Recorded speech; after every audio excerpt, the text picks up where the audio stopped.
Chapter 363. Naked, Han Shua looked down at Helen, who was staring at him in a daze.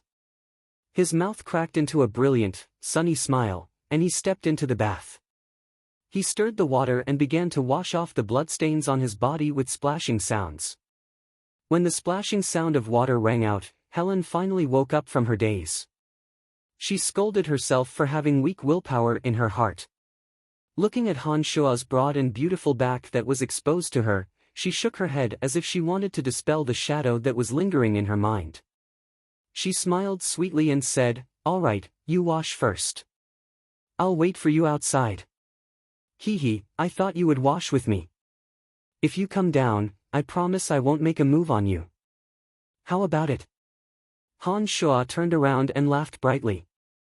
He winked mischievously at Helen as he invited her. Helen's face blushed as if she was drunk. Hearing his words, she seriously considered it for a moment before saying with a charming smile, "No, I'm afraid I won't be able to control myself and will take the initiative to throw myself into your arms." "Hee, all right, you wash well. I'll come back when you're done." Han Shua was speechless. However, this sentence was undoubtedly an affirmation of Han Shua's charm. Therefore, Han Shua laughed and said cheerfully, "All right, I'll wait for the day you truly let go of your reservations." Helen giggled. The sky that had been hazy in her heart for several months seemed to have been pushed aside to reveal a rainbow. Her mood suddenly became better, and she left amidst a string of bell-like laughter. After Helen left, Han Shua leisurely cleaned the bloodstains on his body in the bath. Afterwards, it was Helen's turn to come in and bathe again. When Helen changed into a loose bathrobe and took a seat in the living room, Han Shua was currently sitting with his legs crossed. He was drinking the fine wine in his glass while reading the thick necromancy book. When he saw Helen's beautiful face, he first smiled and praised her beauty. When the corner of Helen's mouth curved into a smile, he lightly coughed and said to Helen, "After this internal strife, your Helen Duchy should be the weakest among the 7 grand duchies. Benedict Sackville originally had an alliance with you, but now he has secretly interfered with your affairs. Kekaru's rebellion against you definitely had Benedict Sackville's help. Right now, we must use the fastest speed possible to completely pacify the internal strife and prevent any more bad situations from occurring." Seeing Han Shua start talking about serious matters, Helen frowned and lightly sighed. She said, "Even without this internal strife, our Helen Duchy is still the weakest among the 7 grand duchies. Our Helen Duchy has limited resources and lacks ores and foodstuffs. Compared to the other duchies, we are somewhat innately lacking. These past few years, we've always used the warhorses we raised to exchange for foodstuffs with Narsen Duchy. We've also used the other duchies or the even more distant Brute Merchant Alliance to exchange for war equipment. Originally, our nation wasn't rich enough to begin with. In addition to the frequent internal strife, this made our situation even worse. That's why when you blackmailed me for 600,000 gold coins, I, a Grand Duke, couldn't even take it out."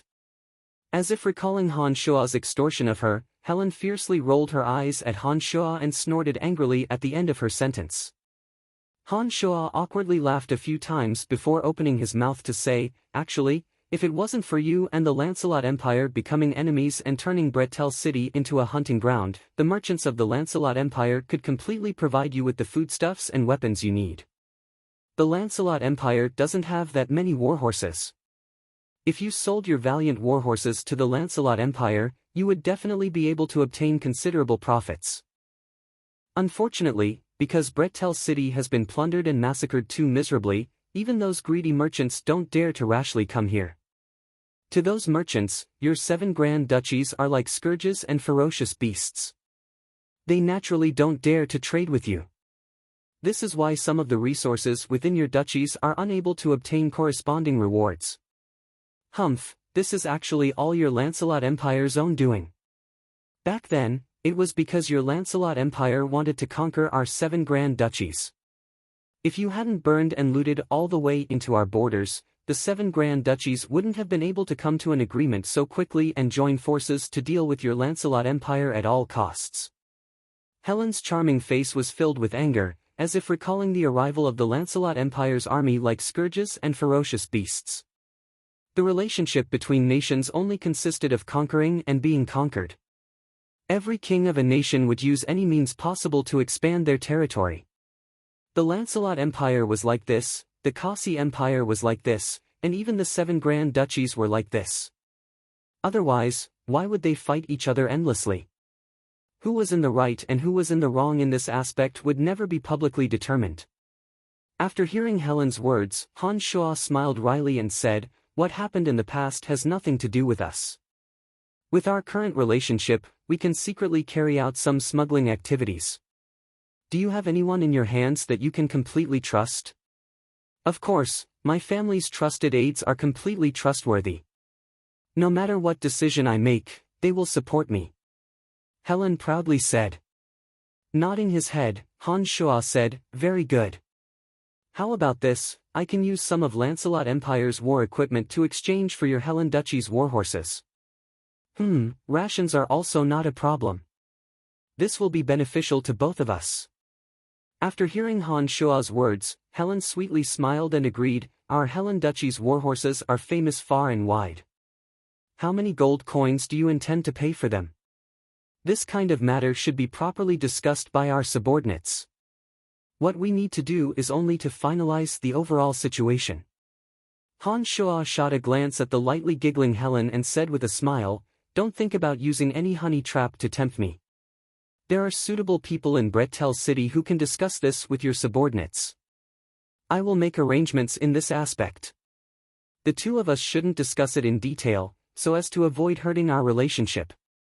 After hearing Han Shuo's words, Helen spat and said with a red face, "Who has any feelings for you? You treacherous and stingy man, you won't let me take even the slightest bit of advantage. All right, I'm going out for a while tonight. You should also be careful. Now that all the direct and collateral relatives of the Kekaru family have been killed, it's best for you to be on guard as early as possible. I think you will be very busy starting tomorrow. Now isn't the right time for us to talk about love," Han Shuo said to Helen. You killed all the members of the Kekaru family?" Helen was horrified. Only now did she react. She stared at Han Shuo in shock. Yes, any of his relatives who had the qualifications to succeed him as count, including his loyal lackeys, none of them escaped the fate of death. Don't worry, when the sun rises, the entire Seagate City will be in chaos. You'd better take advantage of this opportunity to deal with Kekaru's corpse. Also, make it look like you were the victim of an assassination. Finally, capture a few people and make them look like Narsen Duchy assassins," Han Shuo said to Helen with a faint smile. Good kill, good kill," Helen first shouted in a cold and pleased voice. Then, she smiled sweetly, a sinister glint flashing in her eyes as she said, "Don't worry, I'm very good at this kind of thing. By this time tomorrow, Seagate City should be under my control. I've been waiting for this day for a long time. Hee, I like this kind of confidence in you. Alright, I'll be leaving for a while. You'd better call Fire Phoenix back to protect yourself," Han Shuo warned Helen before leaving the place. The Dark Mantle organization of the Lancelot Empire had secret members everywhere. After Han Shuo's arrival in Bretel City, the Dark Mantle's stronghold in Bretel City had gradually become stronger. Candide had personally arranged for some members to infiltrate Bretel City, and Dick had arranged for them to be stationed in the 7 Grand Duchies. When Han Shuo had advanced to the rank of Second Dark Sun, he had used his privileges to expand the Dark Mantle's personnel. He had Jack secretly allocate 100,000 gold coins as the operating funds for those members who had infiltrated the 7 Grand Duchies. With enough gold coins, those people had secret strongholds in every city in the 7 Grand Duchies, and they gradually grew in scale. As the city lord of Bretel City, as well as a second Dark Sun envoy, Han Shuo could use a special method to contact Dark Mantle members as long as he went to any of the 7 Grand Duchies. Through these members, Han Shuo could obtain the latest news in the city, and use them to directly contact Bretel City. That night, before Han Shuo had assassinated Kekaru, he had left a message in Seagate City. After leaving Helen's place, Han Shuo headed straight for that area. When Han Shuo walked onto the streets, he suddenly discovered that the entire Seagate city had become a chaotic mess. Groups of guards wearing disheveled armor had panicked expressions on their faces as they went from house to house, searching for the culprits. Suddenly, Seagate City was enveloped in the sound of the hooves of warhorses and the panic of the citizens. When Han Shuo saw this, he immediately understood that the massacre in Kekaru's castle had definitely been discovered. Otherwise, the entire Seagate City wouldn't be in such a state of chaos. The city gates were completely sealed, and no one was allowed to leave Seagate City without permission. Several Seagate City knight captains had terrified expressions on their faces as they loudly yelled to protect the city gates. They walked out of Kekaru's castle and headed straight for Helen's manor. These people were only the peripheral members of Kekaru's small group. Perhaps they didn't know that Kekaru had long since wanted to rebel. Now that they saw such a shocking massacre in Kekaru's castle, the first thing they thought of was an enemy invasion. They arranged for the soldiers to protect the city gates while heading straight for the true Grand Duke of Helen Duchy. Among these people were some of the chess pieces that Helen had previously arranged. Before Han Shuo even entered Seagate City, he had already understood that Han Shuo had already swept away all of Kekaru's forces. Those generals who originally didn't have the qualifications to command the soldiers of Seagate City had suddenly become the ones with the highest positions. Thus, it was only natural that they became the temporary commanders. When the entire Seagate City was in a state of chaos, Han Shuo quietly arrived at the dirtiest street block that was the furthest away from the scene of trouble. Next to a courtyard, there was an old man with a panicked expression on his face, looking all around as he waited. The news of the great changes in Seagate City hadn't reached this place yet, but there were still city guards heading this way. This old man had a panicked expression on his face. Perhaps he had already received the news. When Han Shuo suddenly stopped in front of him, the old man was obviously greatly startled and hastily retreated a few steps. Only when he discovered that there was a token in Han Shuo's hand did he let out a sigh of relief and respectfully saluted, "Greetings, my lord. Let's go. Bring me somewhere else to talk," Han Shuo said. The old man didn't have the slightest bit of hesitation. He brought Han Shuo back and forth through this dirty street block. After walking through about 6 streets, they finally stopped at a small farm. This farm had a few weak and emaciated warhorses. The stables were filled with smelly weeds. When the old man arrived here, he directly walked towards a small thatched house. After entering the thatched house, the old man looked around a few times through a small hole before opening a tunnel under his bed. He moved aside to let Han Shuo enter first. After passing through the dark tunnel, Han Shuo finally arrived at a secret underground room with 3 rooms. Inside the room, there were 4 people with different expressions. They were either dressed as merchants or farmers. When they saw Han Shuo appear, they were all extremely shocked. When Han Shuo flashed the token in his hand, they finally calmed down. They hastily bowed and said, "Greetings, Lord Envoy."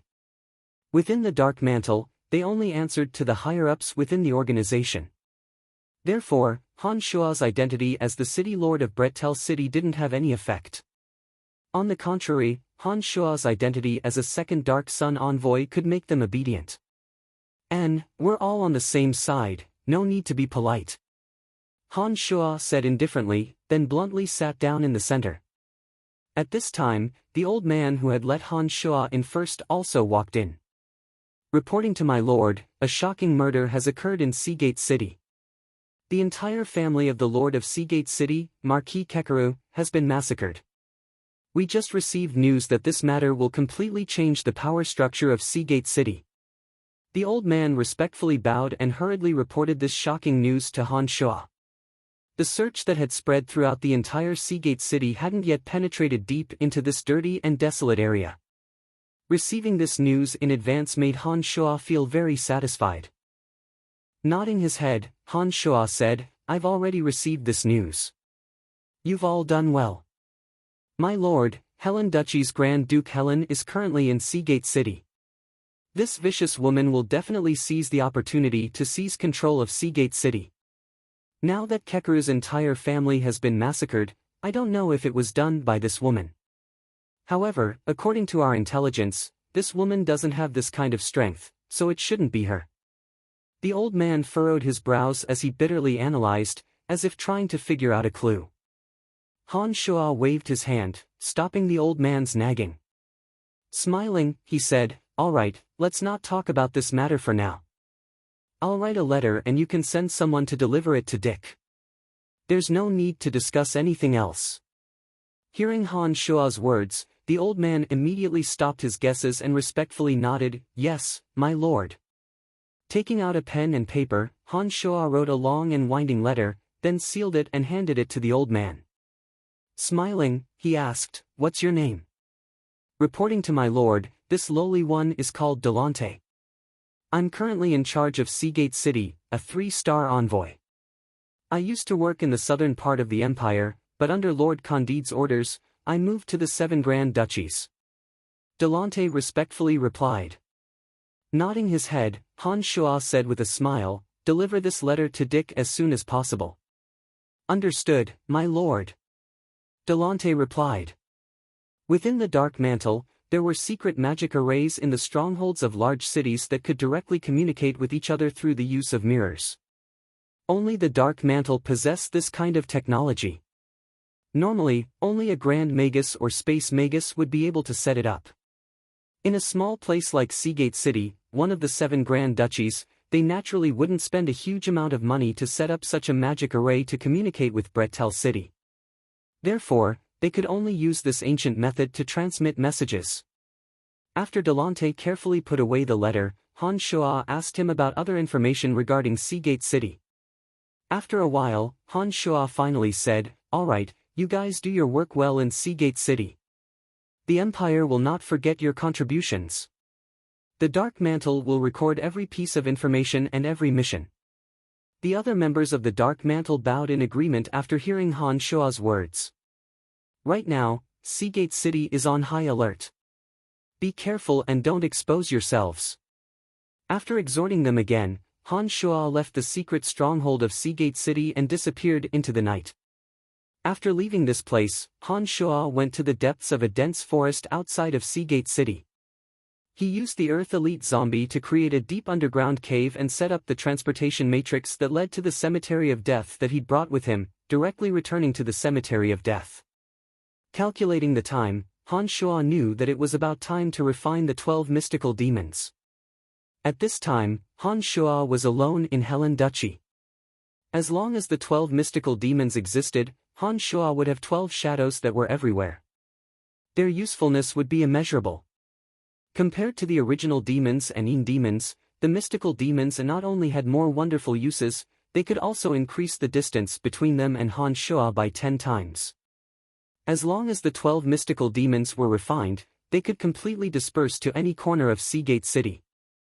Even if Han Shuo didn't take a single step out of his room, he would still be able to see the entire situation in Seagate City through the 12 mystical demons. Chapter 364. Inside the Cemetery of Death, Dark Dragon Gilbert was still in the midst of his evolution. The mystical demon cave had long since stopped operating. Inside the mystical demon cave, in the shape of a sinister ghost face, there were 12 blood pearls that resembled red agates. The blood pearls rolled around in the mystical demon cave, following a peculiar trajectory.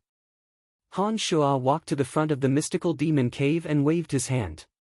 A mass of bloody light shot out, piercing towards the 12 blood pearls that resembled red agates. Pop, pop, 12 crisp sounds of eggshells cracking could be heard from within the blood beads. The 12 blood beads broke apart, and each blood bead emitted a cloud of blood mist. The blood mist gradually condensed and expanded, taking the form of sinister and terrifying monsters.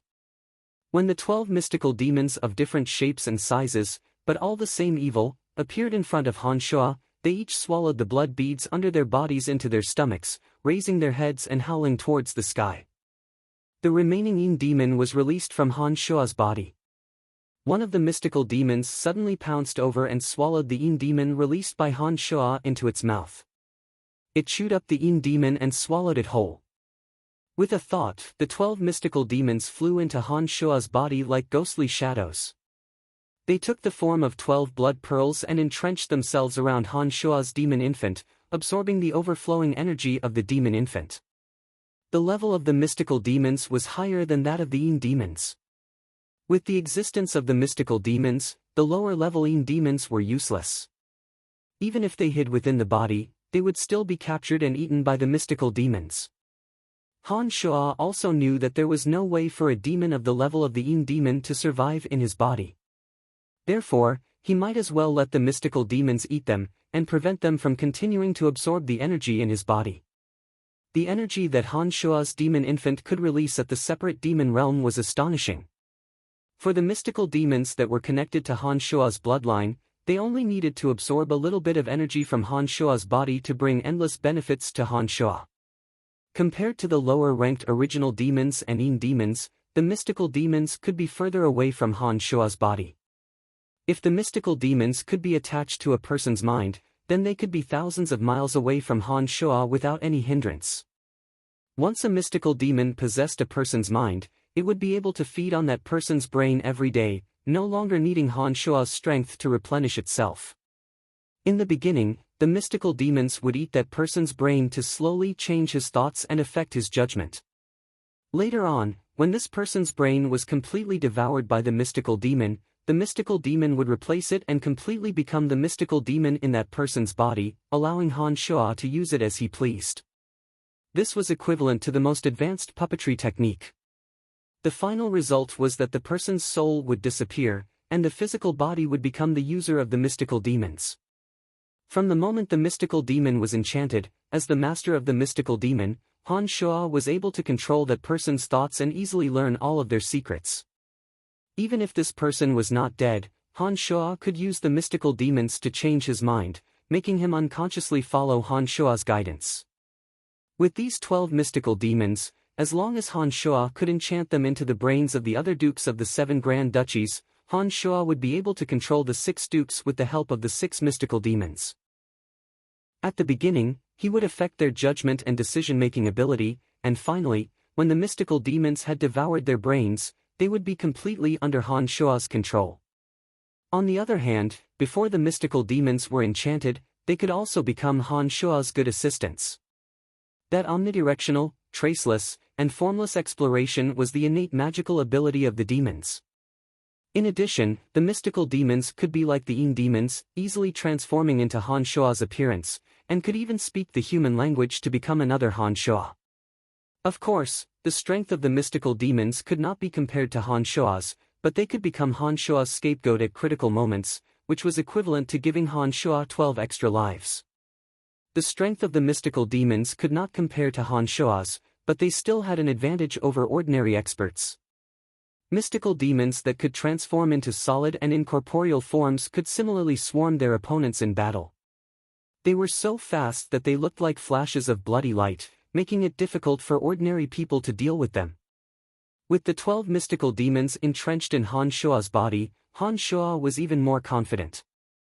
Seeing that Dark Dragon Gilbert had yet to awaken, Han Shua took out the skeletal staff, opened the boundary of the Cemetery of Death, and headed in the direction of the Valley of Sunshine. In Tanai's place of extreme water, the water elite zombie that Han Shua had left behind also received a message. This made Han Shua understand that the water elite zombie could also be born. Flying from the dark forest to the Valley of Sunshine, Han Shua did not openly enter the valley from the front door because he didn't understand the current situation in the valley. Instead, he descended from the sky to a remote corner, and then sneaked into the place of extreme water where the water elite zombie was being refined. This shop was now Han Shua's personal property. The Soul Destroyer mercenary band had not set up camp here, but had sent people over to clean it regularly. When Han Shua walked in, he discovered that the ground was clean, and there were no cobwebs in the room. In the Valley of Sunshine, this shop that had been cursed by the evil god was rather famous. After many people mysteriously died inside, ordinary people would take a detour even if they came to this area. No one dared to come here. Originally, there was a blood water demon here. When Han Shua arrived, the threat of the blood water demon was eliminated. However, He set up the Shura Soul Formation, which was also full of danger. Han Shua entered the underground place of extreme water with ease.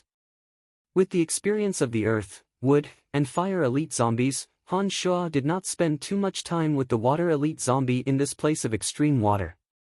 Compared to the other 3 elite zombies of the 5 extremes, this water elite zombie appeared very ordinary. Apart from an additional layer of amber armor, there was nothing particularly eye-catching about it. Han Shua was well aware of the water elite zombie's abilities, and was in no hurry to have it demonstrate to him.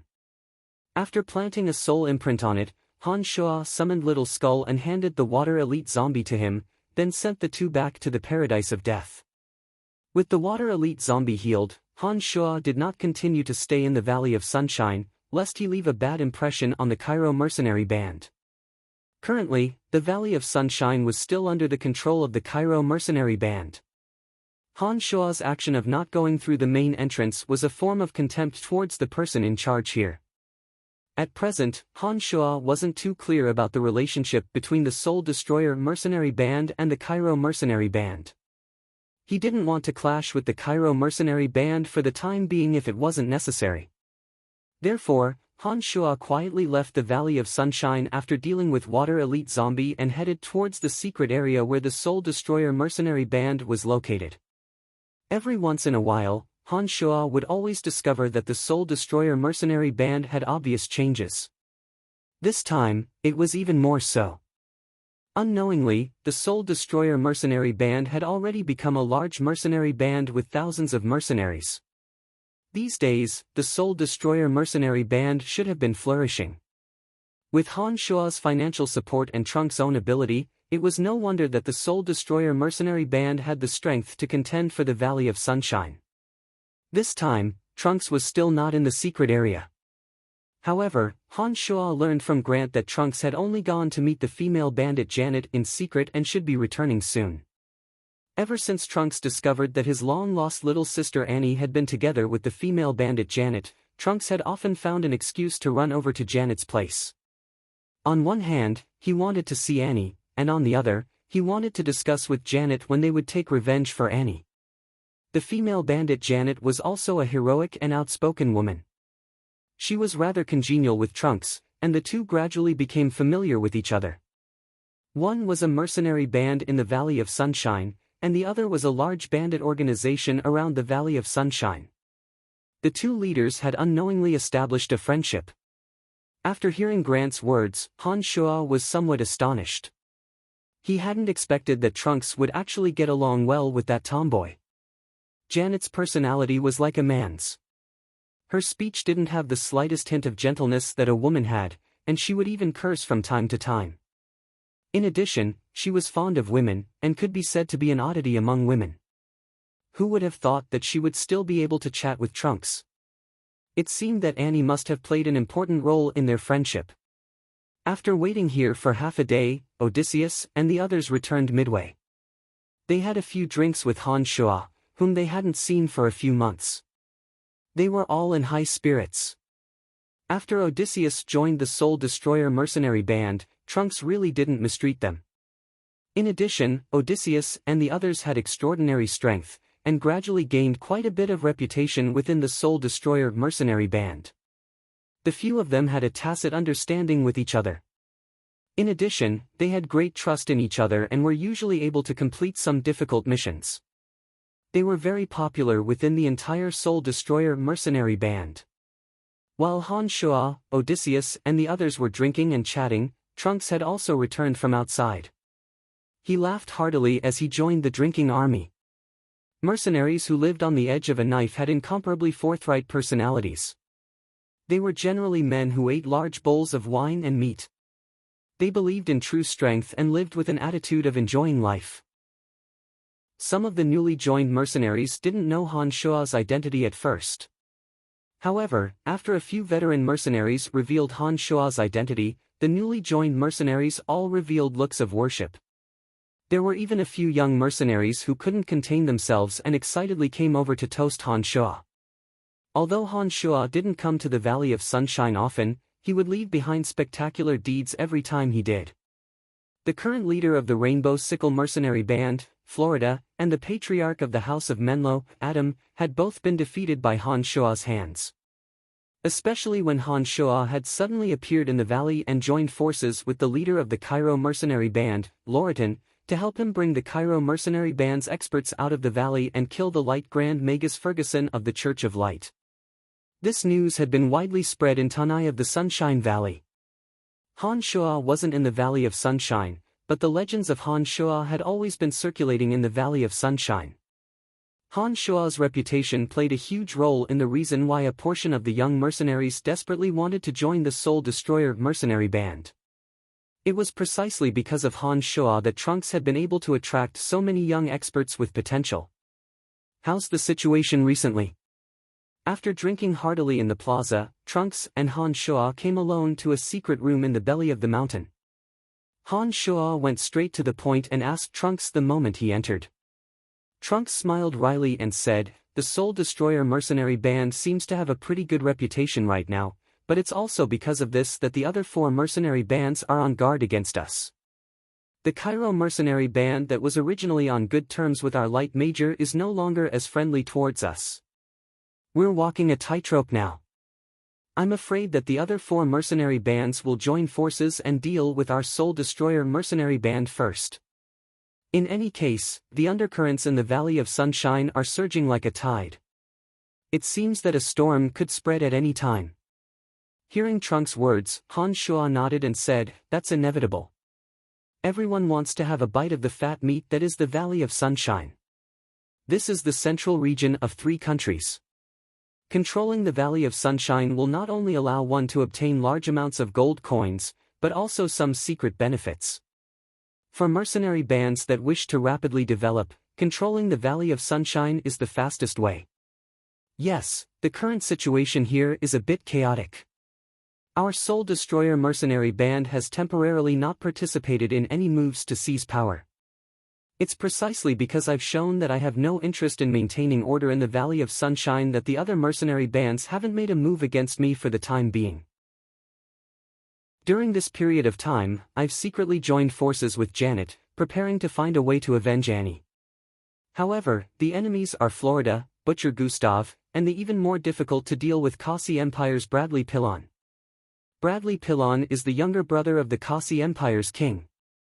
I'm afraid I have no way to deal with him for the time being. Currently, Janet and I are discussing our plans to kill Butcher Gustav first.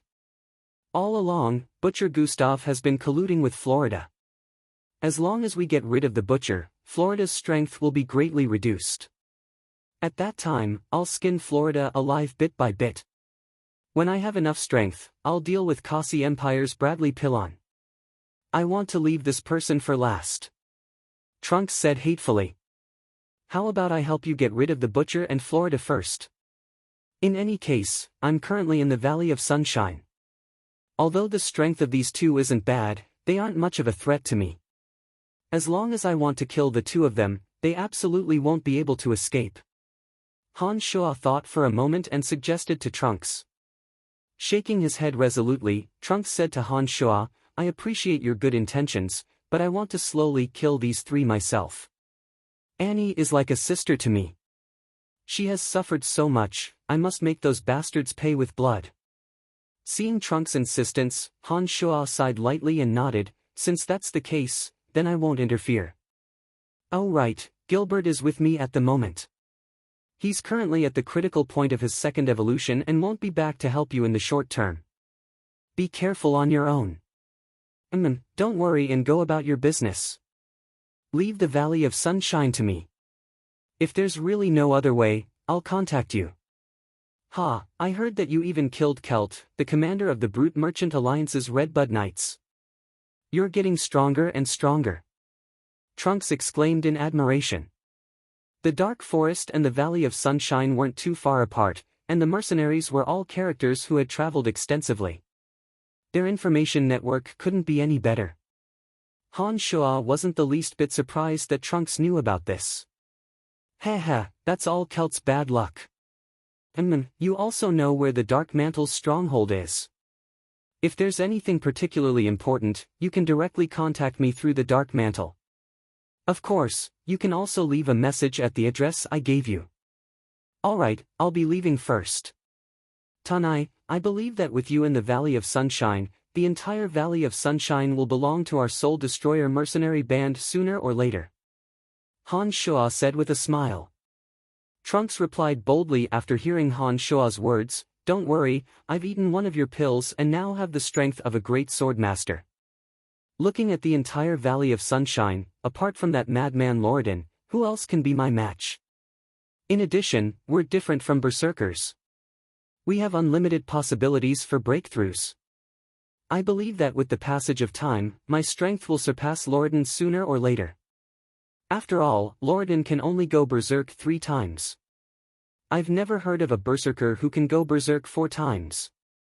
Seeing that Trunks was so confident, Han Shuo didn't say anything else. It was precisely because of Trunks' reminder that Han Shuo remembered his promise to ancient lizard king Degasi. He planned to go to the Dwarf Valley to retrieve the forged weapons and deliver them into the hands of the lizard men in the underground world. Using the art of the demonic ninth heavens, Han Shuo made a trip to the Dwarf Valley and retrieved over 1,000 newly forged sharp weapons from Tanai. These weapons were mixed with a small amount of black iron ore, causing the sharpness of these weapons to far surpass that of ordinary weapons. He didn't linger in the Dwarf Valley for long. Han Shuo flew towards the entrance to the underground world, weaved through the intricate and complicated underground world, and headed straight for the lizardmen's residential area. Last time, ancient lizard king Degasi had solemnly introduced Han Shuo to the leader of the lizard men. Han Shuo didn't know the specifics of his instructions, but the lizard men leader had been incomparably respectful towards Han Shuo under Degasi's orders. This made Han Shuo feel a sense of responsibility towards them, just like how he treated the forest troll. As he headed towards the lizardmen's area, Han Shuo's mind spun. He currently controlled the forest troll and dwarf valley above ground in the dark forest. There were still lizard men underground who completely obeyed his commands. If the Soul Destroyer mercenary band of the Valley of Sunshine was added to the mix, this was also a sizable force. If he could merge all these forces together, he could probably form an extremely powerful force in the dark forest. Perhaps he could even change some of the dark forest's arrangements. Chapter 365. When Han Shuo arrived at the area where the lizard men lived, the first thing he heard was the deafening sounds of fighting. Gazing into the distance, Han Shuo saw dark elves everywhere, rushing towards the lizardmen's cave within the reddish-brown mountain. Within the reddish-brown mountain, the lizard men hid in the winding caves, holding simple and crude weapons to resist the attacks of the dark elves. These dark elves were obviously formed from a combination of several families. Their clothes were divided into purple, black, light green, and other colors. There were close to 10,000 dark elves, but only a portion of them were actually attacking the mountain. Close to 7,000 were still watching from the outside, not participating in the attack this time. Among the dark elves, there were a few good-looking youths with an ancient aura on their bodies that gave Han Shuo a headache. Han Shuo could sense from the aura of those handsome youths that their age didn't match their youthful appearance. In the middle of those handsome youths, there was a purple gauze tent. Within the tent, there was a faint evil and strange aura that could bewitch all living things. Han Shuo's consciousness swept over. He didn't think that the person in the tent would actually react, a wave of aura rebounding along the path of Han Shuo's consciousness. Han Shuo was startled and hastily concealed his aura, giving up on the idea of directly barging in. Instead, he used the Earth Elite Zombie to open up a secret passage to the center. He planned to go inside and see the lizard men leader first before doing anything else. Han Shuo could sense the strength of the person in the purple gauze tent through her aura. Although this person's strength wasn't as terrifying as the ancient lizard king Degasi's, she was much stronger than the average human great swordmaster or grand magus.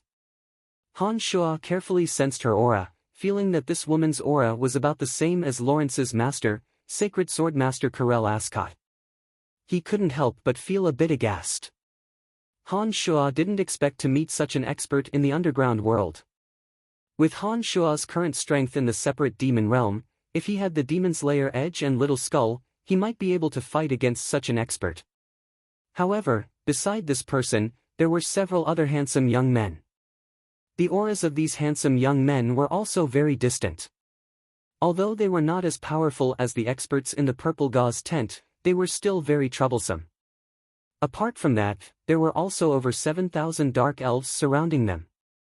Han Shuo wasn't arrogant enough to think that he could single-handedly confront this group of powerful dark elves. Using the Earth Elite Zombie to create a tunnel, Han Shuo made his way towards the center of the reddish-brown mountain.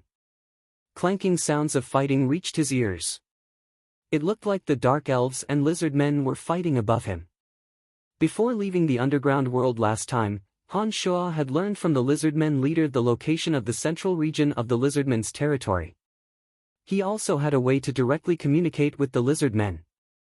When Han Shuo had traveled all the way to the central region, he used the demon's lair edge to cut through the hard rocks, directly breaking through a meeting point in the center of the lizardmen's territory. This was an enormous ring-shaped cave, roughly the size of a basketball court. Bright red sharp rocks hung from the ceiling, as if they would fall at any time. The cave was filled with stone stools. These stools had been ground by the lizard men and were smooth enough for one to sit on. At this time, a large group of lizard men had gathered here. It looked like they were discussing a way to deal with the dark elves. When Han Shuo appeared, the head of the lizard men suddenly became pleasantly surprised. It mumbled something in the lizardmen's language and led the group of lizard men to kowtow to Han Shuo. "Emissary of the true God, you must have come to save us. We've been waiting for you for a long time." The leader of the lizard men respectfully said to Han Shuo in the awkward-sounding common language. Creasing his brow, Han Shuo said, "The true God must have already left this place. What's going on with those dark elves outside? Why would they dare come here?" Lord Emissary, not long after the true God left, the entire underground world's dark elves unexpectedly stopped their internal strife. They were all subdued by a dark elf called Adele. Legend has it that this dark elf woman can communicate with the evil goddess they believe in, Rose. She possesses the power of evil, and in a short month, she controlled all the dark elves in the underground world. These past few days, she's led the dark elves to attack us lizard men. However, this woman still doesn't dare to confirm whether our true God has left or not, so she's been probing for a few days without daring to truly attack. But slowly, her attacks are getting stronger and stronger, and we can't hold on much longer. Fortunately, Lord Emissary came. The lizard men leader hastily explained to Han Shuo. The dark elf called Adele suddenly appeared after Degasi left. In a short month, she unified the scattered dark elves and became the most frightening force in this layer of the underground world. Han Shuo was a bit surprised as he listened to the lizard men leader's explanation. He didn't know why this dark elf woman had suddenly appeared. It seemed that she also knew a bit about the ancient lizard king Degasi. Without a doubt, the expert that Han Shuo's consciousness had just sensed in the purple gauze tent should be the dark elf called Adele. With the powerful aura that Han Shuo sensed from her body and the strength of the ancient dark elves beside her, if it weren't for the existence of the ancient lizard king Degasi, they would have long since broken through this place and enslaved all the lizard men here. As for how this dark elf woman Adele had appeared, it wasn't something that Han Shuo should be thinking about right now. This time, Han Shuo had come to the underground world to protect the lizard men according to his promise to Degasi. Therefore, after the lizard man leader explained the situation, Han Shuo took out all the weapons he'd brought from his space ring without another word, saying, "I've brought these weapons for you. Don't worry, I'll help you fend off the dark elves." "Thank you, Sir Envoy." The lizard men leader kowtowed gratefully. Nodding his head, Han Shuo didn't say anything else. He watched as the lizard men leader arranged for people to quickly distribute these weapons and released the 12 recently refined mystical demons. 10 of the mystical demons filled the entire complex cave, while the other 2 flew out of the reddish-brown mountain and hovered high above, spying on the dark elves' movements from a distance. In the place where Han Shuo's consciousness had just probed, a handsome young dark elf said, "Matriarch, it's been 5 days. The lizard men don't have the power to resist at all. Shouldn't we launch an all-out attack? Wait a little longer. I just sensed a strange aura. This aura was actually trying to probe me, but when I wanted to look at its source, that aura disappeared. This is a little strange. A languid female voice came from within the purple gauze tent. Several young, dark elves who had lived for several hundred years felt their mouths go dry when they heard this voice, a ball of lust rising in their hearts. Matriarch, what is that big lizard? Could it have already left? Otherwise, it would have attacked us long ago. The handsome dark elf gulped and continued to ask respectfully. You ask me? Who should I ask? I've just escaped from that damned place just like you guys. Do you think I know everything? However, I've heard legends about it when I was alive. You guys are still a bit young, so your ancestors haven't mentioned it to you. In any case, you just have to remember that it's a very powerful lizard. The female voice from within the purple gauze tent seemed to have a bit of reproach, but it was just as comfortable and enchanting to the ears. Matriarch, I really don't understand. Why didn't it help the lizard men clear the underground world after breaking the seal at the bottom of the gourd mountain? With such a powerful creature, the lizard men wouldn't need to spend much effort to uproot us dark elves. At that time, the few of us were still imprisoned by those old black dragons on the lower level. He shouldn't have had any difficulty conquering this level of the underground world. Why did it take so long? Another handsome young man asked in confusion. Fool, have you been imprisoned for too long? Did you not hear the children's description? That big lizard might not even be able to deal with the dark dragon patriarch on the lower layer. Do you think we can stop it with just the few of us? The voice on the other side was a little angry, but it soon chuckled and continued. The reason why that big lizard didn't attack us dark elves is definitely not because he is afraid of us. We aren't a match for such a powerful existence like him. Then, who is it afraid of? The male dark elf asked. You idiots, it's precisely because your faith in the goddess isn't pious enough that you can't feel her existence in the depths of your souls even after living for so many years. The goddess within the purple gauze tent scolded them to their faces. The few old antiques that had lived for hundreds of years were all submissive. However, after hearing Adele's words, the few old undyings faintly understood the meaning behind her words. It seemed that the powerful lizard was afraid of their believers and not the few dark elves.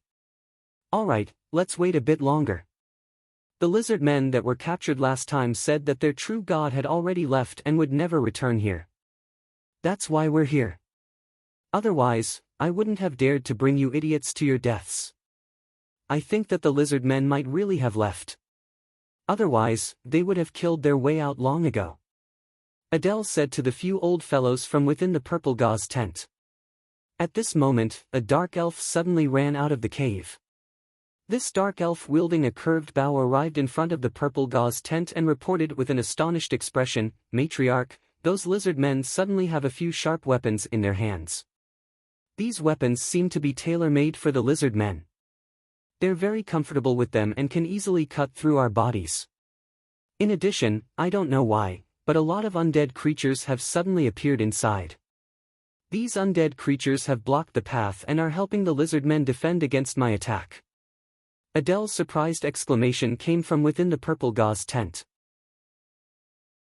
After a moment of silence, Adele said, It should be that necromancer named Brian. It can't be wrong. It seems that he was the one who tried to spy on my existence. Sikong, go over there and see if you can find that necromancer and bring him to me. The dark elf that had been asking questions respectfully nodded his head. He didn't say anything superfluous as he lightly floated into the cave. A blue crystal ball the size of a human head was taken out by the dark elf named Sikong and held between his two hands. As he walked into the cave, the crystal ball slowly absorbed the black silk-like threads that escaped from his palms. These threads slowly floated into the blue crystal ball, forming patterns of the cave. Strands of faint blue light floated out of the crystal ball like swimming fish, as if they were exploring the intricate and complicated paths within the cave. Gradually, a topographic map of more than half of the cave was drawn within the blue crystal ball. Han Shua remained within the central cave of the lizard men. Through the 12 omnipresent mystical demons, Han Shua heard the dark elf matriarch Adele reprimanding her subordinates. He roughly understood that they should have been freed from the imprisonment of the Dark Dragon Chieftain in the lower layer. As for how they had escaped, Han Shuo wasn't too clear. However, from Adele's words, these dark elves that had suddenly appeared should have lived for a very long time. As soon as the dark elf named Sikong entered the cave, a mystical demon had already locked onto him, clearly seeing the movements of the crystal ball in his hand. Han Shuo, who was in the middle of arranging for the lizard men to assemble suitable troops to resist the dark elves, suddenly opened his mouth and said to the lizard men leader, "Look after them for a while, I'm going out for a bit." As soon as these words were spoken, Han Shuo flew out from the cave. The mystical demons had been floating in the intricate and complicated cave for so long that Han Shuo had long since become familiar with the terrain inside. It didn't take long for him to find the dark elf Sikong who had entered the cave. "Are you looking for me?" Han Shuo suddenly revealed himself in a remote cave, facing the dark elf Sikong who was holding a crystal ball in his hand. I didn't expect you to deliver yourself to our doorstep. Necromancer, it was you who ruined our plans last time. I didn't expect that you would actually dare to come again this time." Sikong said with a cheerful smile when he saw Han Shuo take the initiative to appear. He shone the blue crystal ball in his hand in the air. All of a sudden, the absorption patterns within the crystal ball all burst out from within. The strands of blue lines crisscrossed, quickly forming a huge net that rapidly spread throughout the entire cave. Among them, a few dozen strands completely entangled Han Shuo. "Ha, a mere little necromancer actually dares to ruin the plans of us noble dark elves. You must be tired of living," Sikong confidently said to Han Shuo, who was trapped in the blue spider web. After chanting an incantation, the crystal ball that had released thousands of strands of blue strands slowly floated out of the cave along with him. Han Shuo, who was wrapped up in the blue spider web, felt not only the bondage on his physical body, but also wisps of energy that weakened the mental strength within his body. Although this dark elf named Sikong looked young and handsome, he had lived for who knew how many years. Dark elves lived much longer than humans. As long as they weren't killed, living for hundreds of years wouldn't be a problem. Although a dark elf's strength wasn't absolutely measured by age, the majority of old dark elves were much harder to deal with than young dark elves. Dark elves had a unique advantage when practicing evil magic. In addition, they had a much longer lifespan than humans. Dark elves that had lived for hundreds of years were all dark mages that were very difficult to deal with. In addition, dark elves worshipped the evil goddess Rose and also possessed a portion of strange powers. Therefore, they were generally not easy to deal with. Looking at this confident old dark elf, Han Shuo didn't have a trace of panic in his expression even though he was wrapped in the blue spider web. When Sikong said those words, intending to bring Han Shuo out of the cave, Han Shuo grinned at Sikong, revealing a strange smile. Afterwards, Han Shuo let out a shrill howl and a bloody aura burst forth from his body. The demon's lair edge was like a swimming dragon, dragging a bloody red trail of light behind it as it completely cut apart the blue spider web that had entangled his body. The old dark elf named Sikong immediately panicked when he saw Han Shuo suddenly erupt with a murderous aura and instantly cut apart his blue spider web. When Han Shuo stared at him with a strange smile, Sikong quickly weighed the situation and suddenly discovered that he had no confidence in dealing with Han Shuo. The aura on Han Shuo's body caused him to tremble with fear. He immediately turned tail and ran without another word. Chapter 366. Since you've come in, don't even think about running away. Han Shuo laughed nastily. The demon's lair edge interweaved into a bloody light that filled the sky, activating the bloody radiance of 10,000 cuts. The demon's lair edge exploded with streaks of bloody light, forming a blood-red ball of light that swept towards the seemingly young dark elf, Sikong. As soon as Sikong saw the blade-like rotating mass of blood, which contained a terrifying baleful aura that made him feel as if he was about to die, he retreated even faster. The bloody radiance of 10,000 cuts chased after Sikong like a bone-chilling ghost. Along the way, Sikong had drilled into the narrow underground tunnel. Under this attack, a large amount of rocks fell down like hailstones, forcibly widening the underground tunnel to twice its original size. When the few dark elves who had entered from outside saw that Seekong was being chased by the ball of red light, one of them loudly shouted, "Protect the elder." Those few truly young dark elves bravely stood in front of Seekong without a care for their own safety. However, they were crushed into pieces by the blood-red light, becoming minced meat that mixed with the rocks on the ground. After Seekong witnessed the power of the blood-red light, he was truly scared out of his wits. The crystal ball that he had been holding in his hand lit up with a misty blue light. The blue light contained a portion of the divine power bestowed by the evil goddess Rose. It was weaving like a living snake, quickly forming a protective barrier as thin as a cicada's wing, blocking Seekong, who was a few steps too slow in retreating. The blood rays bombarded the top of the thin protective barrier. The faint blue radiance within the barrier had an innumerable entangling force, quickly dissolving the power of the blood rays. When the thin protective barrier shattered with a loud bang, Seekong had already taken the opportunity to retreat from the cave. He was so scared that his entire body was drenched in cold sweat. Seekong, who had lived for hundreds of years, clearly realized that he alone was not a match for Han Shuo. The older a person was, the more afraid they would be of death. Seekong was also the same. When he saw Han Shuo's strength, he immediately gave up on the idea of risking his life to fight with Han Shuo. He retreated with a speed faster than when he came, and directly flew to the front of the purple muslin tent. Matriarch, forgive Seekong's incompetence, but the strength of the young necromancer inside is not to be underestimated. Not only was I unable to capture him, I was even forced back by him. Seekong's heart trembled as he reported to Adele inside the purple muslin tent. Idiot, you can't even take down a young necromancer. You've really lived for so many years in vain. Adele, who seemed to have been smiling all along, suddenly became furious when she heard this and shouted in a delicate voice. Dozens of strands of silk-like black light shot out from the purple muslin tent like flexible tentacles, tightly wrapping around the fearful Seekong. The black light seemed to be even tougher than the most tenacious golden silk, and tightened around Seekong. Seekong gradually found it difficult to breathe, and his body was tightly bound by the black light, causing blood to seep out of his body as he trembled. The surrounding dark elf elders were all scared witless as they watched Seekong being bound by the black silk until his entire body was bleeding. No one dared to plead for leniency, thinking that a woman's heart was indeed the most poisonous. Among the few of them, Seekong was her most trusted pet. Once she was not satisfied with the slightest bit, she would immediately give him a cruel and bloody treatment. Seekong's body was in bone-piercing pain, but because he was too tightly bound, it was difficult for him to even scream out loud. He could only groan in a low voice, but he did not dare to beg for Adele's forgiveness. It seemed that he was very afraid of Adele. Amidst the awkward silence and seeing that Seekong was already on the verge of death, Adele coldly snorted from within the purple muslin tent. The black light that had wrapped around Seekong retreated back into the purple muslin tent like a spirit snake. Seekong's body went limp, and he collapsed into a pool of his own blood.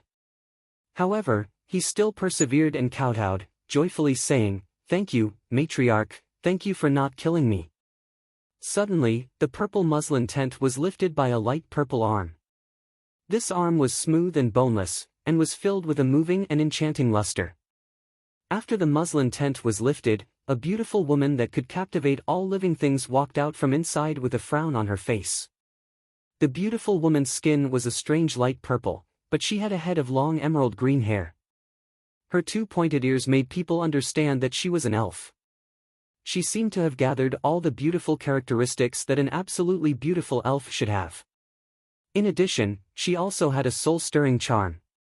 Without any movement or words, she would charmingly stand in front of a man, making men unable to restrain themselves from pouncing on her and fiercely pouncing on her. This matriarch of the Dark Elves named Adele was undoubtedly an extremely flirtatious femme fatale. Every glance and smile of hers carried a natural charm, causing people to unknowingly sink deep into it, and willingly sink into it for eternity. Sighing softly, Adele, who was wearing a long purple dress, walked to Seekong's side. Full of emotions, she somewhat helplessly said, "How could I bear to kill you?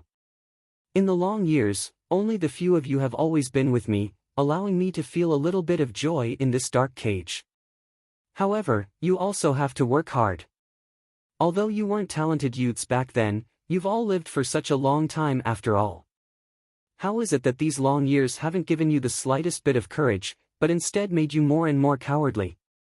Seekong didn't utter a single word. He only buried his head in the pool of blood, his body lightly trembling, as if he was seriously listening to Adele's lecture. Adele shot a glance at Seekong, who was curled up in the pool of blood at her feet. She somewhat regretted that he didn't live up to her expectations and sighed again. Suddenly, she raised her head and shouted towards the reddish-brown mountain where the lizard men lived, "Necromancer, let's come out and talk." This tender shout seemed to be formed from the convergence of countless sound waves. It actually passed through the intricate and complicated cave and landed directly in the center of the mountain. Even if Adele didn't deliberately use her mental strength to attack, with the two mystical demons paying close attention to this place at all times, Han Shuo was still able to hear Adele's tender shout. After Adele finished speaking in the human language, she used the elven language to shout again. The dark elves that had originally entered the lizardman's cave suddenly all retreated outside like a tide. In an extremely short amount of time, all of the dark elves had retreated from the cave. After seeing all of the dark elves retreat through the mystical demons, Han Shuo understood that it was definitely Adele's order. After frowning and hesitating for a moment, Han Shuo calmly walked out of a cave. However, he didn't go too far from the cave. After Han Shuo walked out of the cave, several lizard men that had discovered Han Shuo's whereabouts quickly informed the lizardman chief of his actions. After the lizardman chief received this news, he led the lizard men inside and followed him out. When Han Shuo stood not far from Adele, the lizardman chief led the lizard men to follow behind Han Shuo. Han Shuo walked out of the cave and glanced at the matriarch of the dark elves, Adele. He was immediately shocked by Adele's beauty that could turn all living things upside down. However, Han Shuo's willpower was as firm as a rock. He didn't reveal any expression of infatuation because of Adele's beauty. With a relaxed expression, he said, "I've come. What do you want to talk to me about?" "Hee, that big lizard, has he already left this place?" Adele smiled sweetly. Some of the young male dark elves in the surroundings clearly swallowed their saliva. Han Shuo didn't hide it. He smiled and nodded, "That's right, he has left this place. However, it's hard to say when he will return. Even if he doesn't return in a short time, I will still help these lizard men. If you are thinking of enslaving the lizard men, we can play slowly." This Adele had been probing until now. She probably already had a plan in mind. With this woman constantly coming over to harass him, the fact that Degassi had left could not be concealed. Now that Han Shuo had arrived in the underground world, he would naturally do his best to help the lizard men deal with the invasion of the dark elves. There was no need to rely on an illusory lie to maintain the lizardmen's safety. Adele giggled endlessly, causing Han Shuo's heart to ripple with lust. She sized up Han Shuo with interest and said, "Play slowly. Once that big lizard leaves, do you think you can stop me?" "Who knows?" Han Shuo's expression was calm. The corner of his mouth hooked up into a pondering smile. He looked at Adele and said, "Do you want to try?" "Of course, I really want to try. You were able to force Seekong to retreat from there. This shows that your strength should be extraordinary. However, young man, how old are you? I believe that in terms of human age, there is a limit to your strength. I don't think you can stop us dark elves from dominating the underground world." Adele smiled sweetly, full of confidence. Shrugging his shoulders, Han Shuo said in a carefree manner, "Then there's nothing to talk about. How do you want to play?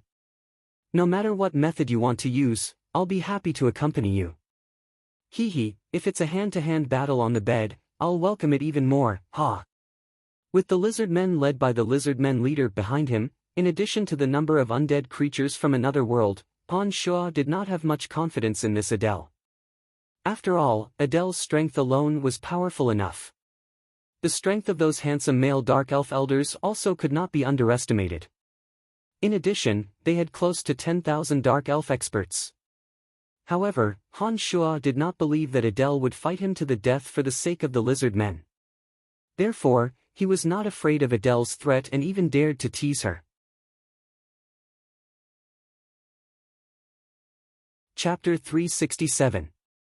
Hand-to-hand combat in bed? Hee hee.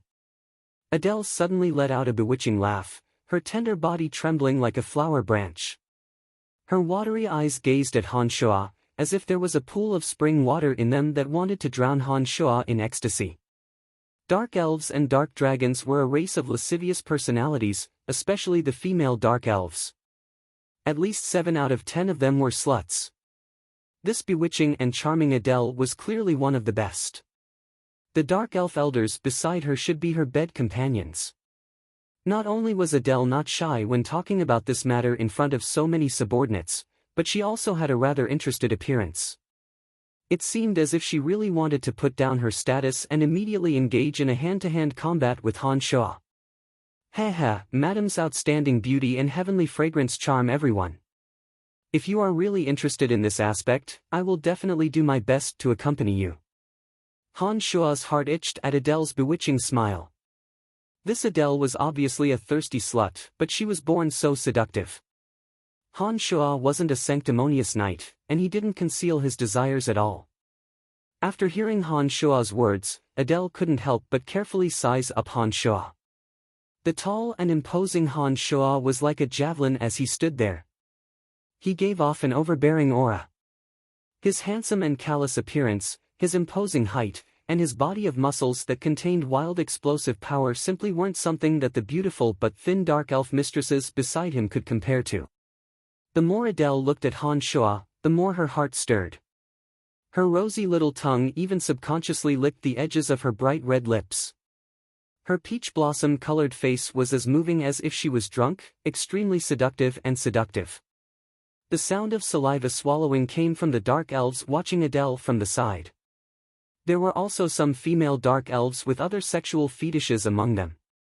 If it wasn't for their misgivings about Adele's strength and prestige, they really would have pounced on her and swallowed her whole. Young man, you're really an interesting human. Although the humans I've seen also have naked lust in their hearts, they're all more serious than anyone else on the surface.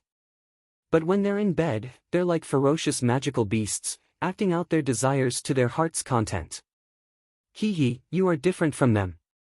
You actually dare to not conceal your desires in front of so many people. I'm really surprised. Adele tenderly smiled as she gazed at Han Shuo, speaking in a gentle and slow voice. In response to Adele's praise, Han Shuo bowed courteously and then looked at Adele with a beaming smile. He didn't say anything, but his fearless aura was naturally released. Hee hee, if you have the strength that I approve of, I will definitely satisfy your request and have another battle in bed with you. After Adele finished speaking, she slowly walked towards Han Shuo and tenderly smiled. Now, it's time to prove your strength. Han Shuo was dumbfounded. He then took out the skeletal staff from his space ring and said to Adele, I hope I can satisfy you. To be honest, I'm very interested in you.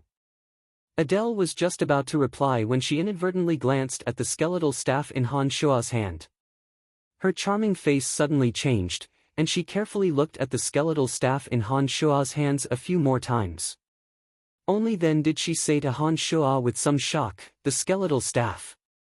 You're from the Calamity Church. Shocked, Han Shuo looked at the skeletal staff in his hand and thought to himself, how can an old fellow recognize the skeletal staff? Since Adele knew about the skeletal staff, she immediately associated it with the Calamity Church. It seemed that she hadn't lived for long, at least not as long as the ancient lizard king Degassi. When did your Calamity Church's tentacles extend into the underground world? What relationship do these lizard men have with you? Could it be that you want to protect these stupid lizard men? Without waiting for Han Shuo to reply, Adele jabbered on and on. Seeing that Han Shuo had remained silent, Adele indignantly said, forget it. If you insist on protecting these lizard men, I will give you face. However, the underground world is our territory after all. If you want to conquer the underground world, we dark elves will definitely fight to the death. Looking at Adele's self-righteous words, Han Shuo, who'd been prepared to have a big battle with Adele, suddenly froze in place. From Adele's tone, Han Shuo understood that Adele wasn't afraid of him. However, Adele was obviously afraid of the Calamity Church. She actually didn't dare to make a move against the lizard men just because Han Shuo was a member of the Calamity Church. In the entire Profound Continent, the Calamity Church was an evil existence that caused people to tremble in fear at the mere mention of its name. The Dark Elves, who were also in the evil camp, naturally knew how terrifying the Calamity Church was. Among the various evil forces and races in the Profound Continent, the Calamity Church was fully deserving of being the #1 dark power. Even Adele, upon seeing the skeletal staff in Han Shuo's hand, immediately gave up on enslaving the lizard men without waiting for Han Shuo to open his mouth. For a period of time, the skeletal staff was synonymous with the Calamity Church. Those who possessed the skeletal staff were definitely among the top figures in the Calamity Church. When Adele saw the skeletal staff appear in Han Shuo's hand, she undoubtedly treated Han Shuo as a high-ranking figure of the Calamity Church and gave up on the idea of becoming enemies with Han Shuo. For an evil force like the Dark Elves, they weren't afraid of any country on the continent. The countries on the continent generally wouldn't set foot in the underground world. If another country had limited energy, Adele wouldn't be afraid even if they really entered the underground world. However, the Calamity Church, with its monstrous reputation, was ruthless and persistent in dealing with its enemies. Even if someone in the underground world provoked the Calamity Church, they would face endless waves of terrifying revenge.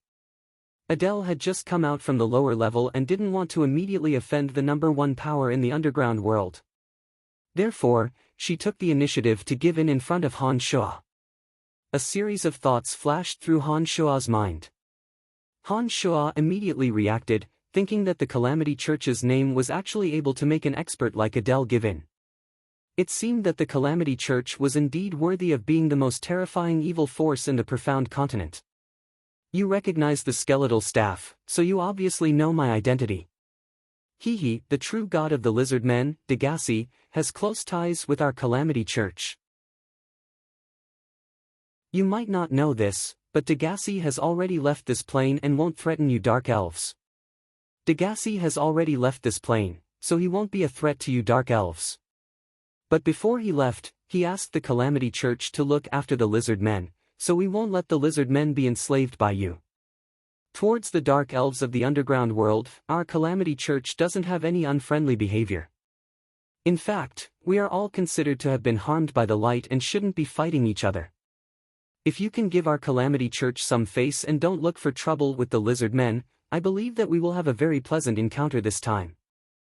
Han Shuo had the appearance of a high-ranking member of the Calamity Church. He spoke to the matriarch of the Dark Elves, Adele, in an arrogant yet courteous manner. Of course, since the lizard men are under your protection, we Dark Elves will not attack them in the future. Adele didn't hesitate and giggled, saying, "Honored friend, since you've come to the underground world, please come to our Dark Elves territory as a guest." As expected, Adele immediately agreed to Han Shuo's request. Then, she giggled and made a sincere invitation. As she spoke, Adele threw Han Shuo a seductive glance. That kind of naked seduction made Han Shuo's heart itch unbearably. Since things had come to this, there was no need to fight.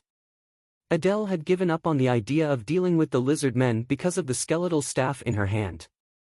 In addition, she sincerely made an invitation in an attempt to establish a good relationship with Han Shuo. This was out of Han Shuo's expectations. The result was obviously more ideal than Han Shuo had imagined. Han Shuo turned his head to look at the leader of the lizard men and said with a smile, "I'll make a trip over.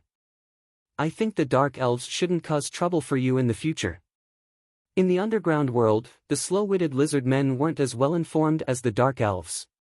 This lizard men leader had never heard of the existence of the Calamity Church.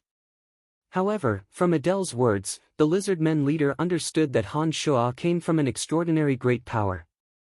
This great power made even the most powerful Dark Elves on this layer feel fear. The Dark Elves were originally the most powerful race on this layer.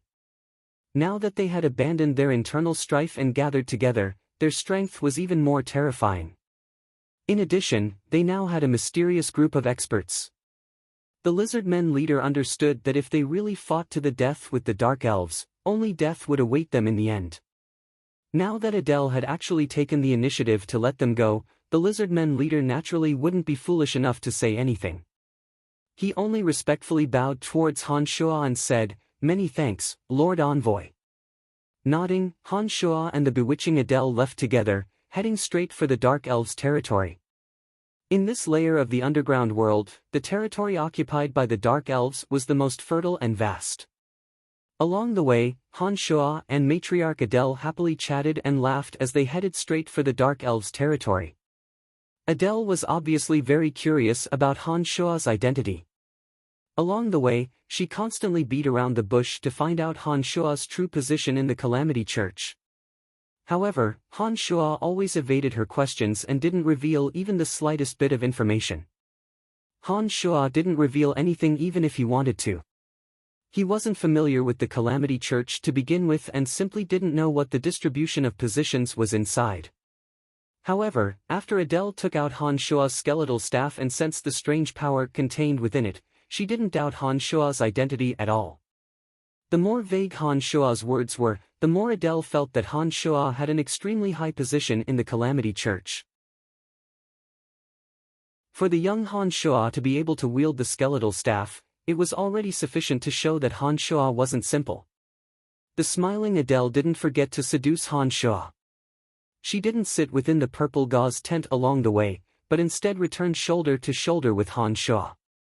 Every swaying posture she made while walking was extremely seductive. From time to time, Adele would unintentionally lean against Han Shuo, the side of her beautiful legs slightly separated from Han Shuo's. This caused Han Shuo to be unceasingly flirtatious as he walked, his lust soaring. Adele was obviously very apprehensive about the Calamity Church and was also filled with respect for Han Shuo. When she discovered that Han Shuo wasn't too willing to reveal his identity, Adele didn't continue to work on this topic. Instead, she introduced some of the scenery along the way to Han Shuo. The underground world wasn't as dark and damp as the rumors made it out to be. It wasn't bad to never see the light of day. However, the rock walls tens of thousands of meters above the underground world sparkled with a strange light. In addition, there were some sparkling plants growing everywhere, causing many places in the underground world to be filled with light day and night. Just like the world above ground, the underground world had mountains and streams. There were even some places with beautiful scenery that was even more magnificent than the world above ground. A coquettish woman like Adele was actually a wonderful person who longed for beautiful scenery. She wasn't in a hurry to return along the way and forcefully ordered a portion of them to return first. She led a few hundred experts and Han Shuo on a detour, helping him point out all kinds of peculiar scenery. The Dark Elves of this layer were the true hegemons of the underground world. Adele had absolute confidence in her own strength and believed that there weren't many creatures on this layer that could threaten her. When the Batmen and goblins that frequently appeared along the way saw Adele's group, they all fled far away as if they were avoiding the plague. They seemed to be extremely afraid of Adele. After walking through 12 of the wonders of the underground world, Adele finally brought Han Shuo to the territory of the Dark Elves. Along the way, she smiled sweetly as she led the way for Han Shuo. It was a vast forest with all kinds of strange plants growing. Among them, there were a few trees of life that were more than 10 meters tall. They were brimming with an enchanting, emerald green aura of life, nourishing this forest that seemed to be brimming with vitality. Along the way, all kinds of plants were lush and verdant, and the aura of nature carried a hint of evil. Beautiful and bewitching spider webs were exaggeratedly spread across the towering trees. These spider webs had different colored crystal balls within them. They seemed to be using the web to absorb the energy within the forest. Many small red, purple, and black spiders swam around the forest. They got along well with the Dark Elves and acted as guards and scouts for the Dark Elves. When they saw Adele appear, the small spiders happily danced on the ancient trees, as if they were narrating something to Adele. The evil goddess Rose, whom the Dark Elves believed in, was rumored to have the face of a human and the body of a spider. As for whether this was the truth, Han Shuo didn't know. However, judging from the current situation, this rumor might be somewhat credible. Adele could clearly communicate with those small spiders and order them to work for her. The further they walked, the more lush and tall the various ancient trees became. There were many wooden houses in the center of the forest that was brimming with the aura of nature.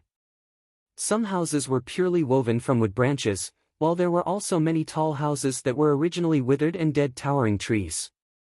After the ancient trees were hollowed out, they actually turned into gorgeous, unadorned palaces, appearing extremely bizarre. Dark elves had a natural fondness for beautiful things.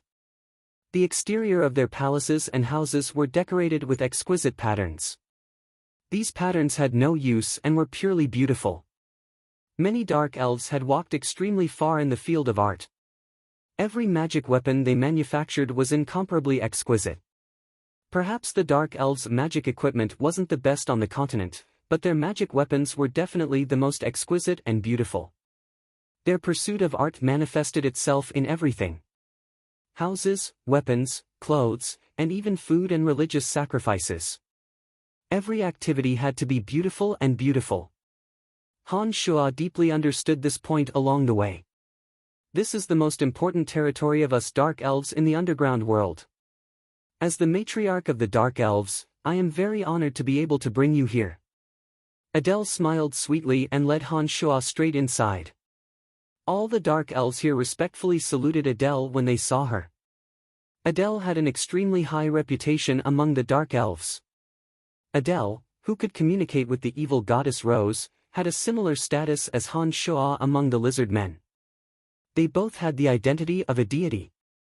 However, because Adele herself was a dark elf, her status among the dark elves was even higher.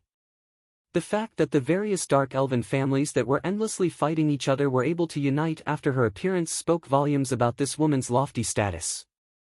Madam is too courteous. It should be my honor to be able to come here. Han Shuo replied with a smile. Adele led Han Shuo straight to an enormous wooden palace in the center. After entering, Han Shuo discovered that the ground was covered with intricate carpets with intricate patterns. The surrounding wooden walls had strange images of the evil goddess Rose's spider face. Crystal chandeliers sparkled with resplendent light, setting off the brilliance of the lights. At this point, Adele clapped her hands. Suddenly, 5 female dark elves with different skin colors walked out. They were all equally beautiful and enchanting. These 5 dark elves wore thin muslin skirts. Their gazes were either shy, hot, or pure. Their gazes were all focused on Han Shuo, who was standing next to Adele. Serve our esteemed guest well. Adele laughed sweetly and instructed the 5 beautiful dark elves. The 5 young dark elven women walked towards Han Shuo when they heard her. All of them carried fruit trays and wine glasses, smiling with different expressions.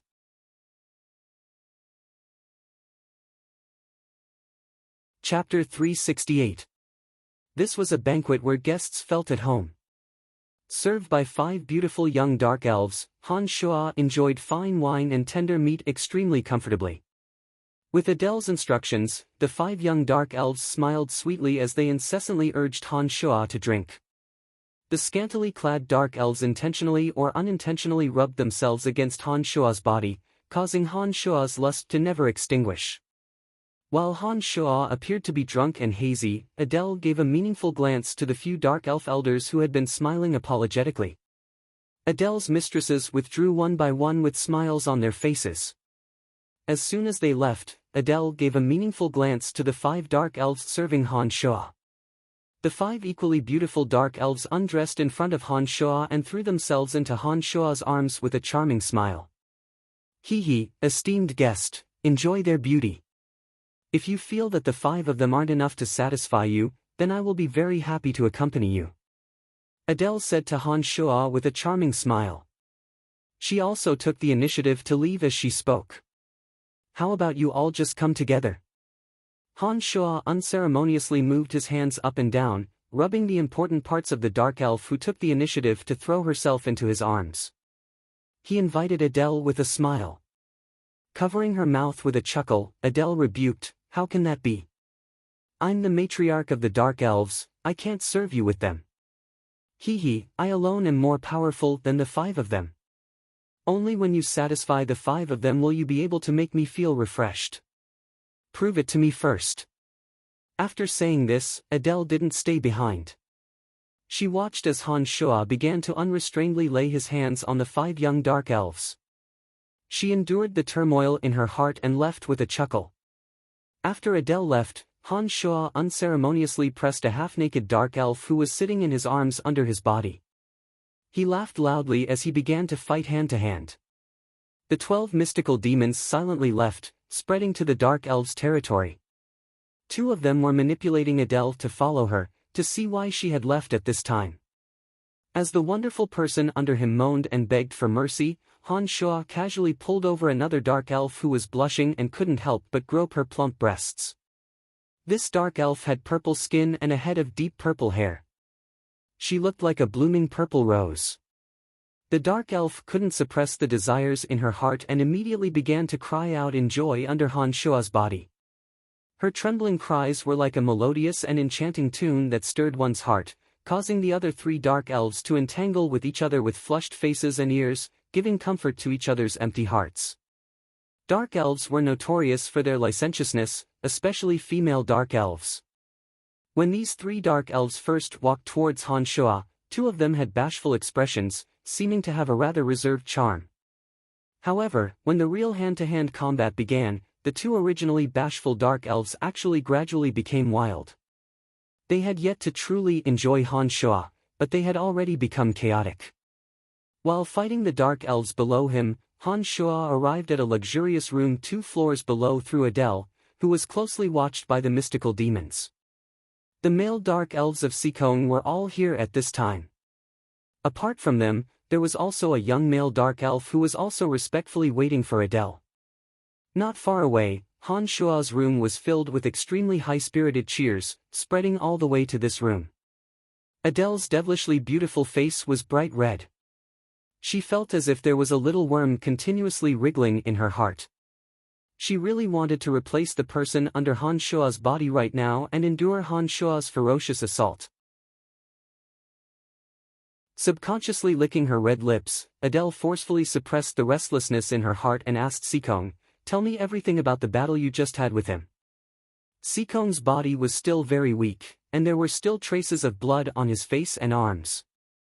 He took a deep breath, lowered his voice, and quickly explained the situation when he faced Han Shua. He then added, "Matriarch, apart from the dense smell of a death mage, this person also cultivates a kind of miraculous fighting aura." "Oh, that's not right, it doesn't seem like fighting aura. In any case, this kind of aura is filled with evil. He should be a high-ranking member of the Calamity Church." "Nonsense, do I still need you to remind me of this? Being able to wield the skeletal staff has already explained his identity. The only thing that I don't understand is how that large lizard would have dealings with the Calamity Church. This is truly very strange." Adele seductively creased her brows as she muttered to herself in puzzlement. "Matriarch, do we still need to deal with the lizard men? This person is young and definitely not a match for Matriarch. Now that he has come to our territory, should we seize this opportunity to get rid of him?" Another dark elf elder suggested to Adele. "Idiot, since he dares to come here as a guest, he must have the confidence to leave. Even if he can't leave, he must have a way to spread the news." "Humph, can't you idiots use your brains?" Adele scolded. After scolding, Adele shot a glance at the only young dark elf, faintly smiled, and charmingly said, "Young child, I heard that you followed Dana in the past and have seen this person before." Reporting to Matriarch, this person came to the underground world last time.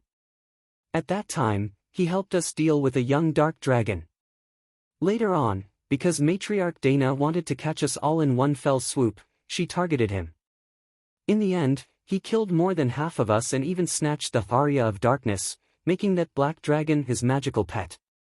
The young dark elf respectfully reported.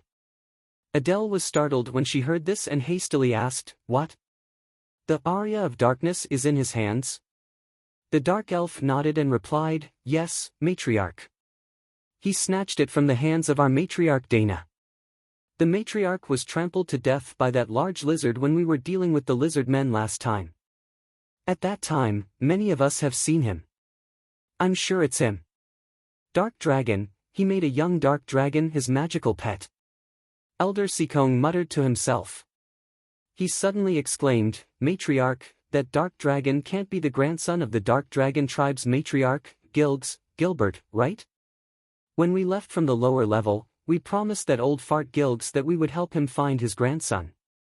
Adele's expression stirred when she heard Sikong's words. She said, it's very possible. That little lewd dragon's personality is somewhat similar to this Brian's. I think he might be hanging out with him. It looks like we definitely can't touch him. This person isn't someone we can provoke. Matriarch, what should we do? Are we just going to let the lizard men go? The young dark elf hastily asked as if he had a bone-deep hatred for the lizard men. Adele shot a glance at the young dark elf and said, what are the lizard men? There are so many races in the underground world. The lizard men aren't the main point. Apart from occupying a few small mines, they haven't done anything else. Making a move against them won't affect the overall situation. However, if we can form a good relationship with this fellow from the Calamity Church, we might be able to return to the world above and seize the fertile territory occupied by those damned forest elves. The dark elf was pleasantly surprised when he heard Adele's words. He said, can we still return to the world above and take back everything that belongs to us from the hands of those forest elves? In this world, there's nothing impossible. Adele said confidently. As Adele and the other dark elf elders were talking, the sounds of waves continuously drifted into their ears. By the time they reached this point, the sounds from above gradually subsided. Not a single female dark elf's voice could be heard anymore. Adele frowned and listened for a while. She couldn't help but be startled when she discovered that not a single one of her subordinates had come down from above. Those 5 dark elves were actually the most adept at sexual techniques among the dark elves. They were the ones with the most exuberant needs and could resist 10 men at night without falling. According to Adele's instructions, they would take the initiative to send her a signal after settling Han Shua. However, judging from the current situation, not a single one of the 5 sluts had sent out a signal. Moreover, there weren't any more moans coming from them. This seemed to indicate that they had already taken the lead and laid down. Why isn't there any sound? An elder asked doubtfully. He should already be at the end of his tether. To be able to hold out for so long, it seems that this human does indeed have some methods. Another elder replied. Adele shot a glance at the two and lightly snorted, saying, do you think everyone is as useless as you? Could a human subdue those 5 sluts in such a short period of time? An elder sneered. You're right. Adele shot a disdainful glance at him and muttered, you actually want me to personally take action? As she spoke those last words, Adele's entire body gradually heated up. Her face was so red that it seemed as if it was about to drip blood. She didn't look at the few male dark elves here anymore. Instead, she twisted her waist and swayed her buttocks as she excitedly walked up. When Adele arrived there, she saw Han Shua sitting upright on a wide chair, completely naked. There was a playful smile on his face as he looked at Adele, whose heart was surging with raging lust. On the carpet beneath Han Shua's feet, there were 5 smooth and slippery dark elven sluts. They were as soft as 5 lumps of cotton. It seemed as if they didn't even have the strength to lift their toes. Adele only shot a glance at the ferocious, high-spirited thing on Han Shua's lower body, and her heart immediately trembled. When she looked at the messy scene again, her heart began to beat more and more intensely. She could no longer suppress the thumping of her heartbeat. I've been waiting for you. Han Shua smiled as he looked at Adele. He opened his arms and invited, Madam, come up. Adele let out a moving moan. The clothes on her body transformed into feathers that filled the sky and fell to the ground, revealing her perfect naked body. The charming Adele didn't hold back at all. She was like a moth flying into a flame. Her protruding buttocks directly landed on Han Shua, who was sitting upright on the chair. Oh! Han Shua and Adele let out a loud moan at the same time. Their voices were filled with endless joy and satisfaction. In the room where Adele had left earlier, a few male dark elves were still discussing spiritedly. It seemed as if they didn't believe Adele's words before she left. However, after Adele let out a drawn-out moan, the faces of the male dark elves became extremely unsightly. From the sound of Adele's voice, it was clear that Adele's judgment was correct. Han Shua had indeed subdued 5 sluts in an extremely short period of time. Now, he had begun his conquest against matriarch Adele. Some human males were indeed stronger than dark elves in this aspect. However, the abilities of female dark elves in this aspect were also well known throughout the profound continent. Even a human male with extraordinary talent wouldn't have any advantage when facing a female dark elf. Those 5 sluts selected from among the dark elves were even more outstanding. Who would have thought that Han Shua would really settle them? When Adele personally took action, her previous words of contempt towards them became a reality. It was as if someone had slapped them in the face, causing their self-esteem in this aspect to receive an enormous insult. What a frightening fellow. It seems that only matriarch Adele can subdue him. Sikong said to the few beside him as the bloodstains on his body gradually disappeared. The others clearly had expressions of jealousy on their faces. However, after hearing Sikong's words, they all nodded and said, "That's only natural." Sikong and the others were originally Adele's mistresses. In the Dark Elven race, this kind of matter was common. However, even if these few people were added together, they still wouldn't be Adele's match. They knew that Adele was extremely frightening in this aspect. Perhaps it was precisely because they couldn't raise their heads in this aspect that they always feared Adele from the depths of their hearts. Just as Sikong and the others were discussing spiritedly below, Adele suddenly let out a drawn-out moan from above. Upon hearing this, the expressions of the 5 forest elf elders greatly changed. Sikong was the first to be unable to help but cry out in alarm, "How is this possible?" The others also had faces of disbelief. Each and every one of them looked at each other in dismay, not knowing what to do. From that drawn-out moan, they could clearly tell that Adele had released herself. However, before the 5 dark elves could react, Adele let out an extremely carefree moan and suddenly screamed, "No!" The 5 dark elves were once again dumbfounded. Among them, Sikong shouted, "He's still coming. Could it be that the matriarch can't take it anymore? That's impossible. Even if the matriarch has released herself, she still wouldn't say the word no. Perhaps she's using a secret technique to deliberately do so. You also know that the weaker a woman is, the more she can let a man release himself." One of the Dark Elf elders thought for a moment and analyzed with great experience. After hearing this Dark Elf elder's words, the other Dark Elves immediately reacted.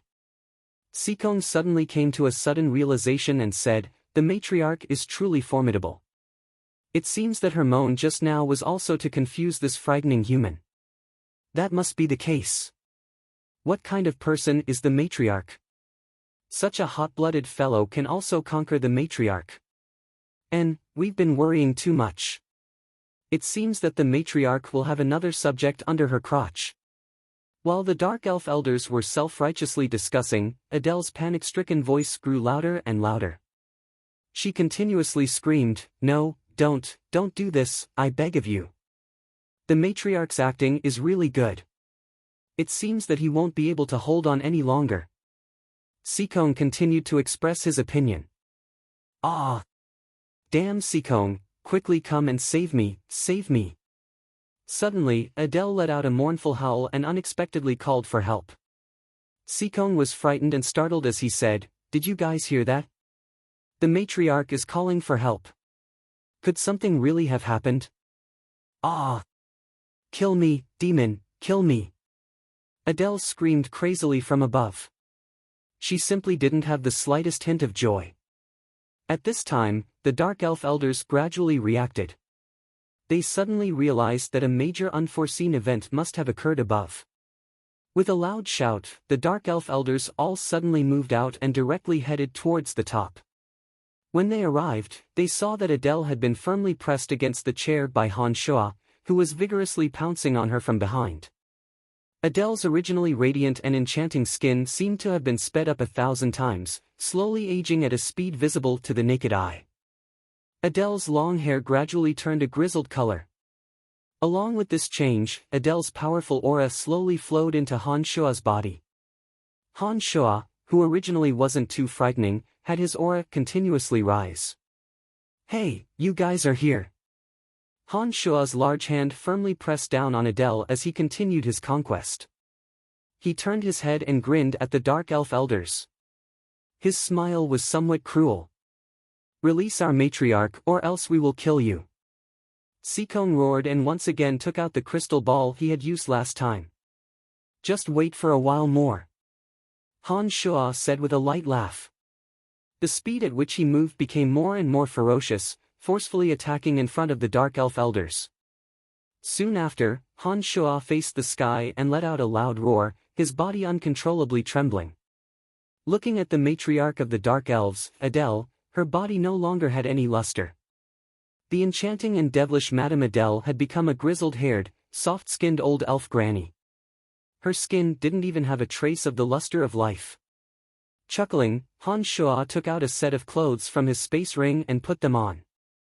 After absorbing all of Adele's strength, he felt an unprecedented comfort. He smiled at the Dark Elf elders and said, "Adele is dead, you guys should also leave together."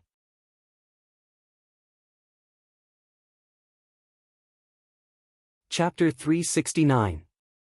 After Han Shua finished speaking, the Dark Elf elders were extremely terrified. Especially in the case of Adele's death, this caused the Dark Elf elders to tremble with fear. Among them, Sikong, who had fought with Han Shua, was especially timid. Sikong, who had been the first to propose this, not only didn't have the slightest intention of avenging Adele's death, he actually shrunk back. He put on a strong front and said, What do you want?" Han Shua couldn't help but laugh, beaming as he said, "Of course I want all of you to die. You won't get any benefits even if we die. Besides, you might not even be able to kill the 5 of us." Sikong opened his mouth once again, then his expression became slightly calm as he said, "Let's discuss the conditions." At this time, the other 5 naked female dark elves on the carpet woke up one by one in a daze. When they saw this scene, they all lost their heads out of fear and ran towards the Dark Elf elders, fearfully saying, "Elders, save me." The Dark Elf elders didn't know how to respond for a moment when they saw the 5 naked bodies running towards them. However, they didn't have time to think too much as the 5 naked beauties each threw themselves into the embrace of a Dark Elf elder. Their expressions were still fearful as they said, "I'm so scared, let's quickly escape." "Pooh!" The heavily injured Dark Elf elder Sikong looked at the exquisite dagger that had been stabbed into his chest. His face was filled with disbelief as he looked at the naked woman who was still twisting her body in his arms. However, there wasn't a trace of panic on this woman's face, only a sinister indifference. The other Dark Elf elders all received the same treatment as Sikong. The 5 naked beauties that had entered their bosoms had all stabbed their weapons into their hearts and lungs. Each and every one of them were cold, heartless, and ruthless.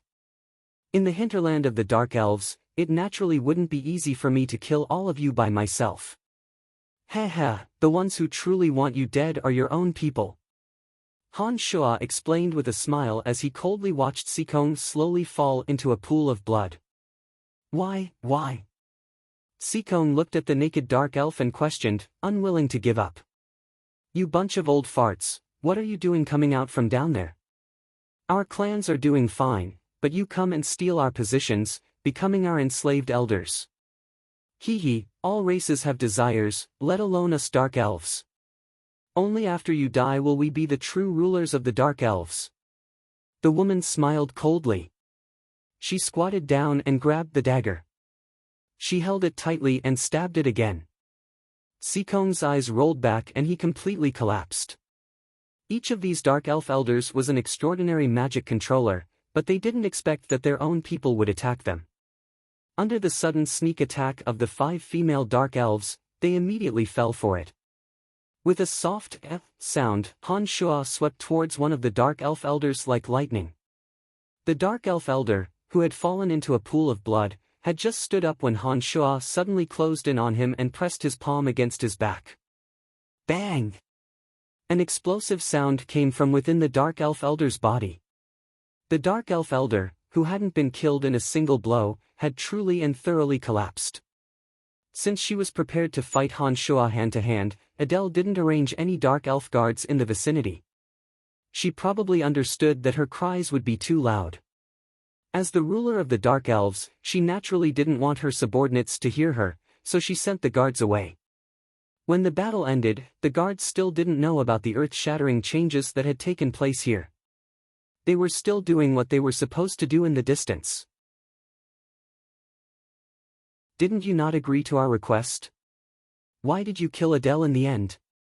A female dark elf named Shiran asked Han Shua in puzzlement as she wiped her blood-stained arm on the carpet and put on her clothes that were as thin as light muslin. When Han Shua displayed his extraordinary strength and defeated all 5 of them in a short period of time, Shiran and the others had once proposed this to Han Shua, hoping that Han Shua would help them kill Adele and the Dark Elf elders. However, Han Shua had tactfully declined. Shrugging his shoulders, Han Shua helplessly said, "Adele did something to me, so I changed my decision at the last minute." As Han Shua spoke, he let out a light breath. There seemed to be red threads swimming inside his body. 2 small black dots were slowly being chased by the red threads from his shoulders to his palms.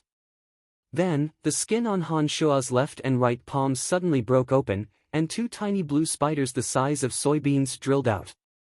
2 balls of flame soared out of Han Shua's palms, burning the 2 blue spiders to ashes. Han Shua opened his mouth and blew, disappearing.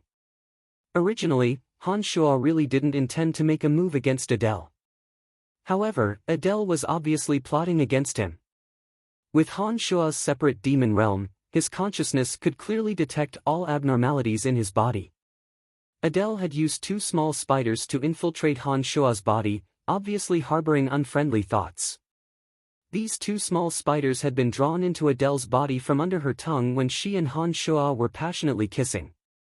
Even Han Shua hadn't felt the existence of the soybean-sized spiders when they were passionately kissing.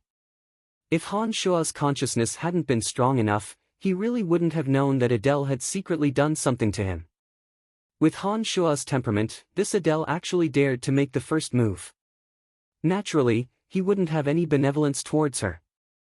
In this kind of intense hand-to-hand combat, he suddenly used a secret demonic technique and used the demonic technique of gathering yin to replenish yang to absorb the energy in Adele's body bit by bit. This Adele was a strange dark grand magus. Apart from this, there was another bizarre energy in her body. This energy was completely different from ordinary fighting aura. It had some kind of evil energy that could stimulate lust. Han Shua felt a bit of evil divine energy from that energy and guessed that it should have come from the evil goddess Rose. It was precisely because Adele had this bizarre evil energy in her body that the Dark Grand Magus Adele, who was originally only at the Dark Grand Magus realm, appeared so frightening. When Han Shua used the yin to replenish yang secret technique, Adele frantically resisted. However, Adele's body still only had the strength of a mage. When facing an expert like Han Shua, whose body was as tyrannical as a magical beast, her body's struggles were completely futile. When Han Shua used the demonic technique to absorb Adele's energy, he mainly absorbed the evil energy that came from the evil goddess Rose. After the evil and evil dregs of this energy were actively removed by the demonic technique, only 20% of the energy was ultimately left behind, which was the essence of the energy that Han Shua's demonic technique directly absorbed. However, even this 20% essence made Han Shua feel that his demonic yuan had been greatly nourished. The demonic infant in his body was becoming more and more spirited, causing Han Shua to feel a kind of carefree and unrestrained feeling. As for Adele's mental strength, it wasn't something that could be absorbed using the yin to replenish yang secret technique. As Adele struggled with all her might, she continuously attempted to gather her mental strength to attack Han Shua with dark magic. Unfortunately, under the attacks of Han Shua's soul tremor magic, Adele was unable to calm her mind and gather her mental strength. It seems that the desires in my heart have been growing stronger and stronger recently. Could it be that I'm about to reach the carnal realm? Han Shua suddenly had some doubts. During this period of time, whenever he saw beautiful women, he would have a strong desire to conquer them. He also had a desire to immediately kill his enemies. All kinds of desires for battle and slaughter, all had a tendency to spread. Shaking his head, Han Shua temporarily set aside the thoughts in his heart. He glanced at the 5 already neatly dressed dark elf beauties standing in front of him and said, "All right, these fellows who obstructed your control over the dark elves are all dead. Now we can talk about our matters." Shiran nodded and said, "Leave the rest to us. As long as you take out the Arya of Darkness, we will give you 500,000 gold coins and guarantee that we won't touch those lizard men. What do you think?" "No problem." Han Shua readily agreed. He took out the strange longbow that he had obtained from Dana and said, "It's useless in my hands anyway. It's a very good deal to exchange it for 500,000 gold coins." Adele and the other dark elf elders didn't have any treasures on them that Han Shua cared about. Perhaps it was because they had just come out from the next floor and hadn't had the time to collect their wealth, so Han Shua didn't obtain any satisfactory spoils of war from them. "In addition, we agree to establish a long-term trade with you. Our underground world has things that your world above doesn't. I believe that those things can be exchanged for all kinds of fine wine and many exquisite artworks, including some rare magic amplification gems. With those things, us dark elves can create beautiful magic weapons. If we were to sell them, I believe that every one of them would be something that your nobles would fight over." Shiran said to Han Shua. Don't worry. I will definitely satisfy you. Of course, you must also satisfy me. Let's all get rich together." Han Shua was in a good mood as he spoke to the 5 women who were about to become the new dark elf elders.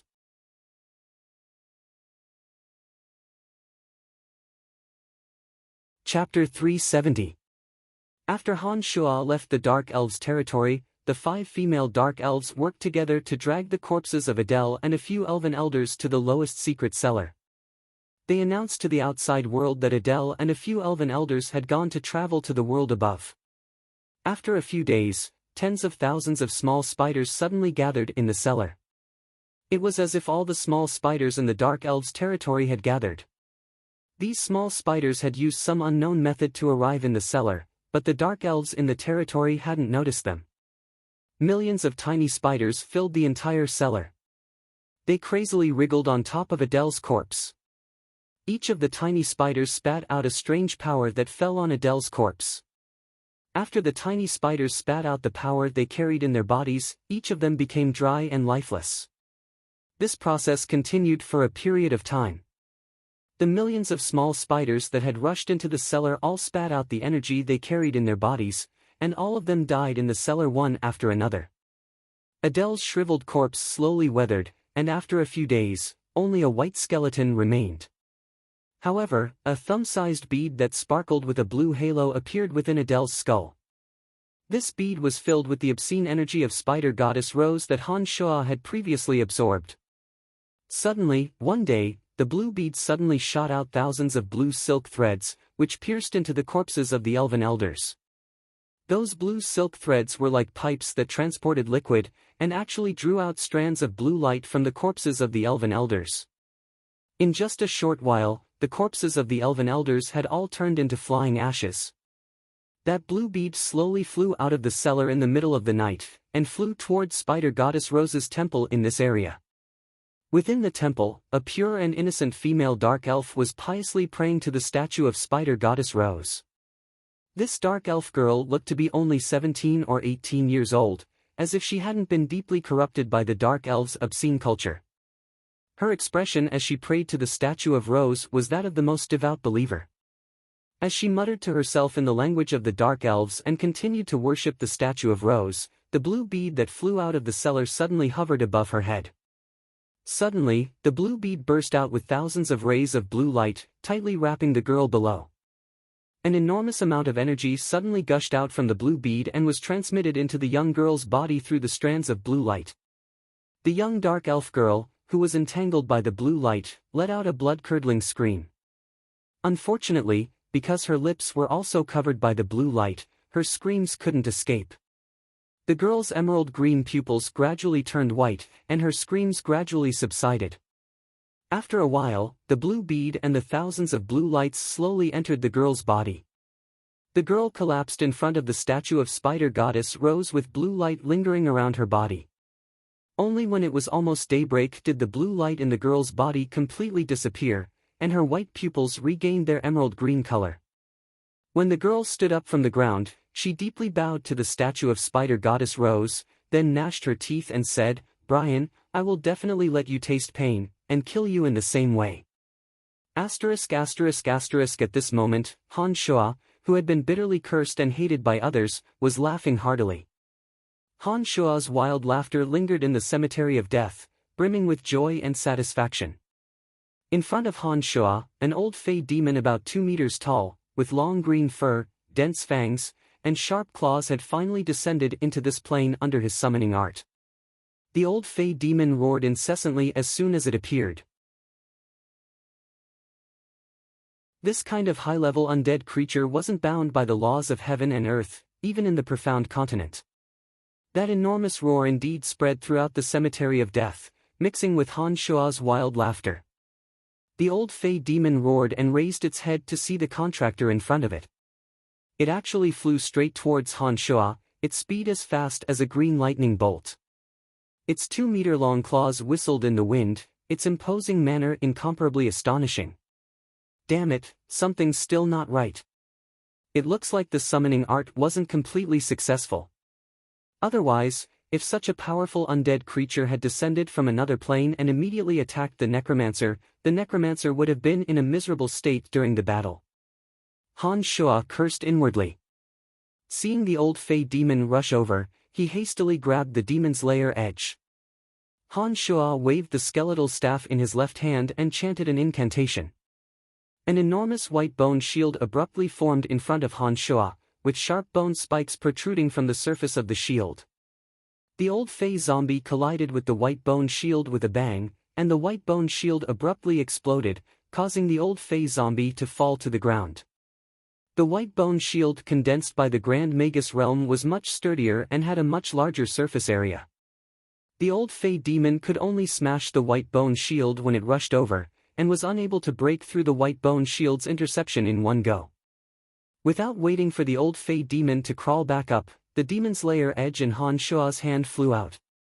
With an extremely ear-piercing sound of metal colliding, 2 of the old fey demon's sharp claws on the right side were broken. However, Han Shua was also overwhelmed with shock. He didn't understand how the old fey demon's sharp claws were formed. The demon's lair edge had chopped down, but only 2 claws were broken. Moreover, it seemed to take a lot of effort.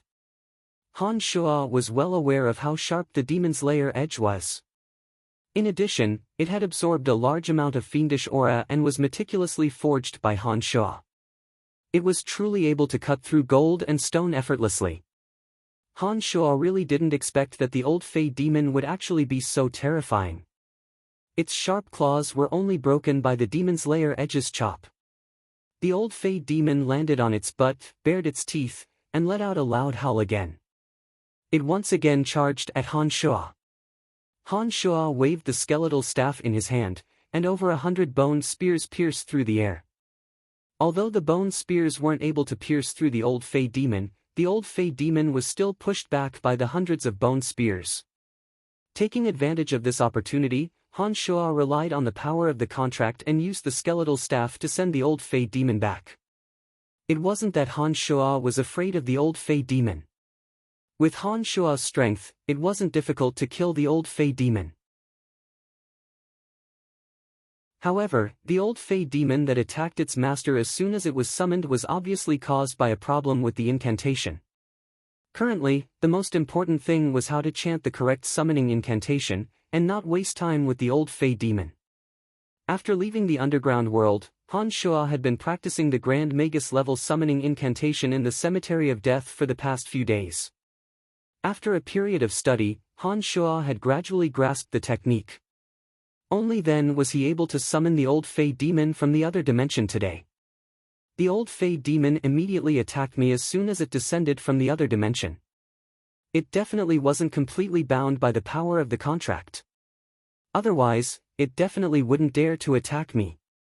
Han Shuo muttered to himself. He furrowed his brows as he pondered over the details of the summoning incantation.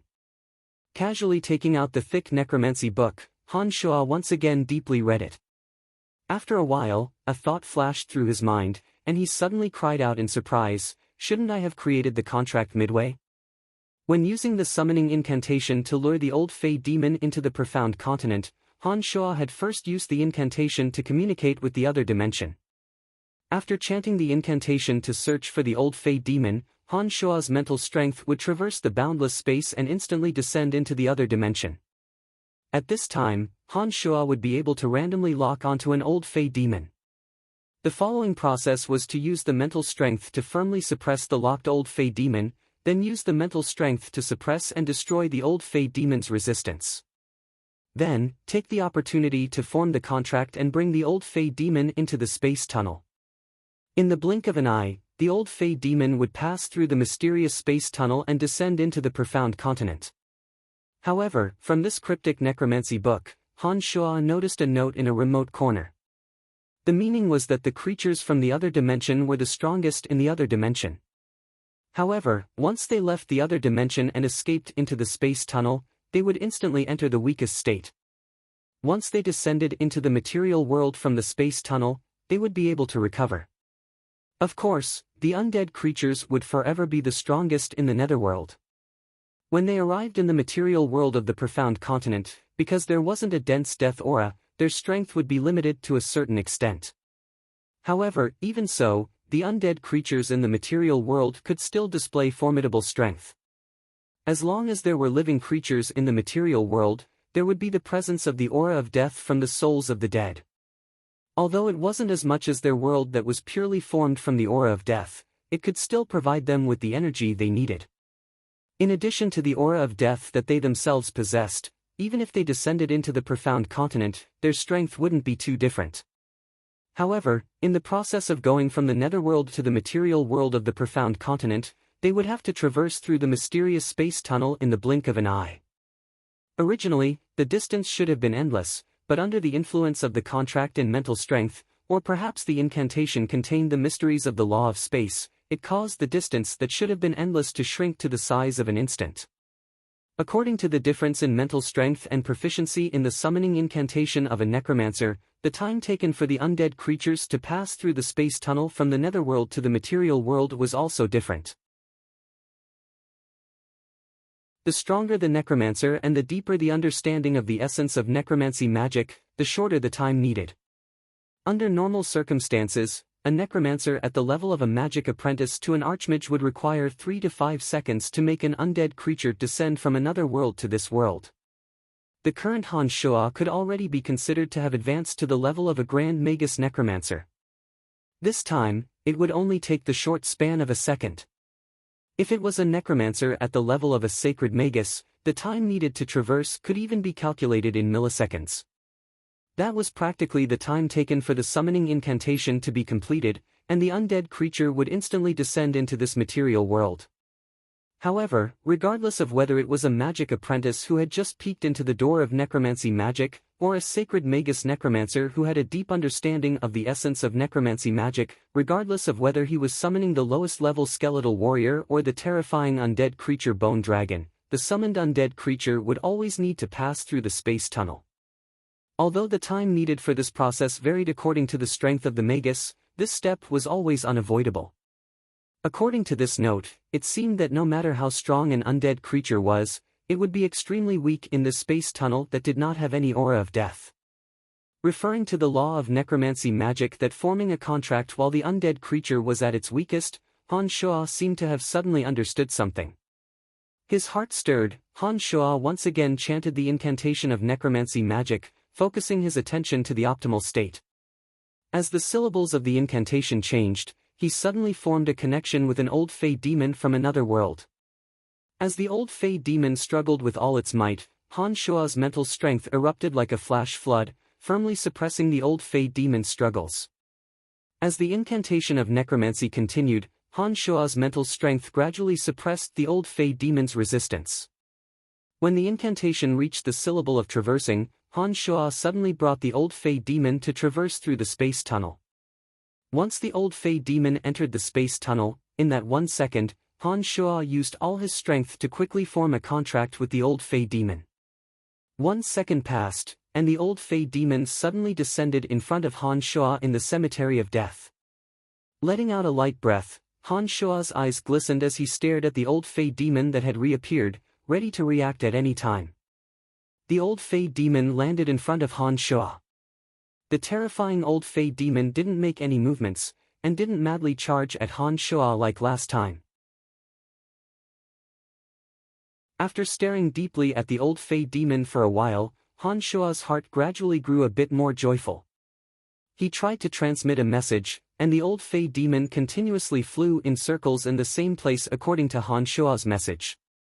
From the old fey demon's emotions, Han Shua could feel its impatience and even disgust. It seemed to hate this kind of senseless action, but it still followed Han Shua's instructions. The power of the contract made it unable to resist. Success, it's finally fucking succeeded. Han Shua laughed wildly. He understood that the summoning spell this time was truly a success, and his heart was filled with a strong sense of satisfaction. Under Han Shua's tireless efforts, the old fey demon summoning spell of the necromancy Grand Magus realm had finally been truly realized. Once the old fey demon summoning spell was complete, he would be able to quickly grasp the bone demon and mummy lord summoning spells.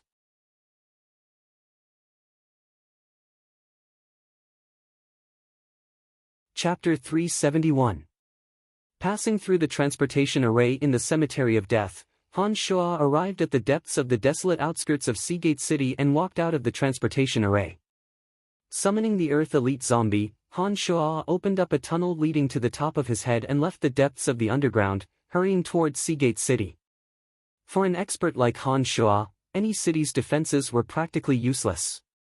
Descending to a remote corner of Seagate City, Han Shua headed towards the area where Helen had originally stayed. However, when Han Shua arrived, he discovered that Helen and her personal guards had long since left Seagate City. Arriving at the Dark Mantle stronghold in Seagate City, Han Shua summoned Delante. From Delante, Han Shua found out that Helen had gone through a bloody purge in Seagate City and was now completely under Helen's control. Han Shua's letter from last time had already reached Dick's hands. According to Han Shua's instructions, Dick spread the news from Bretel City, saying that Helen had never had an intimate physical relationship with Han Shua, and that the rumors of Helen being raped were purely the conjectures of the servants. Bretel City issued an official statement in accordance with Han Shua's instructions. This time, the statement was deliberately spread throughout the 7 Grand Duchies. Indeed, some people believed the news, but some people with filthy hearts still didn't believe the authenticity of the news. As for the citizens of Helen Duchy, when this statement arrived, out of respect for Grand Duke Helen, a portion of them truly believed the statement. Helen originally disdained to come out and prove the truth of this matter, but after experiencing cold and disdainful gazes for a long time, she took advantage of Bretel City's statement and stood out. Under the joint supervision of several great nobles of Helen Duchy, including a few virtuous and prestigious women, Helen agreed to have her body appraised. 3 old women sent by the great nobles examined Helen's body, finally confirming that Helen was indeed a virgin. After these great nobles, as well as the highly respected women of Helen Duchy, issued an official statement to the citizens, all the citizens truly believed the truth of this matter and no longer had any doubts about Helen's identity. Perhaps because the citizens felt that they had previously insulted the Grand Duke's reputation, the citizens who had originally despised Helen began to bitterly reflect on their actions. After this incident, the citizens' admiration for Helen reached an unprecedented height. Taking advantage of this opportunity, Helen swiftly and decisively eradicated several of her political enemies. She eliminated all of the nobles who had previously plotted against her. After a bloody massacre, there wasn't a single noble in the entire Helen Duchy who dared to rebel against Helen. At this time, the Grand Duke of Narsen Duchy, Benedict Sackville, who had originally treated Helen with incomparable indifference during the Conference of the Seven, immediately sent a passionate letter to Helen. On one hand, he bitterly expressed his remorse, and on the other hand, he once again pursued Helen like before. Inside the Duke's mansion in Helen Duchy's Helen City, Helen was holding the letter filled with touching words of love. She sneered as she tore it to shreds. She said to Firewind beside her, "After experiencing this matter, I've thoroughly seen through Benedict Sackville's true colors. It seems that Benedict Sackville has always been pursuing Helen Duchy and not me. When all the citizens and nobles of Helen Duchy rebelled against me, not only did he not help me, he even schemed against me in secret. However, now that I've regained control of Helen Duchy, he's once again begun to chase after me like a housefly. It turns out that Benedict Sackville has only been pursuing Helen Duchy from beginning to end." Firewind, who had transformed into a human woman, nodded her head and said, "I've long since said that Benedict Sackville can't be trusted. Politicians are all for the sake of profit. This person's hypocrisy is nauseating. I really don't know why you were willing to cooperate with him in the first place." Hearing Firewind's words, Helen's tender and beautiful face turned slightly red. She said, "Big Sister Firewind, I was only using him. The relationship between countries is nothing more than that. Narsen Duchy and we have the same enemy. I was only using him to deal with the enemy." After pausing for a moment, Helen's face became even redder. After hesitating for a moment, she timidly asked Firewind, "Big Sister Firewind, what do you think of Brian? That despicable villain?" Firewind stared blankly for a moment before gnashing her teeth in hatred. She didn't know why, but when Helen heard Firewind call Han Shua a despicable villain, she faintly felt uncomfortable in her heart. It was as if deep in her heart, she didn't want anyone to slander Han Shua, even if it was her closest sister Firewind. "Yes, it's Brian. Big Sister Firewind, what do you think of him?" However, with Helen and Firewind's many years of intimate relationship, she naturally wouldn't rebuke Firewind because of these words. Instead, she looked at Firewind with some expectation. Firewind shot a glance at Helen. From Helen's eyes that were filled with expectation, Firewind could no longer see the slightest bit of resentment towards Han Shua.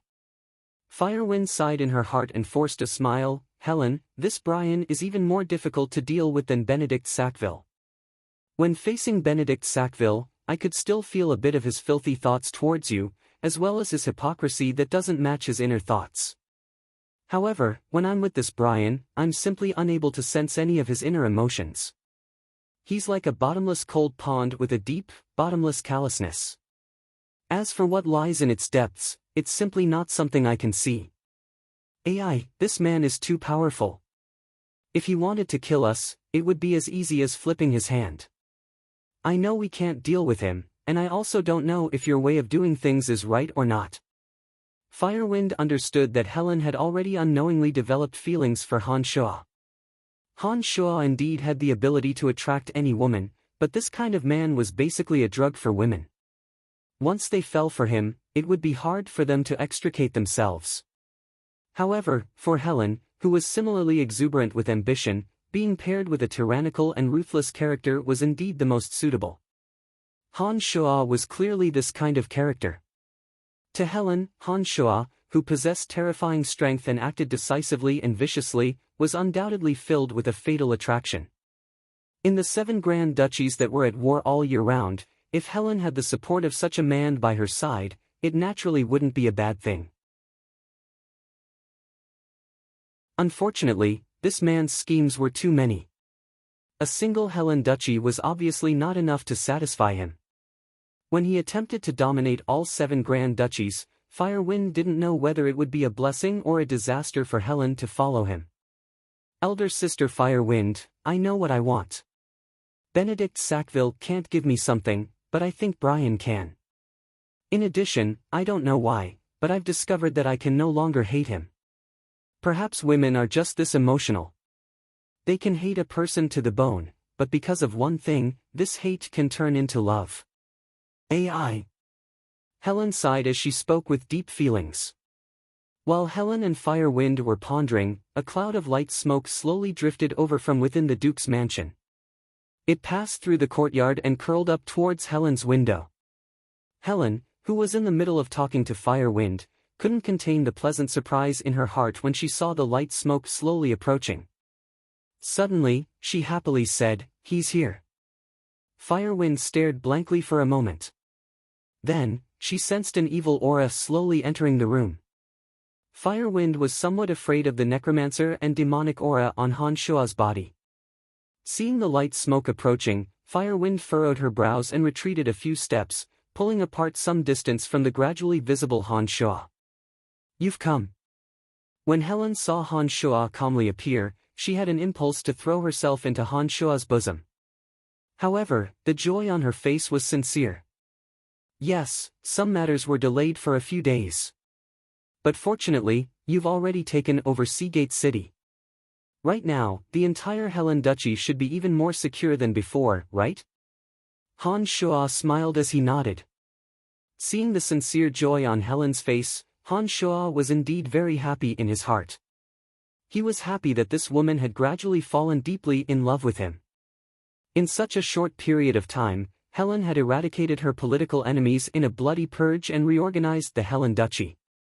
This made Han Shua somewhat admire Helen's strength. He thought to himself that this woman was able to ascend to a high position in the Helen Duchy. It seemed that she really did have some methods. "Oh right, the matter you mentioned last time, how is it going?" Seeing that Firewind was here, Helen couldn't act too intimately. After the initial joy, she immediately began to inquire about the proper business. "My people have arrived in Helen City. It's only because I haven't come over that I haven't dared to contact you." "Yes, they're currently outside the door. I think that now that the Helen Duchy is in your hands, you should be able to secretly conduct some transactions." Han Shua replied with a smile. "Big Sister Firewind, I'll have to trouble you to invite them in." When Helen saw that Han Shua was speaking, he took the opportunity to give her a meaningful look. Her charming face reddened as she blushed and said to Firewind. When Firewind saw Helen's face rippling with love, she sighed in her heart. How could she not know that Helen wanted to send her away so that she could say some intimate words to Han Shua? "Yes, I'll go out for a while," Firewind replied and directly walked outside. She couldn't help but silently criticize Helen for valuing a lover over a friend. As soon as Firewind left, Helen retreated a few steps with a red face. Looking at the approaching Han Shua, she said in a low voice, What do you want to do now?" When Helen retreated to a dead end, she leaned her delicate body against the wooden wall and said in a low voice with a red face, "This is my Duke's mansion. Don't you dare act recklessly." Han Shua stretched out his hands and pressed them against the wooden wall on either side of Helen's shoulders. Looking at the somewhat panicked Helen, Han Shua felt a sense of gradually conquering satisfaction. He beamed and said, "The Helen Duchy is completely in your hands. According to our agreement, shouldn't you take the initiative to serve me in bed?" Helen's heart panicked, thinking that this scoundrel was actually so shameless and brazen as to make such a request. This caused Helen's heart to beat faster and faster. Blushing, she implored Han Shua, "Give me a little more time, I'm still not ready. In addition, I just proved my innocence to others. If you want me immediately, others might see through my flaws." After hearing Helen's words, Han Shua changed his train of thought and felt that this was indeed the case.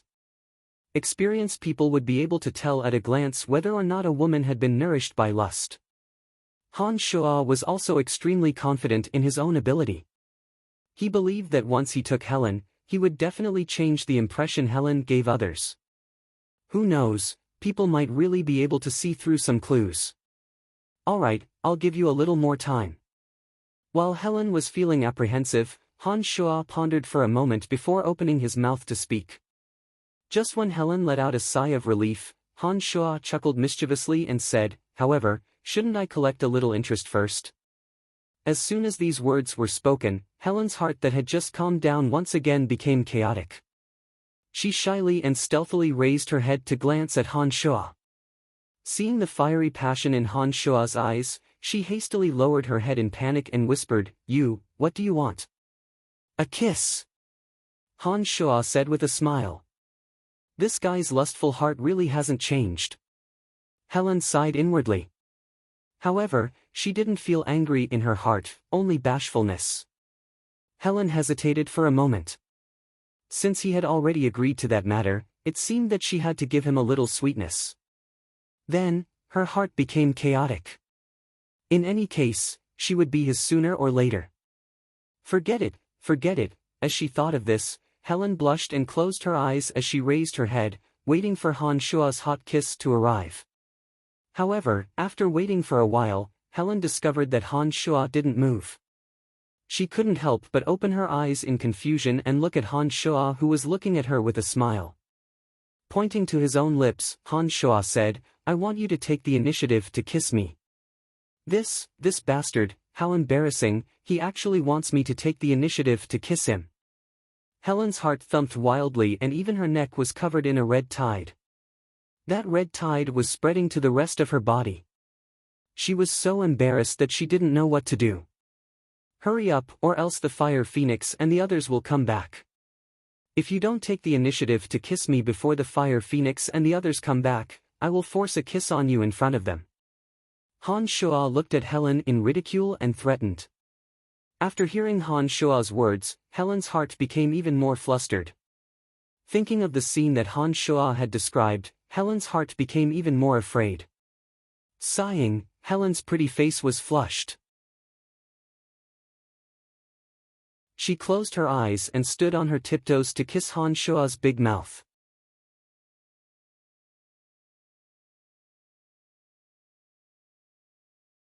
Chapter 372. This kiss was destined to be short-lived because Fire Phoenix's footsteps were already approaching. Han Shuo only tasted it lightly and didn't delve into Helen's fragrance. While Helen was still wondering why Han Shuo had suddenly stopped being so greedy, she also heard Fire Phoenix's voice. Helen raised her head to look at Han Shuo with watery eyes and immediately understood that it wasn't that Han Shuo had stopped being greedy, but rather that Fire Phoenix had already arrived. Han Shuo had already entered the inner room to sip tea before Fire Phoenix had entered. This time, apart from Fabian, there were also a few merchants from the Lancelot Empire who had come to Helen City. Although these merchants were on very good terms with the Buzzed Merchant Guild, Han Shuo still wouldn't let them discover his relationship with Helen. Even Fabian didn't know the exact situation. He had only come because he heard from Dick that this trip was safe. Fabian was loyal and devoted to Phoebe. Although his relationship with Han Shuo was also very good, Phoebe was Fabian's true master. If it were any other matter, Fabian might have always been on Han Shuo's side. However, when he discovered that Han Shuo had another woman named Helen, Han Shuo couldn't predict his actions. If Fabian had honestly and selflessly reported Han Shuo's lustful behavior to Phoebe, with that jealous nature of Phoebe's, who knew what kind of storm would have arisen? When Fire Phoenix brought Fabian and a few other merchants from the Lancelot Empire in, she only needed a glance to see the bashful sweetness on Helen's face that hadn't yet faded. Fire Phoenix's subconscious pouting made Fire Phoenix's thoughts wander even more, and she couldn't help but roll her eyes at Helen. Helen was a bit embarrassed. She coughed lightly to cover it up, cursing Han Shuo in her heart. She then smiled at Fabian and the other merchants from the Lancelot Empire and said, "Welcome everyone to our Helen Duchy. I believe that everyone already knew what we were going to talk about before entering this room." Fabian only knew from Dick that Helen, the Duke of Helen Duchy, wanted to conduct some secret transactions with their company. With Fabian's keen sense as a merchant, he immediately smelled the thick scent of gold coins from this invitation. As the person in charge of the Helen Duchy, Grand Duke Helen currently had 100% control over the entire Helen Duchy. With such a character taking the initiative to invite them, any merchant guild that came would be able to obtain generous benefits. Nodding his head with a slight smile, Fabian respectfully saluted before saying, "Of course, our Buzzed Merchant Guild can provide you with everything that your Helen Duchy needs. In addition, we will also purchase some of your Helen Duchy's goods at a reasonable price." This will definitely be a transaction that will benefit both parties. While Helen and Fabian were talking, a guard's report came in from outside. Your lordship, they've arrived. Let them come in. Helen commanded gracefully and elegantly. Afterwards, a group of 7 people walked in. Judging from their auras, they were somewhat similar to Fabian and the others. Each of them had a slightly plump build, and their eyes sparkled with the cunning of a scramble for fame and profit. Greetings to the Grand Duke. After the group of 7 entered, each of their expressions were more respectful than the other. After experiencing this bloody purge, it would be difficult to find any nobles in the Helen Duchy who dared to rebel against Helen's position. Helen's viciousness had also been widely spread among the nobles and merchants, causing these merchants to tremble with fear. Rise. Helen shouted in a tender voice, then introduced them to Fabian. These are the merchants of our Helen Duchy. In the future, all transactions between the Helen Duchy and you will be completed by you alone. However, you can rest assured that in the future, within the borders of the Helen Duchy, all of you will definitely be guaranteed. Thank you, your lordship. This kind of transaction that benefits both of us will definitely satisfy all of us. Fabian said with a relaxed smile. Helen nodded and said, Today, I will only introduce both of you to each other so that you can rest assured that the transaction between you two will be under my protection. All right, you can find a place to discuss the specific details. My request is that you don't let anyone know about the transaction between you two. The more secretive, the better. Your lordship can rest assured, we know what to do. Fabian and the merchants of the Helen Duchy answered together, their hearts bright as snow. Afterwards, under Helen's signal, they left the place.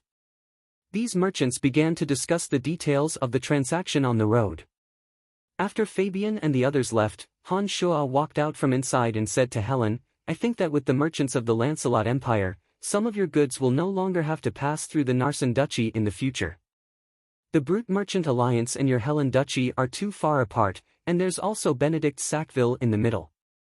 Instead of trading with them, it would be better to cooperate with Fabian and the others.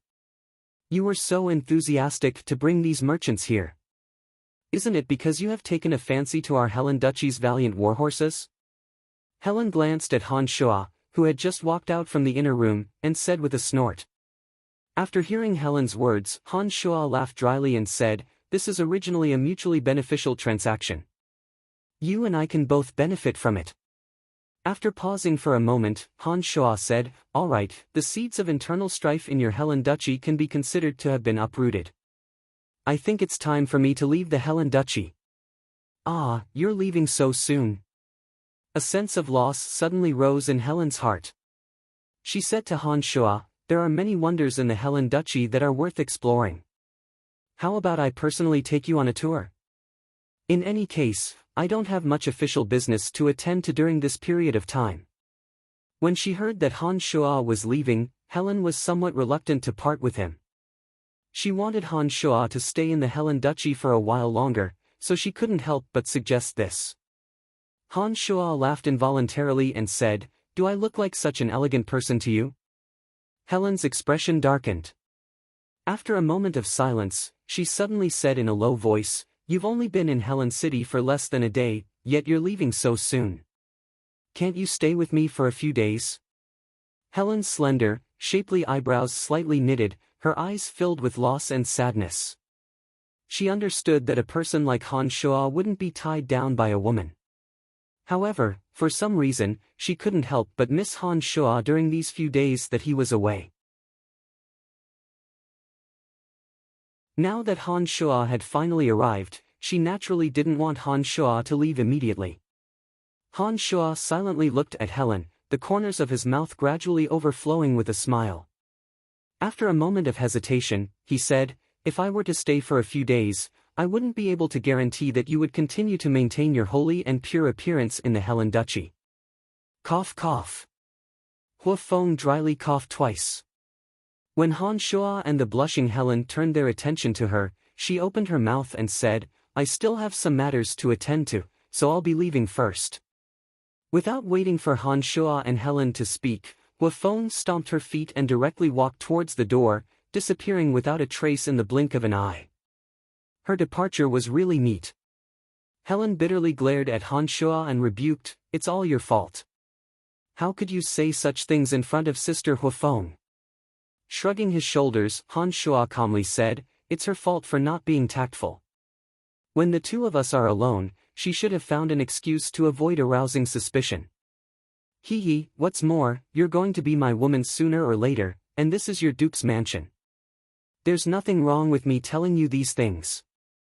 How can this be? Sister Huafeng is just like my own sister.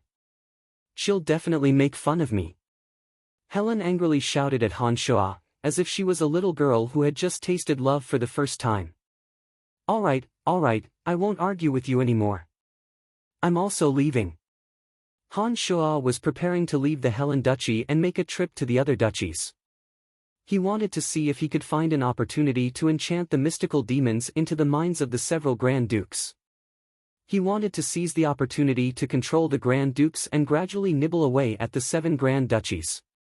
You're really leaving immediately?" Helen bit her lips and looked at Han Shuo with eager eyes. After hesitating for a moment, she blushed and lowered her head to suggest, "If you're willing to stay with me for a few days, as long as you don't really want me, I'll let you do anything else." When she said these words, Helen's head was almost buried in her towering breasts. She couldn't help but secretly curse herself for being so lowly. How could she take the initiative to surrender to Han Shuo so quickly? But since she was the one who said those words, it was undoubtedly a form of submission to Han Shuo's other situation. Han Shuo was stunned. His pair of burning eyes gazed at the bashful face of the goddess worshipped by the citizens of the Helen Duchy. His heart suddenly felt hot and dry. The bashful and angry Helen in front of him was boundlessly gorgeous and possessed a kind of soul-stealing charm. This made Han Shuo, who had always run amok, somewhat unable to hold himself back. "All right, I'll stay with you for 2 days." Han Shuo replied and abruptly hugged Helen by the waist. Amidst Helen's soft and bashful cry, he fiercely kissed Helen's rosy lips. During these 2 days, Han Shuo accompanied Helen to wander around the Helen Duchy. Helen had secretly left the Duke's mansion and temporarily handed over some official duties to trusted subordinates. The Helen Duchy was equivalent to a province in the Lancelot Empire. There were indeed some beautiful scenic spots in several of its cities. Helen had always been busy with official duties and hadn't had the opportunity to properly tour her own duchy's beautiful scenery. This time, taking advantage of the opportunity to come out with Han Shuo, she was truly in high spirits. Both Han Shuo and Helen could fly, and Han Shuo had enough strength to protect Helen. In order to have some alone time with each other, the Fire Phoenix was naturally mercilessly excluded. The two used 2 days to visit several famous mountains and rivers, as well as beautiful valleys. During these 2 days, Han Shuo really took advantage of Helen's body. Except for the lack of true ecstasy, every part of Helen's body had been explored by Han Shuo. At first, Helen was reserved and resistant, but as she slowly became intimate with Han Shuo, she gradually let go of herself. After 2 days, Han Shuo and Helen no longer had any barriers between them. The surging waterfall was like thousands of silver ribbons pouring down in torrents. It fell into a bottomless cold pool, splashing up sparkling and translucent water droplets like crystals. There were many lush plants growing around the cold pond. Some of the flower buds were releasing a delicate fragrance to their heart's content. All kinds of birds were chirping and dancing in the air, rendering this area full of vitality. The breath of spring was perfectly performed in this place. On the branches of a towering old tree, Han Shuo hugged Helen and smiled at the beautiful scenery.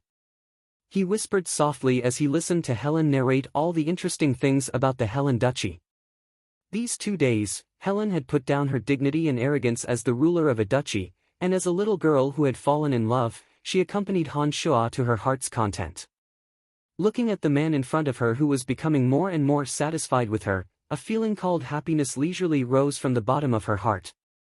If you want to conquer the 7 Grand Duchies, there's one person you must pay attention to.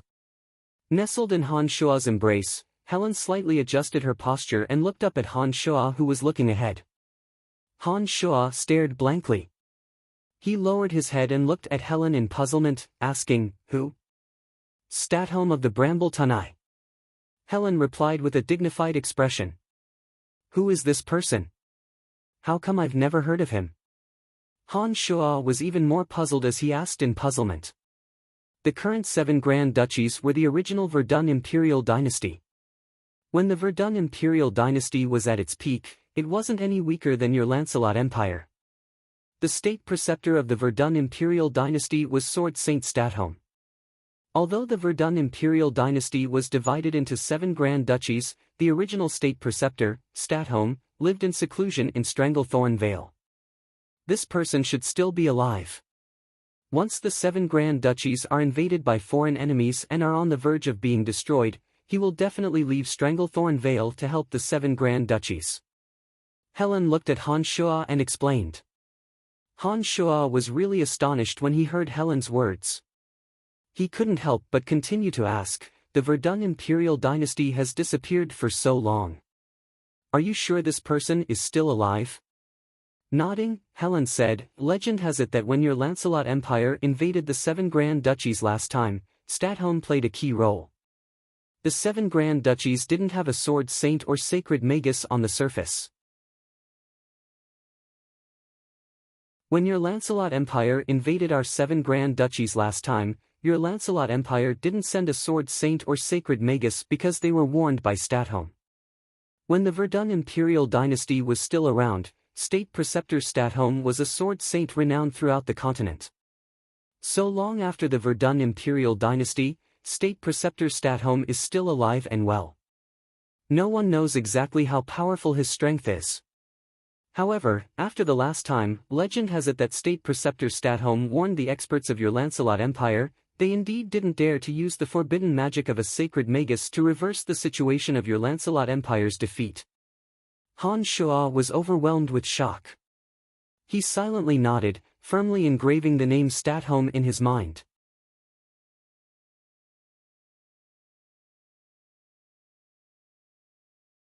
Chapter 373.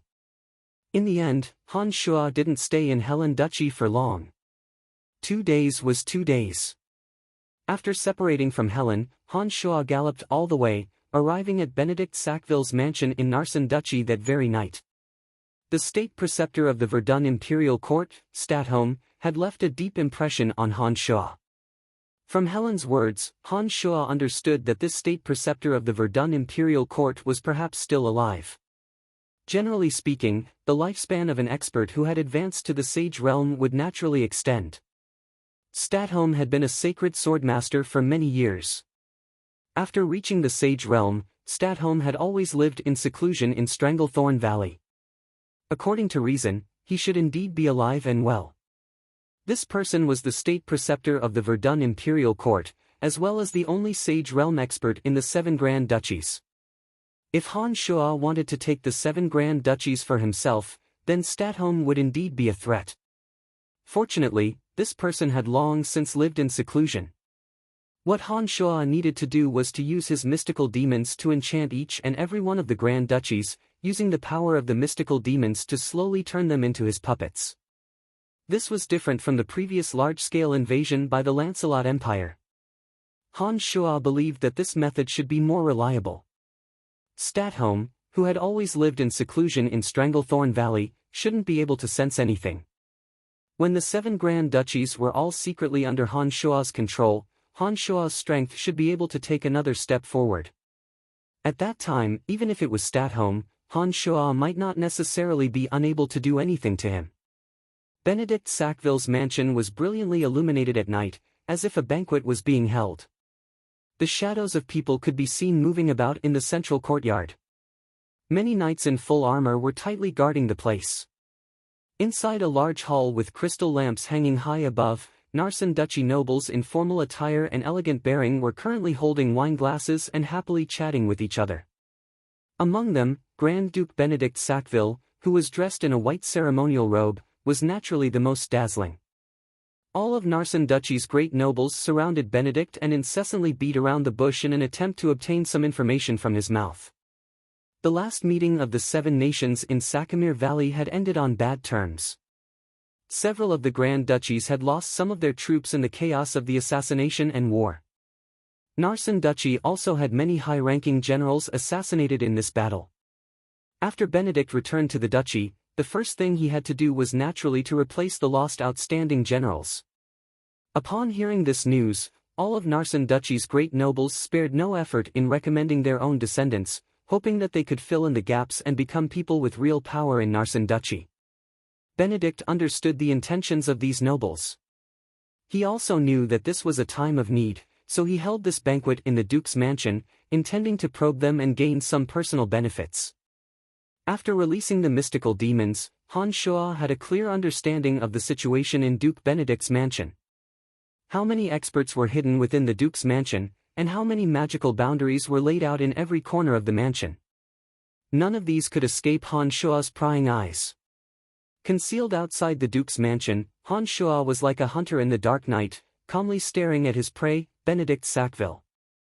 In his heart, he was constantly searching for the most appropriate opportunity to enchant the mystical demons into Benedict Sackville's brain. Mystical demons possessed miraculous effects, but the process of enchantment wasn't that easy. First, Han Shuo had to be personally by Benedict Sackville's side. When the original demons occupied Benedict Sackville's brain, Han Shuo had to constantly urge them with secret demonic techniques.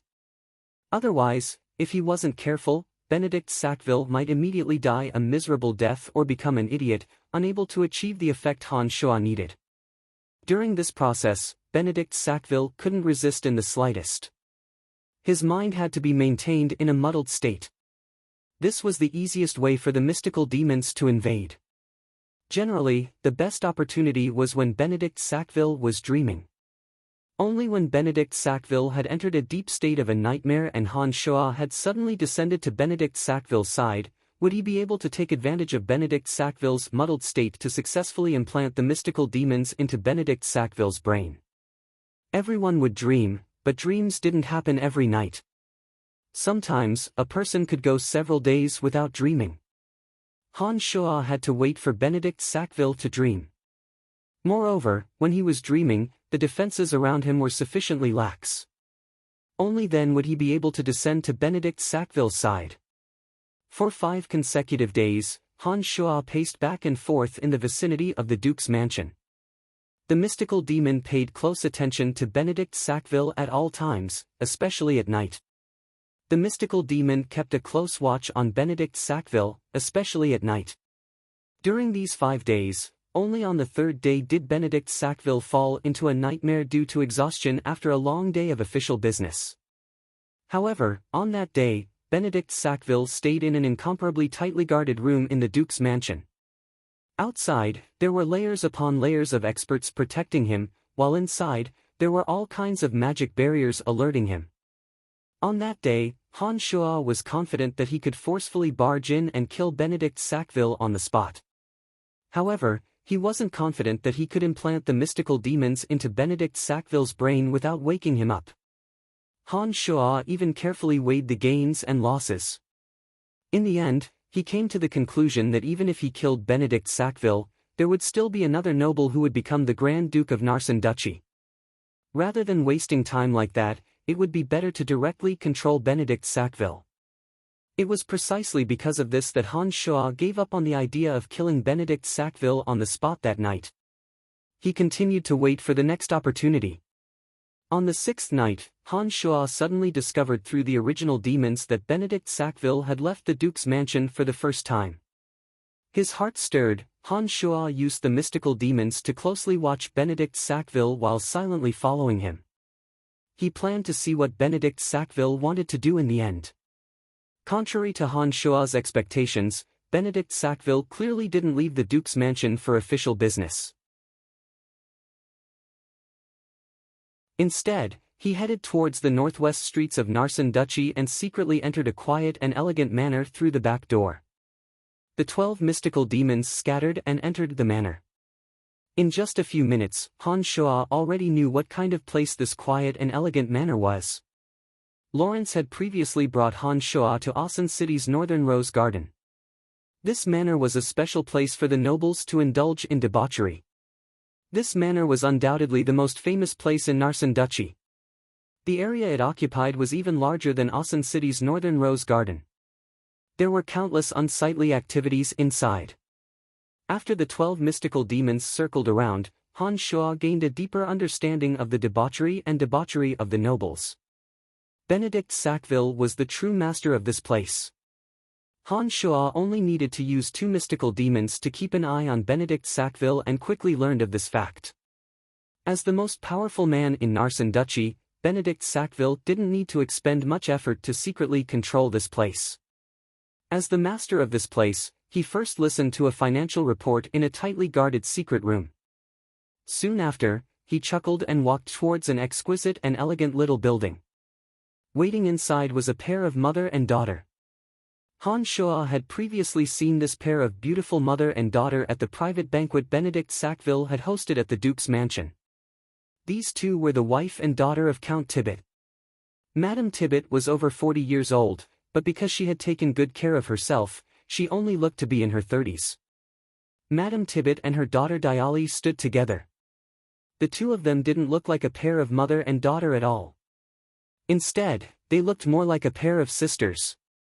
The radiant Madame Tibbet and her daughter welcomed the ruler of Narsan Duchy, Benedict Sackville, into the room. Through the eyes and ears of the mystical demons, Han Shuo was astonished to discover that this pair of mother and daughter had actually obtained the approval of Marquis Tibbet when they came to serve Benedict Sackville. It was precisely because of the instigation of their husband and Diali's father that they had secretly come here to serve Benedict Sackville, in exchange for their sons, or younger brothers, position as a knight captain under Benedict Sackville. Having learned of this situation from the mystical demons, Han Shuo now had a deeper understanding of the hidden filth of the nobility. He didn't expect that Marquis Tibbet would actually allow his wife and daughter to serve Benedict Sackville so that his son would have a way out. This made Han Shuo feel that it was inconceivable, but at the same time, it also broadened his horizons. This pair of mother and daughter were indeed the best of the best in the world. The mother was mature and charming with a full figure, while the daughter was youthful and full of vitality, possessing a charming and gorgeous beauty. When the two of them stood together, it was already a kind of temptation. When the mother and daughter simultaneously resolved to serve the same person, the unethical taboo would increase the temptation to men by more than tenfold. Not to mention Benedict Sackville, even Han Shuo felt a bit restless. He found it hard to resist the temptation of having a mother and daughter serving together. Madame Tibbet was all smiles as she put in a good word for her son. Even Han Shuo couldn't help but stare blankly at her with the unique allure of a mature noble woman. Damn it, I can't let that old bastard Benedict take advantage of me. Han Shuo secretly swallowed his saliva as he fiercely thought to himself. His mind was racing as he quickly thought of an idea. He didn't know if he had reached the realm of carnal lust, but Han Shuo's current lust was gradually becoming somewhat uncontrollable. Often, when he saw a beautiful and moving woman, he would have a ruthless impulse to recklessly press them down and ravage them. This pair of mother and daughter stood there charmingly. Whenever Han Shuo thought of that kind of forbidden joy, his desire would burn fiercely. Just as Han Shuo was thinking about this, the demonic infant within his body suddenly overflowed with a bizarre energy. This energy circulated faster and faster within Han Shuo's demonic infant, causing Han Shuo's face to flush red. He found it difficult to control his own desire. Han Shuo was suddenly startled as he suddenly reacted. The bizarre energy rapidly circulating within the demonic infant carried a nefarious aura. This aura clearly came from the energy absorbed from the dark elf matriarch, Adele, last time. What's going on? Last time, I clearly got rid of the dregs, so that nefarious aura should have been expelled from my body. Why is there still this aura flowing within the demonic infant? That's not right. Why wasn't there such a big movement the last time I faced Helen? Han Shuo's consciousness could clearly pry into all the unusual movements of the demonic infant.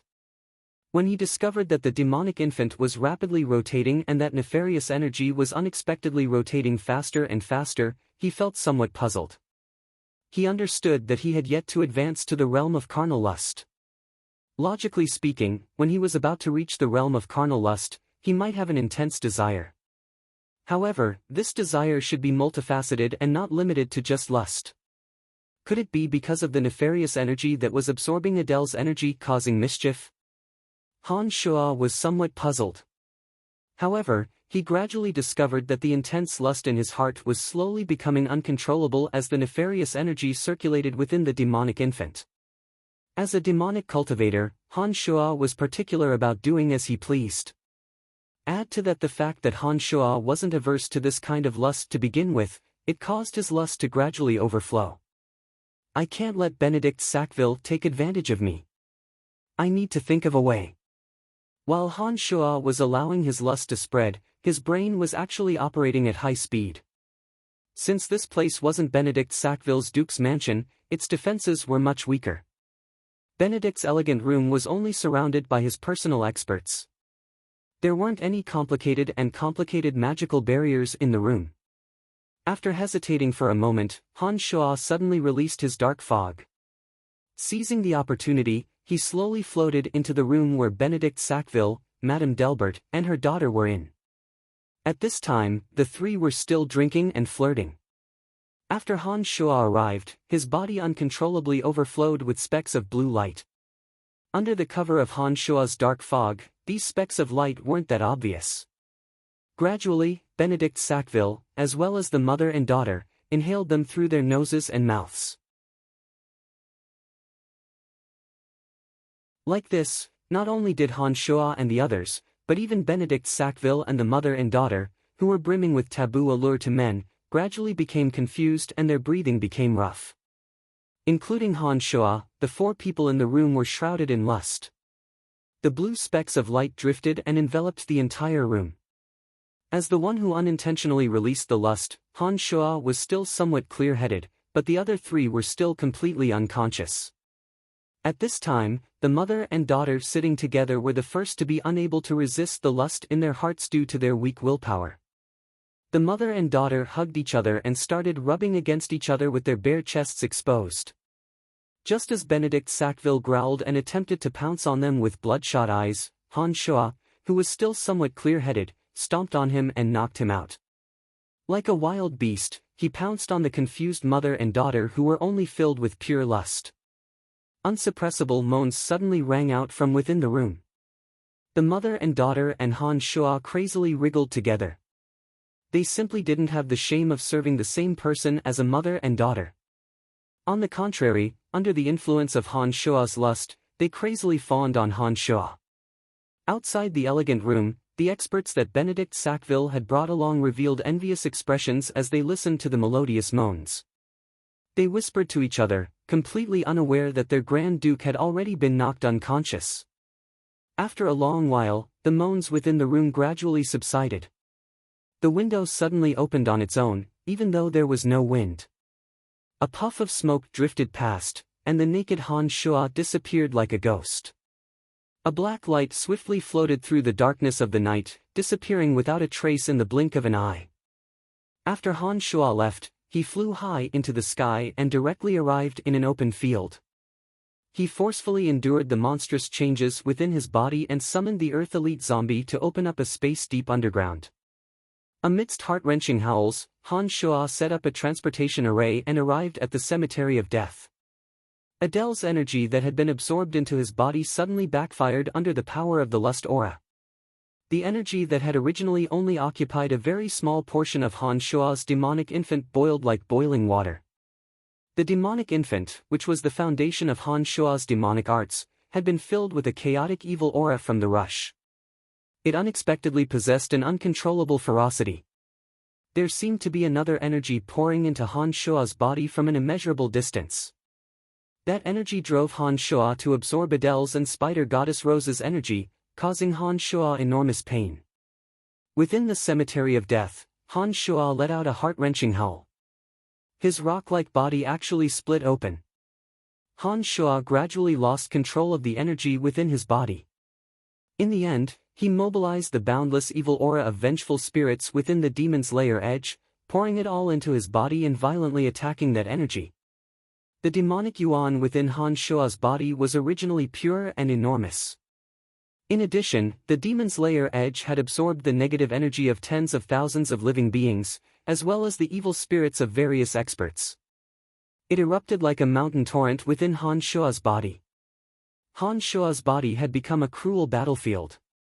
The demonic yuan and the power of vengeful spirits fought desperately against Adele and the energy that had suddenly intruded. After an unknown amount of time, the demonic yuan and the demon's lair edge's energy within Han Shua's body gradually gained the upper hand. After a long period of time, the unfavorable energy and Han Shua's energy within Han Shua's body were finally completely eliminated.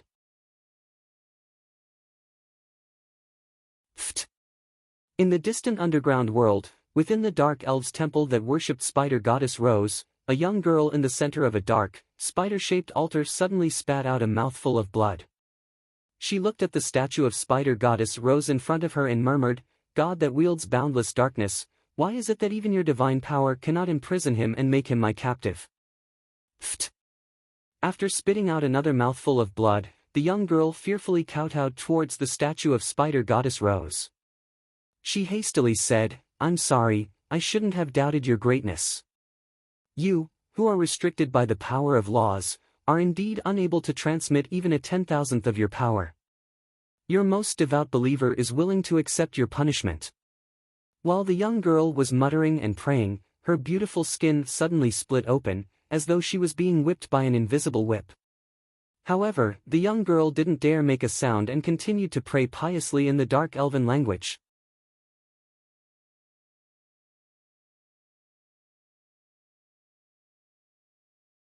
Chapter 374. Han Shua was lying in the middle of the large transportation matrix in the middle of the cemetery of death. His body was curled up in a fetal position, fresh blood flowing out of it. All of the clothes on his body had long since been torn to shreds. His naked body was covered in wounds that were so deep that bones could be seen. Magical yuan silently circulated within Han Shua's body while he was unconscious, nourishing his withered meridians and body like a trickle of water. It flowed through every nook and cranny of his body, bringing a cool and comfortable feeling to him. Unknowingly, the wounds on Han Shua's body gradually healed at an astonishing speed. It didn't take long for his body to return to its original state. There were no longer any traces of injuries. His body seemed to have become even more sturdy after being reconstructed after going through such painful torture. The cemetery of death didn't see the sun or the moon all year round. After an unknown amount of time had passed, when Han Shua slowly awoke, he felt that his entire body was no longer in pain. Every cell in his body seemed to be brimming with energy. Han Shua moved his body from his curled-up position, and when he stood up, his body continuously crackled and popped, as if every bone in his body was cracking. Inspecting his body with his consciousness, Han Shua suddenly discovered that his internal organs had yet to completely recover. With a thought, Han Shua enveloped his internal organs with demonic yuan. Wave after wave of bizarre energy flowed into Han Shua's internal organs. Under the nourishment of the demonic yuan, Han Shua's internal organs recovered 100-fold faster. After a short while, Han Shua could no longer feel any abnormalities in his body. Letting out a light breath, Han Shua left the cemetery of death and arrived at the nearby waterfall. He sat cross-legged, naked, on top of the most turbulent rock of the waterfall. He allowed the incomparably ferocious water to pour down in torrents, battering his unmoving body on top of the rock. After a few more days, Han Shua finally walked down from the rock. He looked in the direction of the entrance to the underground world and hesitated for a while. In the end, he walked towards the cemetery of death. Then, a mark caught Han Shua's attention. Han Shua walked over and looked at it for a while. He pushed aside a few rocks and took out a letter from the depths of the ground. He used a special method to rearrange the words on the letter, and Han Shua understood the contents of the letter. The letter should have been sent by Emily. The letter was written by Emily herself, and it explained some key matters. The health of Lancelot Empire's king was getting worse and worse. Currently, the struggle for power between the princes in Asen City had reached a white-hot stage. After Lawrence's identity was exposed, he became the most disadvantaged party. Because Lawrence was the child of King Uhtred and the wife of the finance minister, Lawrence's identity was rejected by the nobles. Some people who valued tradition even clearly expressed that Lawrence could not have the right to inherit the throne. Now that King Uhtred was still alive, those voices of discussion were forcefully suppressed, and could be considered to have straightened out Lawrence's identity. However, even if Uhtred acknowledged Lawrence's identity, the situation was still developing in a disadvantageous direction. Currently, Lawrence's position in Asen City was somewhat awkward, and he was also the weakest among the princes. Seeing that His Majesty King Uhtred's health was getting worse and worse, Lawrence was also secretly anxious. He knew that once Uhtred passed away, the situation in Asen City would be difficult to control. At that time, not only would he, this illegitimate son, be unable to obtain the throne, he might even lose his life. However, while Lawrence was living in fear and his days were incomparably difficult, Bretel City had become a standout. Favorable news came one after another. A ruined city suddenly showed signs of thriving vitality. Although Han Shua was far away from the capital, his reputation was becoming more and more resounding. It was precisely because of this that Lawrence thought of Han Shua. He attempted to borrow Han Shua's strength at this crucial moment, allowing Han Shua to return to Asen City to help him. He hoped that he could take advantage of Uhtred's life to recover from the disadvantageous situation. At the very least, with Han Shua in Asen City, the other princes would more or less have some misgivings.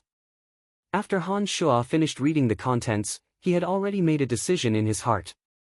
As soon as he entered the Cemetery of Death, a melodious dragon roar resounded throughout the entire Cemetery of Death.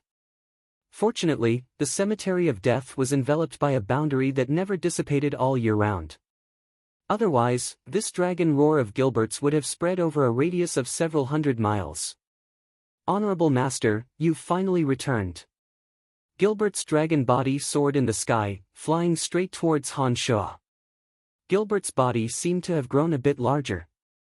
The dragon scales on his body had become as black as ink, carrying an evil, ancient desolation.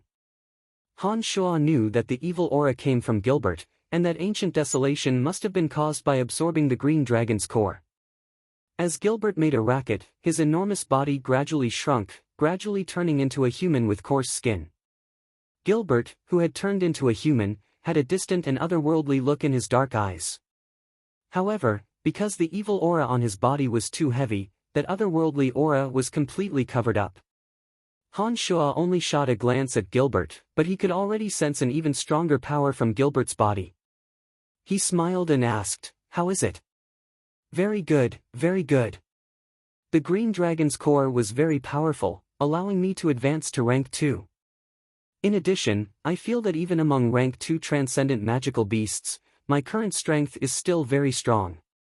"Wah, many thanks for Master's gift." Gilbert laughed loudly, his voice filled with pride. "I've received a piece of news from the underground world. I think you'll be interested in it." Han Shua waited for Gilbert's wild laughter to die down before speaking to Gilbert unhurriedly. "What news?" I've now realized that my decision to follow Master was correct. If I hadn't followed Master, how could I have advanced to rank 2 so quickly?" Gilbert understood that all of this was a gift from Han Shua, so he couldn't help but flatter him. "Gilbert, I didn't expect you to be the grandson of the chief of the underground world's Black Dragon City. You have quite the background." Han Shua looked at Gilbert with a smile. While Gilbert was startled, Han Shua continued, "Your grandpa chief seems to be very worried about you. He even sent the Dark Elves to inquire about you. It seems that a runaway like you is quite favored." "Great Master, how do you know all this? Have you been to the underground world's Black Dragon City?" Gilbert looked at Han Shua in astonishment, asking in confusion. He had never told anyone about his identity in the Black Dragon City. Gilbert believed that no one would know about it. Now that he heard that Han Shua seemed to know everything about his background, Gilbert was truly puzzled. Your Black Dragon City has imprisoned some people. Among them are the dark elves of the older generation. Do you know someone called Adele? Adele? I think I've heard of this name before, but I've never seen her. There are indeed some fellows who dare to offend us imprisoned in our Black Dragon City. However, I'm not interested in those things. Master, why do you ask? It's this Adele. She promised your grandpa chief that she would help him find the whereabouts of the Black Dragon City. However, I killed this Adele. Because I absorbed some of her power some time ago, I almost set myself on fire and suffered a backlash. I want to ask about this Adele. Hearing Han Shua's words, Dark Dragon Gilbert was also shocked. He stared blankly at Han Shua, saying, I heard that this Adele seems to be the former matriarch of the Dark Elves. This woman can communicate with the evil goddess Rose, whom the Dark Elves believe in. She has some very terrifying power in bed. Adele has been imprisoned in the Black Dragon City for many years. It's said that she's very beautiful. According to the nature of our Dark Dragon race, we should have done her long ago. However, it's precisely because she can communicate with the evil goddess Rose that no Dark Dragon dares to force himself on her. They're afraid that she'll kill them when she's happy. Master, it's said that Adele is very powerful. Even some of the rank 2 or 3 Dark Dragons in our race might not be her match. With her faith in the evil goddess Rose, legend has it that she can communicate with Rose and obtain the divine power of the evil goddess. Our race is afraid that killing her will anger the evil goddess. That's why we've always imprisoned her. Did you really kill her? I killed her. Han Shua answered calmly. Waha! The little lewd dragon Gilbert was excited. He looked at Han Shua in adoration, saying, Master, what's going on? What the hell is going on? Quickly tell your loyal servant the specifics of the situation. Seeing how excited Gilbert was when he heard this, Han Shua angrily knocked him on the head. He then told Gilbert what had happened. Finally, he told him about the situation where he couldn't control his body's lust last time. Only then did he say with a sullen face, I can be sure that after I was carried away by lust some time ago, besides absorbing Adele's power, there was also an even greater evil power in my body. That power carried an aura that shouldn't have appeared in this plane. If I'm not wrong, it should have come from the spider goddess Rose. I really don't know what's going on. Could it be that she found out that I killed Adele? Is there really a god in this world? After listening to Han Shua's description of the situation, after the initial excitement, Gilbert became somewhat serious. He thought for a moment and said to Han Shua, Master, I heard my grandfather say that this world isn't as simple as I thought it was. Even with the strength of my race of dark dragons, we can only live in the underground world. It seems that it's because we're restrained by some kind of power. My grandfather's strength is so strong that it scares me, but even my grandfather can't escape the restraint of that power. I think that apart from the God that we know of, I can't think of anyone else that can restrain our race of dark dragons in the underground world.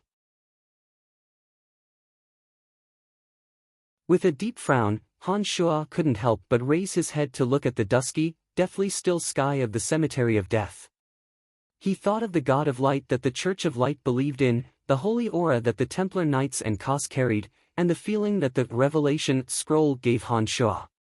He then thought of the existence of the Calamity Church, the skeletal staff in his hand, and the shadow of the 1,000-meter-tall giant that he vaguely saw in his mind when he first obtained the skeletal staff. Han Shua had a faint epiphany and gradually believed in the illusory gods of this world. Master, perhaps you really were attacked by that spider goddess last time. However, it's said that in our plane, the power of ordinary gods can't truly interfere. Otherwise, they would be restrained by the laws of space. Look, even that perverted spider goddess couldn't do anything to you. This fully proves that she can't go against the restraints of the edictal forces. We don't have to be afraid of her, Dark Dragon Gilbert said in a carefree manner. Han Shua silently nodded his head. This was the first time he realized how insignificant he was. He recalled the ancient aura of the 1,000-meter-tall giant that appeared in his mind last time and couldn't help but feel a bit more reverence in his heart. He said to Gilbert, "That's right, we can't guess the existence of gods. However, these gods are definitely restrained by the laws of space. Otherwise, if they descend on this plane, they might directly destroy it. Yes, gods are definitely opposed to each other. Otherwise, the Church of Light and the Calamity Church wouldn't have fought for so many years." Gilbert was also a blasphemer. He didn't have any feelings towards gods or evil gods. He was still carefree, as if he didn't care about anything. Han Shuo didn't think too much about it and nodded, "All right, since you've evolved to rank 2, continue to help Trunks in the Valley of Sunshine. I think the Valley of Sunshine will undergo a great change soon. With you there, the Soul Destroyer mercenary band will be a bit safer. Oh, right, pay attention to the matters in Black Dragon City. Your grandfather has been looking for you. I think even if you don't go back, you should send someone to send a message so that your grandfather won't worry." "Understood, Master. I think if my grandfather knew that I've advanced to rank 2 so quickly, he would definitely be very happy. That old fellow has been forcing me to train day and night in Black Dragon City. I've been training for so many years and I'm still at rank 1. Look at me, I've just come out not long ago and I've already advanced. This means that his method is obviously not working." Gilbert replied indifferently to Han Shuo. It seemed that he didn't take Han Shuo's words to heart. "All right, I have to return to Asan City to take care of some matters. However, I will continue to pay attention to the Valley of Sunshine," Han Shuo said and stood in the transportation matrix after Gilbert left.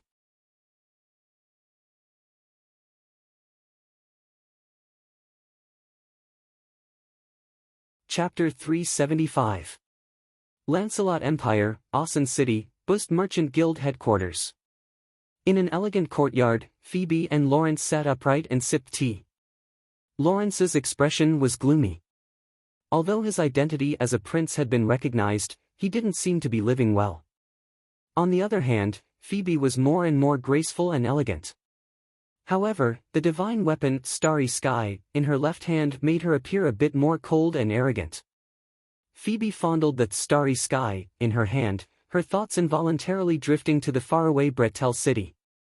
"Junior sister, your Bust Merchant Guild is growing bigger and bigger, and Brian is like a fish in water in Bretel City. However, my days are not so good. Once father passes away, I think I will immediately be killed by Charles. Did you help me pass the news to Brian?" Lawrence looked at Phoebe and asked helplessly. "Senior brother, it's not like you don't have people in Bretel City. You should know better than me whether or not Brian is in Bretel City. Speaking of which, it's been a few months, why hasn't there been any news of him? Could it be that he went to do something bad again?" Phoebe's long eyelashes fluttered, her bright eyes sparkling with doubt. Falk was one of the people Lawrence had sent to Bretel City. Apart from that, Lawrence had also arranged for some government personnel to enter Bretel City. These people currently had their own positions in Bretel City. However, these people would still pass on news for Lawrence. From their information, it seemed that Han Shuo really wasn't in Bretel City. Lawrence sighed and suddenly said to Phoebe, "I've asked the Dark Mantle to help me find out news of him, but there hasn't been any news of him until now. Do you think something has happened to him?" Phoebe smiled proudly and took out the divine weapon, Starry Sky, that sparkled with resplendent starlight. She flicked a disdainful glance at Lawrence and said, "He was able to kill Kelt, the commander of the Redbud Knights, one of the top 10 knight orders on the continent. Moreover, Kelt was a very powerful dragon knight. What accident do you think will happen to him?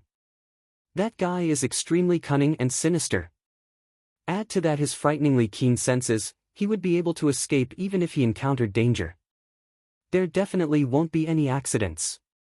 He must be doing something bad again." Phoebe thought to herself. However, she naturally wouldn't say these words to Lawrence. Lawrence carefully thought about it and agreed. It wasn't the first day he'd met Han Shuo. He naturally knew that Han Shuo wouldn't act rashly. Once he realized that he couldn't deal, he'd quietly leave. Logically, nothing would happen to Han Shuo. Lawrence rubbed his temples with both hands and said tiredly, "Junior sister, I may have been too nervous recently. My thoughts are gradually becoming a bit chaotic. Don't worry. With Brian and your light attribute, as long as he knows of your current situation in Awesome City, he should come to help you. I heard that the 7 Grand Duchies have recently united to deal with Bretel City. I think Brian might have gone to the 7 Grand Duchies to do some secret things. You don't have to worry too much. I think he'll definitely come to find you after he's done with his business. Phoebe comforted Lawrence. She also knew that Lawrence had been somewhat embarrassed by the princes recently. She naturally understood Lawrence's feelings. I hope he can rush back before father passes away. Also, I don't know what's going on with our teacher. He hasn't expressed his opinion on this matter yet. I don't know if he will support me or not. Lawrence complained with a headache. He then said to Phoebe, "Junior sister, you are teacher's most beloved disciple. Do you know what teacher's intentions are? Teacher has always been responsible for teaching us all kinds of knowledge. I think he wants you to rely on your own strength to ascend the throne. You also know that teacher has always wanted us to work hard on our own. He has never relied on his identity to help us." Phoebe thought for a moment before replying to Lawrence. In this kind of situation, if I rely on my own strength alone, it's impossible for me to wield the throne. Lawrence seemed to know a little about his teacher's temperament and couldn't help but sigh. Although teacher won't help you openly, he won't let others bully you either. If it wasn't for teacher having Grandpa Ballins secretly protect you, I'm afraid you would have long been secretly killed by others. This shows that teacher also cares a lot about you. Phoebe continued to console Lawrence. Lawrence nodded after hearing Phoebe's words. That's true. Fortunately, Grandpa Ballins helped me several times. Otherwise, I really would have been killed long ago. Phoebe didn't continue speaking. She was still focused on wiping that starry sky that had long been as bright as a mirror. It was as if this sword was Han Shua himself. When I came over, teacher asked me to bring a message to you. Don't rely too much on the weapon in your hand. Weapons are always inanimate objects. They can increase your strength a little, but they won't increase your own strength. Lawrence stood up and said to Phoebe, "Don't worry. My understanding of teacher's martial techniques is higher than yours. You should think more about how to increase your capital from your father." Phoebe said indifferently and continued wiping the divine weapon in her hand. She thought to herself, when will that damned guy come over to see me? Being separated by 2 places like this is not a solution after all. Han Shua, who Phoebe was bitterly talking about, had now officially arrived at Awesome City. After arriving at Awesome City, Han Shua discovered that 3 months had unknowingly passed while he was resisting the invasion of Spider Goddess Rose's power in the Cemetery of Death. During these 3 months, the 7 Grand Duchies had been at war without rest. Bretel City and Helen Duchy had secretly conducted many secret transactions. Han Shua didn't immediately make a move against Benedict Sackville of Narsen Duchy. On one hand, opportunities were hard to find. On the other hand, there were more important matters waiting for him to deal with. After returning to Bretel City from Narsen Duchy, Han Shua took away the materials needed to refine the Metal Elite Zombie from Jack's hands. He entered Mount Silk and planted the Metal Elite Zombie inside. Afterwards, he gave Jack and the others a few instructions before directly leaving Bretel City. He passed through the transportation array in Seamist City and arrived at Awesome City. Falk and Lawrence's former subordinates had already informed Han Shua of Lawrence's urgent need to see him. Han Shua also immediately left. When Falk saw that Han Shua's destination was Awesome City, he didn't report any news of Han Shua to Lawrence. He knew that Han Shua's speed would definitely be faster than what they reported to Lawrence. After entering Awesome City, Han Shua first rushed to Fanny's laboratory because the transportation array was close to the Babylon Academy of Magic and Force. He hadn't seen Fanny for a long time. Han Shua now truly missed this beautiful and moving teacher. Walking through the Babylon Academy of Magic and Force at dusk, Han Shua bypassed a few more crowded areas and headed directly in the direction of the Necromancy Major. When Han Shuo had just walked to the long corridor where he and Jack often cleaned the statues, he suddenly discovered an extremely familiar new statue. The statue was meticulously carved from pure white jade. The tall and imposing statue held a magic staff in its hand and raised its head to the sky in a posture of chanting magic. A row of conspicuous small words was engraved below the new statue: Brian, a graduate of the necromancy major of the Babylon Academy of Magic and Force. He graduated in 2 years and 3 months, setting the fastest graduation speed in history.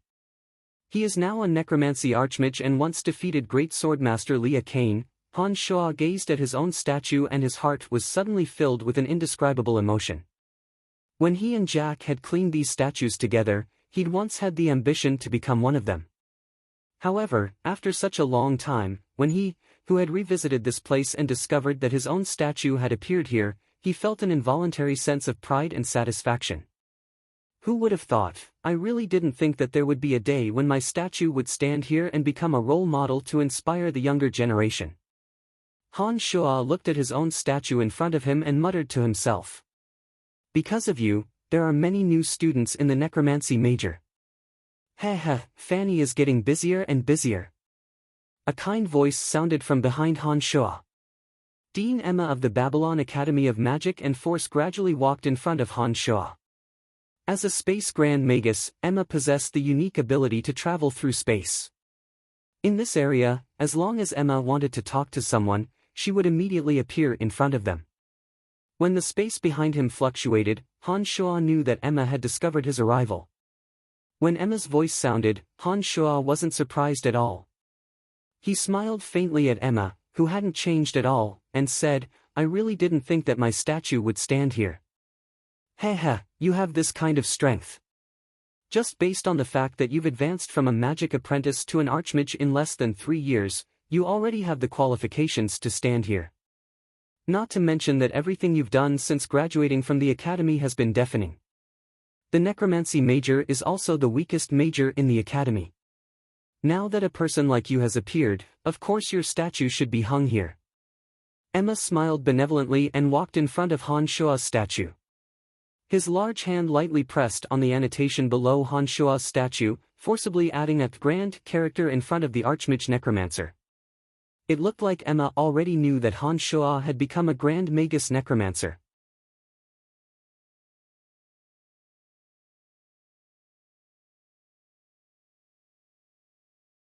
Chapter 376. Dean, I haven't gone to the Magic Association to confirm my strength.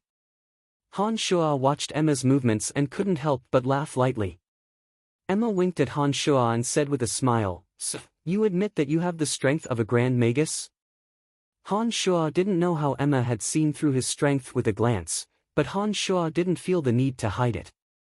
He only needed to hide the secret of his magical yuan and didn't need to conceal his accomplishments in magic. He nodded and smiled, correct. To Han Shuo, magical yuan was his most important secret. Strength in magic could exchange for more benefits for Han Shuo. Han Shuo was also preparing to go to the Magic Association to confirm his qualifications as a Grand Magus. No matter in which country, a mage at the level of a Grand Magus would obtain an extremely high status. Once Han Shuo's qualifications were confirmed in the Magic Association, it would be of great use to Han Shuo's career. So it is, I can sense a little from the aura on your body. However, the most important basis is that you killed Kelt. Kelt was a sky knight and had a green dragon as a magical pet. Since you were able to kill him, your strength is naturally at the level of a Grand Magus. Emma answered matter-of-factly. Dean, why have you come to see me? Han Shuo knew that Emma was very busy. There were many matters at the Babylon Academy that required her to deal with. There must be a reason why she had come to see Han Shuo this time. As expected, Emma nodded and looked at Han Shuo with a smile, saying, There are very few people in the Empire who are proficient in necromancy magic, and even fewer who have reached the level of a Grand Magus.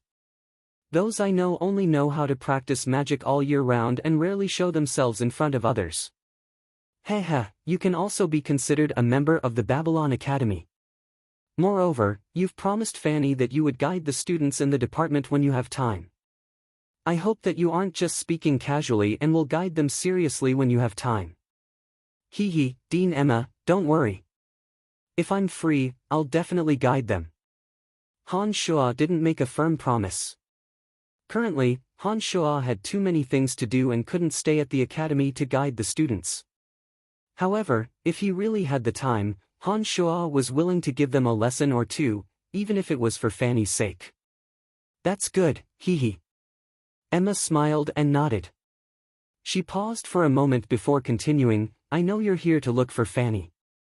She's been a little busy lately, but she's becoming more and more beautiful. Oh, right, I forgot to tell you. Fanny has also become a magister. She's also very amazing. You have to treat Fanny well. Hearing Emma say this, Han Shua couldn't control the longing in his heart. He smiled and said, I really do have some matters to discuss with Fanny. Then, I'll head over first. Go ahead. Emma didn't stop Han Shua. The sky gradually darkened as Emma and Han Shua spoke. Han Shua, who was incomparably familiar with the necromancy major, bypassed a few students and headed straight for Fanny's lab. He hadn't even gotten close to Fanny's lab when he heard heavy footsteps coming from within. Han Shua started and listened for a bit, revealing an expression of astonishment. From the heavy footsteps, Han Shua could tell that there was an enormous creature inside the room. He didn't knock and directly walked in. In an empty space in the center of Fanny's lab, an evil knight held an enormous bone spear in his hand and was in the middle of poking at it. In a magical formation 5 meters away from the evil knight, Fanny was panting heavily as she manipulated the evil knight. It looked like she'd expended a lot of mental strength. Starting from high-level undead creatures like the evil knight, necromancers didn't need to expend too much mental strength. They only needed to give the evil knight the order to attack. Unlike zombies and skeletal warriors, the evil knight didn't need a summoner to instruct it how to attack its enemies. Its intelligence allowed it to display its strength freely. Of course, if a necromancer wanted to, they could still use their mental strength to manipulate the evil knight. However, this would cause the necromancer's mental strength to rapidly deplete, and would also be unable to display the evil knight's true strength. In short, starting from high-level undead creatures like the evil knight, the necromancer only needed to give it the order to attack. There was no need to use their mental strength to manipulate it like they did with zombies or skeletal warriors. That would instead hinder the evil knight's ability to freely display its strength. Fanny had obviously fallen into a misconception. She'd manipulated the evil knight like a skeletal warrior or a zombie. She'd thought that these high-level undead creatures required her to use her mental strength to manipulate them in order to display their full strength. Han Shua found it a bit funny when he saw her panting heavily as she practiced. In the few months that they hadn't met, Fanny had indeed become more and more beautiful, just as Dean Emma had said. This was, of course, due to the rebirth pill. Not only had Fanny's skin become as white as jade, but the insides of her delicate body had also improved greatly. This was also the reason why Fanny had been able to advance to Archmage so quickly. Han Shua had entered without a sound. Fanny, who'd been manipulating the evil knight, hadn't sensed Han Shua's presence at first. It wasn't until the evil knight she'd manipulated turned around to stab her that she abruptly discovered the smiling Han Shua standing in the doorway. Fanny's eyes first blossomed with incredulous surprise, then she gritted her teeth and pointed a finger at Han Shua. Under Fanny's command, the evil knight abruptly raised his enormous bone spear and stabbed straight at Han Shua, who was standing with a smile on his face. Having seen Fanny's expression, how could Han Shua not know that Fanny was acting coquettishly in a different way? He understood that she was angry that he hadn't come to see her for a long time, and that was why she'd done this on purpose. Seeing the bone spear thrust towards his head, Han Shua continued to look at Fanny affectionately with a smile on his face. When the enormous bone spear reached Han Shua's head, Fanny's expression abruptly changed. She hastily used her mental strength to control the bone spear, attempting to stop it and prevent it from truly injuring Han Shua. However, the bone spear that was as swift as a gale was simply too fast. Add to that the fact that Fanny clearly wasn't adept at controlling the evil knight, the bone spear that was thrusting towards Han Shuo emitted an ear-piercing screech of breaks under the influence of Fanny's mental strength. However, the speed of the bone spear was only a bit slower, and it still pierced towards Han Shuo's head. Fanny was incomparably terrified. At this moment, she couldn't open her mouth to urge Han Shuo to flee. She could only watch in terror as Han Shuo used all of her mental strength to stop the bone spear. Clang! The bone spear finally landed on top of Han Shuo's head. However, a strange sound of metal clashing rang out. In addition, a ball of black light formed above Han Shuo's head for a brief moment. When the sound of metal clashing rang out, the black light above Han Shuo's head strangely disappeared. Han Shuo still stood there with a smile on his face, not moving an inch. The bone spear didn't sink into Han Shuo's head at all. Under Fanny's command, the evil knight finally stopped. In the next moment, Fanny suddenly threw herself into Han Shuo's chest, recklessly pounding Han Shuo's sturdy chest. Her voice carried a faint sobbing tone as she said, "Idiot, you could kill Celt, so why didn't you dodge? Do you want to die?" Han Shuo hugged Fanny tightly and said in a low voice, "You won't bear to hurt me." He suddenly kissed Fanny. Their tongues were like little snakes chasing and entangling each other, giving off an ecstatic feeling as if their souls were intertwining. This kiss lasted for a long time. When Han Shuo's large hands unconsciously climbed up Fanny's towering twin peaks, Fanny suddenly felt something and pushed Han Shuo away. She glared at Han Shuo with a red face and said sweetly, "I'm your teacher. This is the school, so you better behave." It would have been better if Fanny hadn't said it. When Han Shuo saw Fanny's charming and gorgeous appearance, he thought back to when he was still an ordinary student and admired her greatly. He couldn't help but chuckle evilly and say, "It's precisely because you're my teacher that I feel more excited when I kiss you. You won't be able to escape from the palm of my hand." As soon as he finished speaking, Han Shuo grabbed Fanny back with his large hands and kissed Fanny deeply again. His two hands first caressed Fanny's soft and smooth back, then his large hands gradually moved downwards. Before Fanny could react, he suddenly pressed down on Fanny's round and perky buttocks and began to rub them unceremoniously. Fanny whimpered as she struggled and pushed Han Shuo away with a red face. She glared fiercely at Han Shuo again before taking a few steps back and saying, "You perverted brat, before you meet my father, you better behave yourself."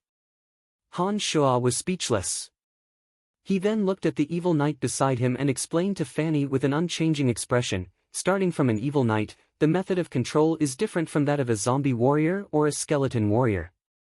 An evil knight has its own intelligence. If you don't use your mental strength to control him, he will be able to display his full fighting strength." After hearing Han Shuo's words, Fanny looked at Han Shuo in astonishment and asked doubtfully, "He can display his full fighting strength on his own?" Nodding, Han Shuo replied, "Of course. An evil knight is a high-level undead creature. Not only does it have extremely high intelligence, it also has its own dignity. If you don't let him display his full strength and use your mental strength to control him, he will instinctively resist. This won't do you any good." At some unknown time, Han Shuo and Fanny's positions had been reversed. Originally, it was Han Shuo who came to ask Fanny about some difficulties in magical knowledge.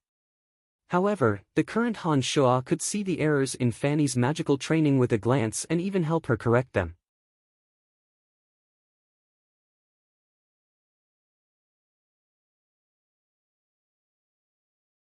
Chapter 377. Han Shuo's understanding of necromancy magic had long surpassed that of his former teacher, Fanny. Fanny had no choice but to admit this. Looking at the boastful Han Shuo in front of her, Fanny's thoughts drifted to the past. She recalled the time when Han Shuo was still a magic apprentice. His perseverance in tirelessly pursuing a topic of knowledge, as well as his silent practice of enduring loneliness alone, seemed to make Fanny realize something. The man in front of her had long since lost all traces of his past. That weak and cowardly youth who was less than 1.7 meters tall, that youth who silently cleaned up the garbage all day long, that youth who had no strength and could only be bullied by others, was now this stalwart and powerful man? Fanny's mind was momentarily absent-minded as she stared blankly at Han Shuo, lost in thought, forgetting some of the explanations Han Shuo had given her about magic. After a long time, when Han Shuo's voice suddenly became louder, Fanny was startled awake. She gave Han Shuo an apologetic smile with her clear eyes and explained, "I don't know why, but I find that the current you and the past you are unable to overlap. It's as if you've become another person in an instant. Even now, the series of changes you've undergone makes me feel like I'm in a dream." In a short few years, Han Shuo had grown to an unreachable height. Now, even Fanny, who had been his teacher, had to look up to him. There was no lack of geniuses in Lancelot Empire, but Han Shuo's rapid growth was one of a kind. Han Shuo smiled casually and said, "I've changed too much from the past. It's very normal for you to feel this way. Hee, anyone can change. This is the rule of human evolution. As long as a person experiences unimaginable to others, they will be able to grow quickly." Han Shuo understood that he and Brian were people from two completely different worlds. They weren't the same person to begin with. Their personalities and experiences were also completely different. Fanny's feelings would certainly be different. It was normal for her to feel that way, so he found an excuse to dispel the doubts in Fanny's heart. "Brian, I've always been in the academy these past few years, but you've rarely practiced in the academy. I've always wanted to know what you've been doing all these years. Why is it that every time you return to the academy, you surprise everyone? According to what you've just said, you must have experienced something unimaginable. Otherwise, you wouldn't have changed so quickly. Can you tell me?" Fanny stared blankly at Han Shuo, inquiring about the things that had happened in those days. Hearing Fanny's question, Han Shuo thought for a moment and said, "I've experienced too many things. It's not good for me to tell you all of them. But as you guessed, my experiences these past few years have been very rich. Simply put, I've been in danger at every moment. It's precisely because of this danger that I've been constantly improving. Brian, it seems that you've been through a lot these past few years. I've never asked, but that doesn't mean that I don't care about you. It's just that I don't know how I can help you." Fanny looked up at Han Shuo, speaking in a soft and gentle voice. She reached out her hand to gently stroke Han Shuo's firm face, as if she wanted to use this method to soothe Han Shuo's hardships these past few years. Allowing Fanny to gently stroke his face, Han Shuo closed his eyes in comfort. There wasn't a trace of lust in his heart. He was only slowly going through everything that had happened since he entered this world. Han Shuo even thought of his parents from another dimension. Han Shuo didn't violate Fanny again that night. Instead, it was mainly Han Shuo explaining some of the difficulties that Fanny encountered in her magical knowledge. Fanny listened to Han Shuo's detailed descriptions in detail. She listened attentively at first, but gradually became absent-minded until a sweet smile hung at the corners of her mouth. She gradually fell asleep in Han Shuo's arms. Seeing that Fanny had fallen into a deep sleep, Han Shuo maintained the same posture that made Fanny feel comfortable. He took out a necromancy magic book from his space ring and diligently studied it again. When one reached Han Shuo's level of magical cultivation, sleep gradually disappeared from Han Shuo's life. No matter how tired his body and mind were, he could recover with a short period of magical cultivation. He no longer needed to sleep to replenish his strength and mind. It was because of this that Han Shuo had more time and energy to improve himself. Add to that the fact that his brain had been greatly expanded, those cryptic and difficult magical books under Han Shuo's quiet study caused each and every one of them to pulse with wondrous characters. They were slowly comprehended by Han Shuo. Books were the most precious legacies left behind by predecessors. However, those who wrote books were all extraordinarily intelligent people, especially in the field of magic. If a fool wanted to find the correct path of cultivation through the books left behind by predecessors, it wasn't an easy task. If everyone could improve themselves through books, then there would be no need for the Babylon Academy of Magic and Force to exist. However, for someone of Han Shuo's level, it wasn't easy for him to find a mentor who could give him pointers. Only the books left behind by predecessors to guide him through the maze was the fastest way to break through his own limitations. However, magical books had always been synonymous with cryptic and difficult to understand. The higher the level of a magical book, the more so it was. Take the necromancy magic book in Han Shua's hands for example. Ordinary people who weren't intelligent enough would be muddle-headed just by looking at the symbols and incantations, not to mention understanding the exact meaning of each symbol. After Han Shua's brain had been expanded by magical magic, his comprehension, memory, and comprehension abilities were far superior to ordinary people. When he calmly studied those books, his comprehension speed was several times faster than other necromancers of the same kind. It was also because Han Shua used all the time he had to sleep to practice magic, in addition to the fact that his brain was much stronger than ordinary people, that he was able to grasp the ancient phase summoning spell so quickly. Early the next morning, Han Shua didn't wait for Fanny to wake up and quietly left the laboratory, heading straight for the Magic Association. When he arrived at the Magic Association, Han Shua once again met the young girl he had received last time. When the young girl saw Han Shua enter, she immediately shouted excitedly, "You're Count Brian, right? I know you. You came here last time. Why are you back in Asan City?"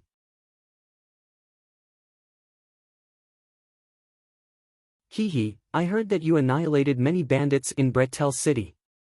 You're so awesome." When Han Shua advanced to Archmage Necromancer from here last time, it was also this young girl who had received Han Shua. She seemed to have a very deep impression of Han Shua. When she saw Han Shua enter the Magic Association this time, she immediately shouted excitedly. The young girl's cheer attracted the attention of many people. In the hall on this floor, there were several mages wearing different colored mage robes, including a few swordsmen with decent strength.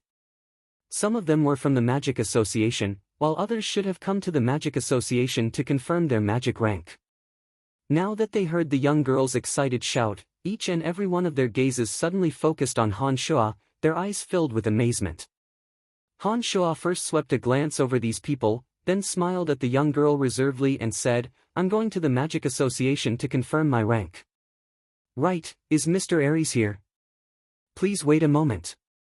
Mr. Aries is helping Mr. Carlos confirm his rank. I think he'll be done in a moment."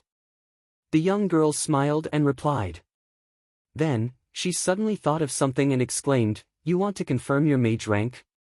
Grand Archmage Necromancer?"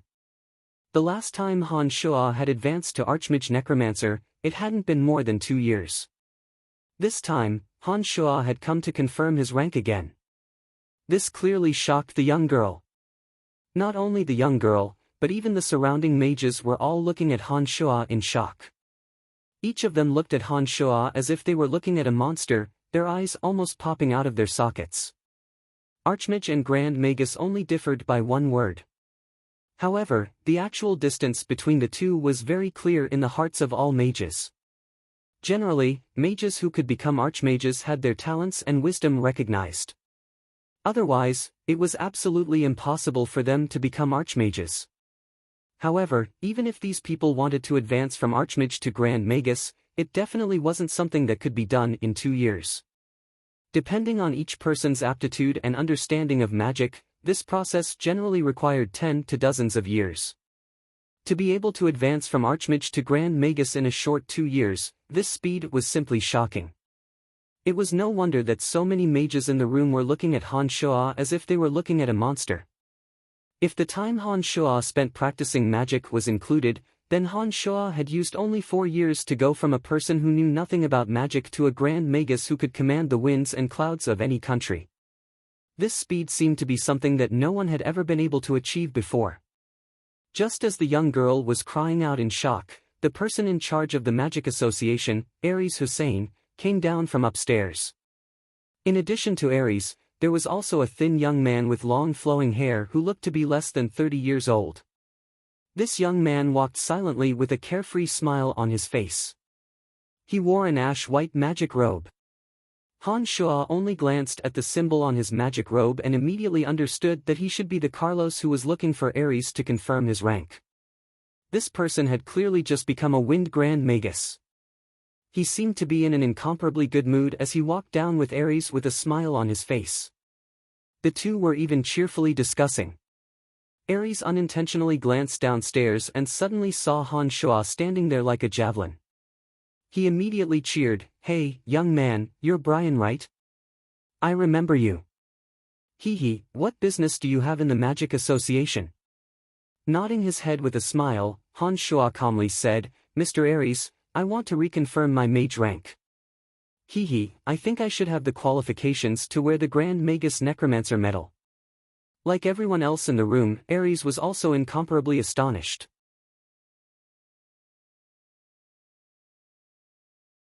He carefully sized up Han Shuo a few times before scratching his head and asking doubtfully, "If I remember correctly, the last time you came here to confirm your Archmage rank was only 2 years ago. Don't tell me that you're going to confirm your rank as a Grand Magus Necromancer so soon?" Nodding his head affirmatively again, Han Shuo said, "That's right. Inconceivable, truly inconceivable. The Magic Association is really lively today. The Lancelot Empire really does have a lot of geniuses. Carlos became a Wind Grand Magus before the age of 30. Who would have thought that another one would come? I don't know if you can create a miracle. I think you're definitely not 30 yet, right?" Ares couldn't help but shake his head in wonder as he looked at Han Shuo and sighed. When Han Shuo possessed Brian's body, Brian was only 16 years old. Up until now, only 4 years had passed. According to the exact numbers, Han Shuo's actual age in this world should only be 20 years old.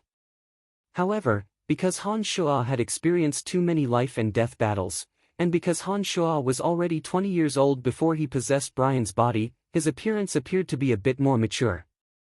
That's not the main point. The main point is whether or not I can confirm the rank of a Grand Magus Necromancer." Han Shuo didn't care much about this kind of empty reputation and said to Ares with a smile, "So you're that Bretel City's City Lord Brian. I've been looking forward to meeting you for a long time. I'm very happy to meet you here. I'm called Carlos."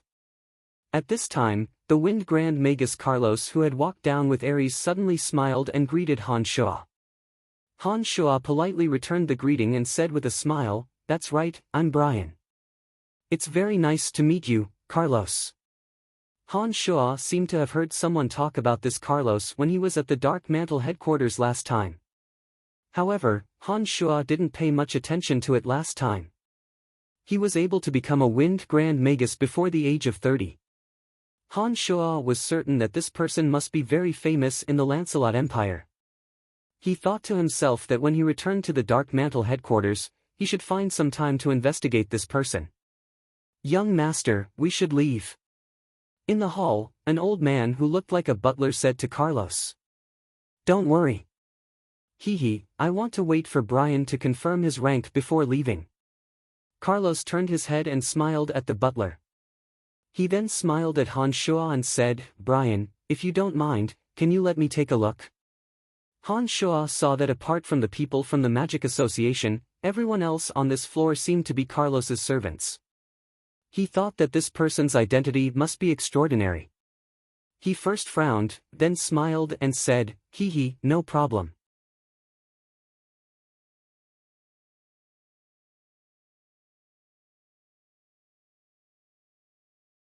Chapter 378. There was no difference from the previous test. First was the test of mental strength. Han Shuo's mental strength had indeed reached the Grand Magus level, so he easily passed the mental strength test. The next necromancy magic test was just as simple. Necromancy magic of the Necromancy Grand Magus level was most representative of an even more powerful summoning technique. After Han Shuo's incantation, an old Fey zombie suddenly descended from another dimension. The old Fey zombie's unique appearance represented everything. Without a doubt, the appearance of the old Fey zombie proved Han Shuo's strength. Ares stared deeply at the old Fey zombie and felt the dense aura of death coming from it. He nodded his head in astonishment and said to Han Shuo, "Not bad. You have indeed become a Grand Magus Necromancy. Unbelievable." Carlos' eyes sparkled with a strange light as he stared deeply at Han Shuo. After a while, he sighed and said, "Your reputation is well deserved. It seems that your achievements today were not due to luck. Congratulations, Brian." Han Shuo politely nodded his head to Carlos and said with a smile, "Many thanks. Alright, there are no problems. Wait a moment, I will immediately help you with the proper procedures." Ares said this to Han Shuo, then went straight up to the next floor. He should be busy with Han Shuo's ranking at the Magic Association. After Ares left, Carlos looked at Han Shuo and hesitated for a while. Then he opened his mouth and said to Han Shuo, "Brian, are you on very good terms with Prince Lawrence?" Han Shuo was startled. He didn't know why Carlos would say this. He nodded his head and looked at Carlos in astonishment, saying, "That's right. What's the matter? There's something I don't know if I should say or not." Carlos had a difficult expression on his face as he hesitated. No harm. Just say it." Han Shuo smiled. The doubts in his heart grew larger and larger. Carlos' expression turned serious. He looked deeply at Han Shuo and said, "Then I'll be straightforward. Among the 4 princes, Prince Lawrence has the least hope of inheriting the throne. In addition, due to Lawrence's special identity, he would be the first to suffer if His Majesty passed away. Forgive me for saying too much, but it's best if you don't get too close to Prince Lawrence. Playing it safe is the best course of action for your Bretel city." Before coming to Asen City, Han Shuo had already understood Lawrence's predicament from Emily's letter. When Han Shuo first came into contact with Lawrence, he understood that such a day would come sooner or later due to his illegitimate status. Candide had also reminded Han Shuo before. Han Shuo naturally understood that with Lawrence's status, it would be much more difficult for him to inherit the throne compared to other princes. However, Lawrence had treated Han Shuo well all these years. Han Shuo had also promised Lawrence that he would do his best to help him. When Han Shuo had entered Bretel City, Lawrence had spared no effort to help him. Now that Lawrence had truly fallen into a predicament, Han Shuo couldn't just sit by and do nothing no matter what. "Thank you for your reminder. However, I am a person who knows how to repay favors. Prince Lawrence has helped me before. When he is in danger, no matter how dangerous or disadvantageous it is to me, I will still help him. This is my principle of conduct and will never change." But thank you." Han Shuo looked at Carlos with a smile, expressing his attitude. Carlos sighed lowly and nodded, saying, "Brian, I express my admiration for your actions. However, you should still carefully consider this matter. This matter doesn't just involve you alone. Once Lawrence is no longer in power, your Bretel city, and your friends will all be implicated because of this matter. Sometimes, people not only live for themselves, but also for others." Carlos' words were reasonable, but Han Shuo still wouldn't change his mind just because of these words. The current Bretel city was incomparably sturdy. In addition, Han Shuo also had the Cemetery of Death to rely on. Even if the situation really reached the situation Carlos had spoken of, Han Shuo was still confident that he could bring everyone by his side away. "I am very grateful for your good intentions. But I usually don't regret my decision once I've made it. Even if it's a wrong decision, I will still be wrong to the end." Han Shuo's expression didn't change. He obviously hadn't been shaken by Carlos' words and calmly replied. With Han Shuo's words, Carlos knew that it was useless to try and persuade him any further. He helplessly sighed and said, "I really don't want to become enemies with you. However, if the situation continues to develop like this, I'm afraid that some things really won't be up to us." "AI? What are you talking about? You two are rare geniuses in the Lancelot Empire." It seems that magic geniuses exist in every country. Brian, you're only 20 years old, yet you're actually able to become a Grand Magus Necromancer. You're even more of a freak." At this time, Ares walked down from upstairs and chuckled as he spoke to the two. "It's nothing. Mr. Ares, Brian, I still have some matters to attend to. Goodbye. Carlos bowed to Ares and Han Shuo respectively and directly went downstairs to leave. Han Shuo looked at Carlos' departing figure and understood that this person definitely supported one of the other three princes. Otherwise, he wouldn't have said those words.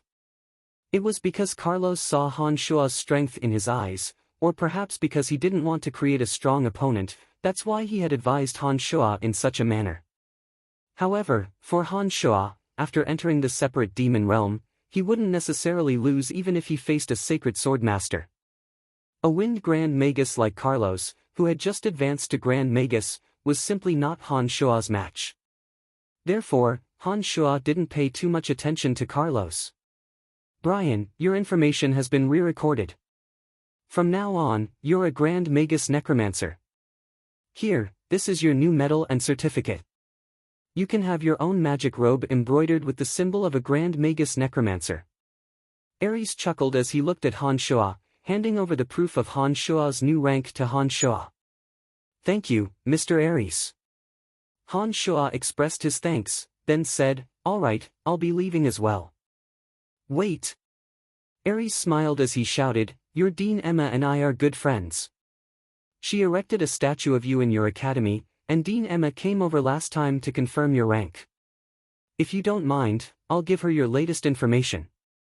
Hee, this will help raise your status in the Babylon Academy of Magic and Force. Han Shuo blanked, then nodded with a smile, that's up to you. Hee, I have no objections. However, Dean Emma already knows of my new strength.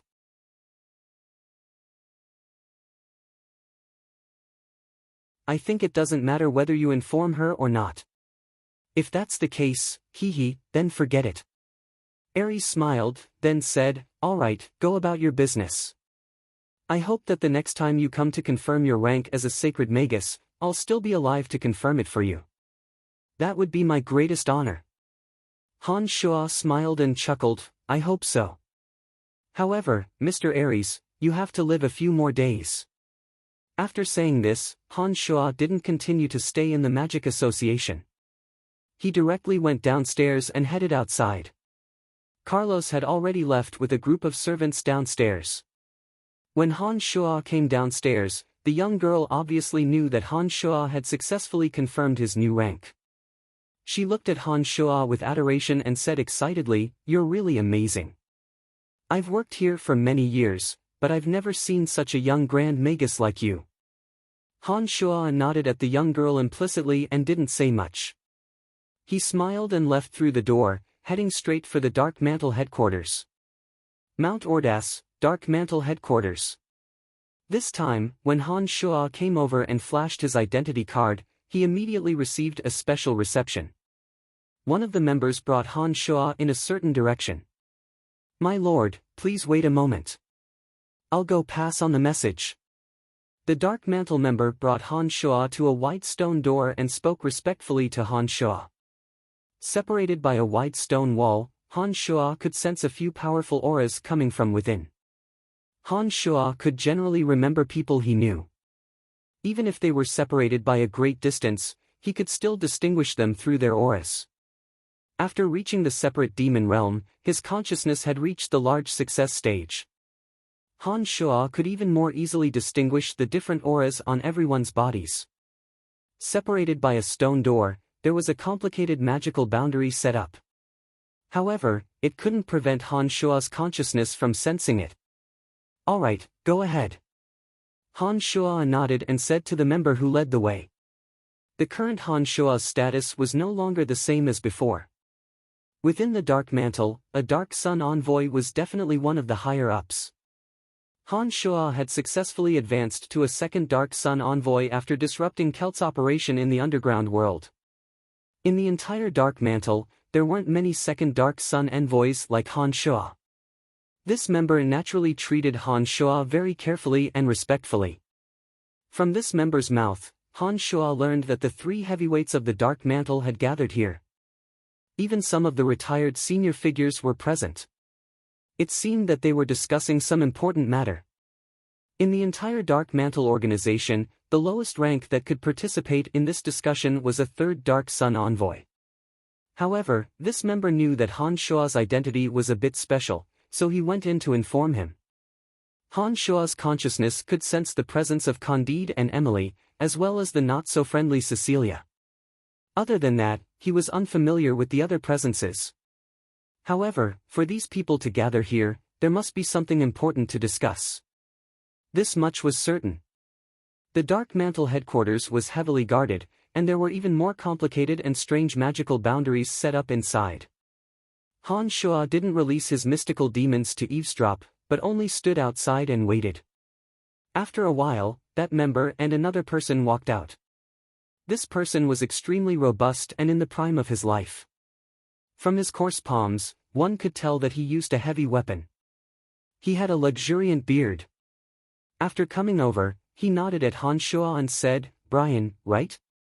Follow me." After saying this, he said to the member who brought Han Shua over, "All right, there's nothing else for you to do here." As they walked inside, the robust man opened his mouth to introduce himself, "Like you, I'm also a second Dark Sun envoy."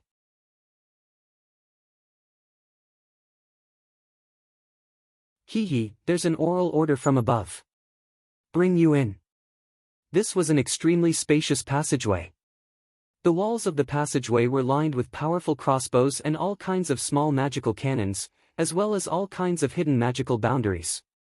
If one didn't have the qualifications to enter, Han Shua dared to guarantee that if an unfamiliar person were to accidentally enter, only death would be waiting for them. After passing through this spacious passageway, they arrived at another large door guarded by two members. The member who led the way pointed at the open door and said to Han Shua, "You can go in." Han Shua was startled. He looked at this person and said, "You're not going in with me." He smiled wryly and shook his head, helplessly replying, "I don't have the qualifications to enter. Although I'm a second Dark Sun envoy like you, I can only stay here to guard." "Hee, who asked you to have a good guide? The higher-ups didn't allow me to enter." After hearing his words, Han Shua couldn't help but become speechless. He then smiled apologetically at him and didn't say anything else as he walked inside. As soon as Han Shua's footsteps landed, a formation suddenly activated. When a white light flashed, Han Shua found himself in a sealed spacious stone room. The stone room was the size of a basketball court. There were tables and chairs made of white marble in the surroundings. The tables were filled with all kinds of snacks and fruits. Around a large rhombus-shaped table were 13 chairs. Each chair had a person sitting on it. At this moment, all 13 people were looking at Han Shua in unison. At one corner of the rhombus-shaped table sat the three heavyweights of the Dark Mantle. They were Candide, Amis, and Cecilia. Emily sat upright on the other side. Her bright eyes only shot a glance at Han Shua before subconsciously turning her head away. She was probably trying to avoid arousing suspicion, lest someone see through her. These 13 people were the true upper echelons of the Dark Mantle. Among them, Emily, the lowest ranked, had advanced to a third Dark Sun envoy. Candide, Cecilia, and the others were the highest-ranked fifth Dark Sun envoys. However, when Han Shua glanced at them, he suddenly discovered that the three heavyweights, Candide, Amis, and Cecilia, weren't sitting in the main seats. Two unprepossessing old men were sitting in the most distinguished seats. Han Shua had seen one of them before. It was the smiling old man who guarded the Dark Mantle's stronghold in the Valley of Sunshine.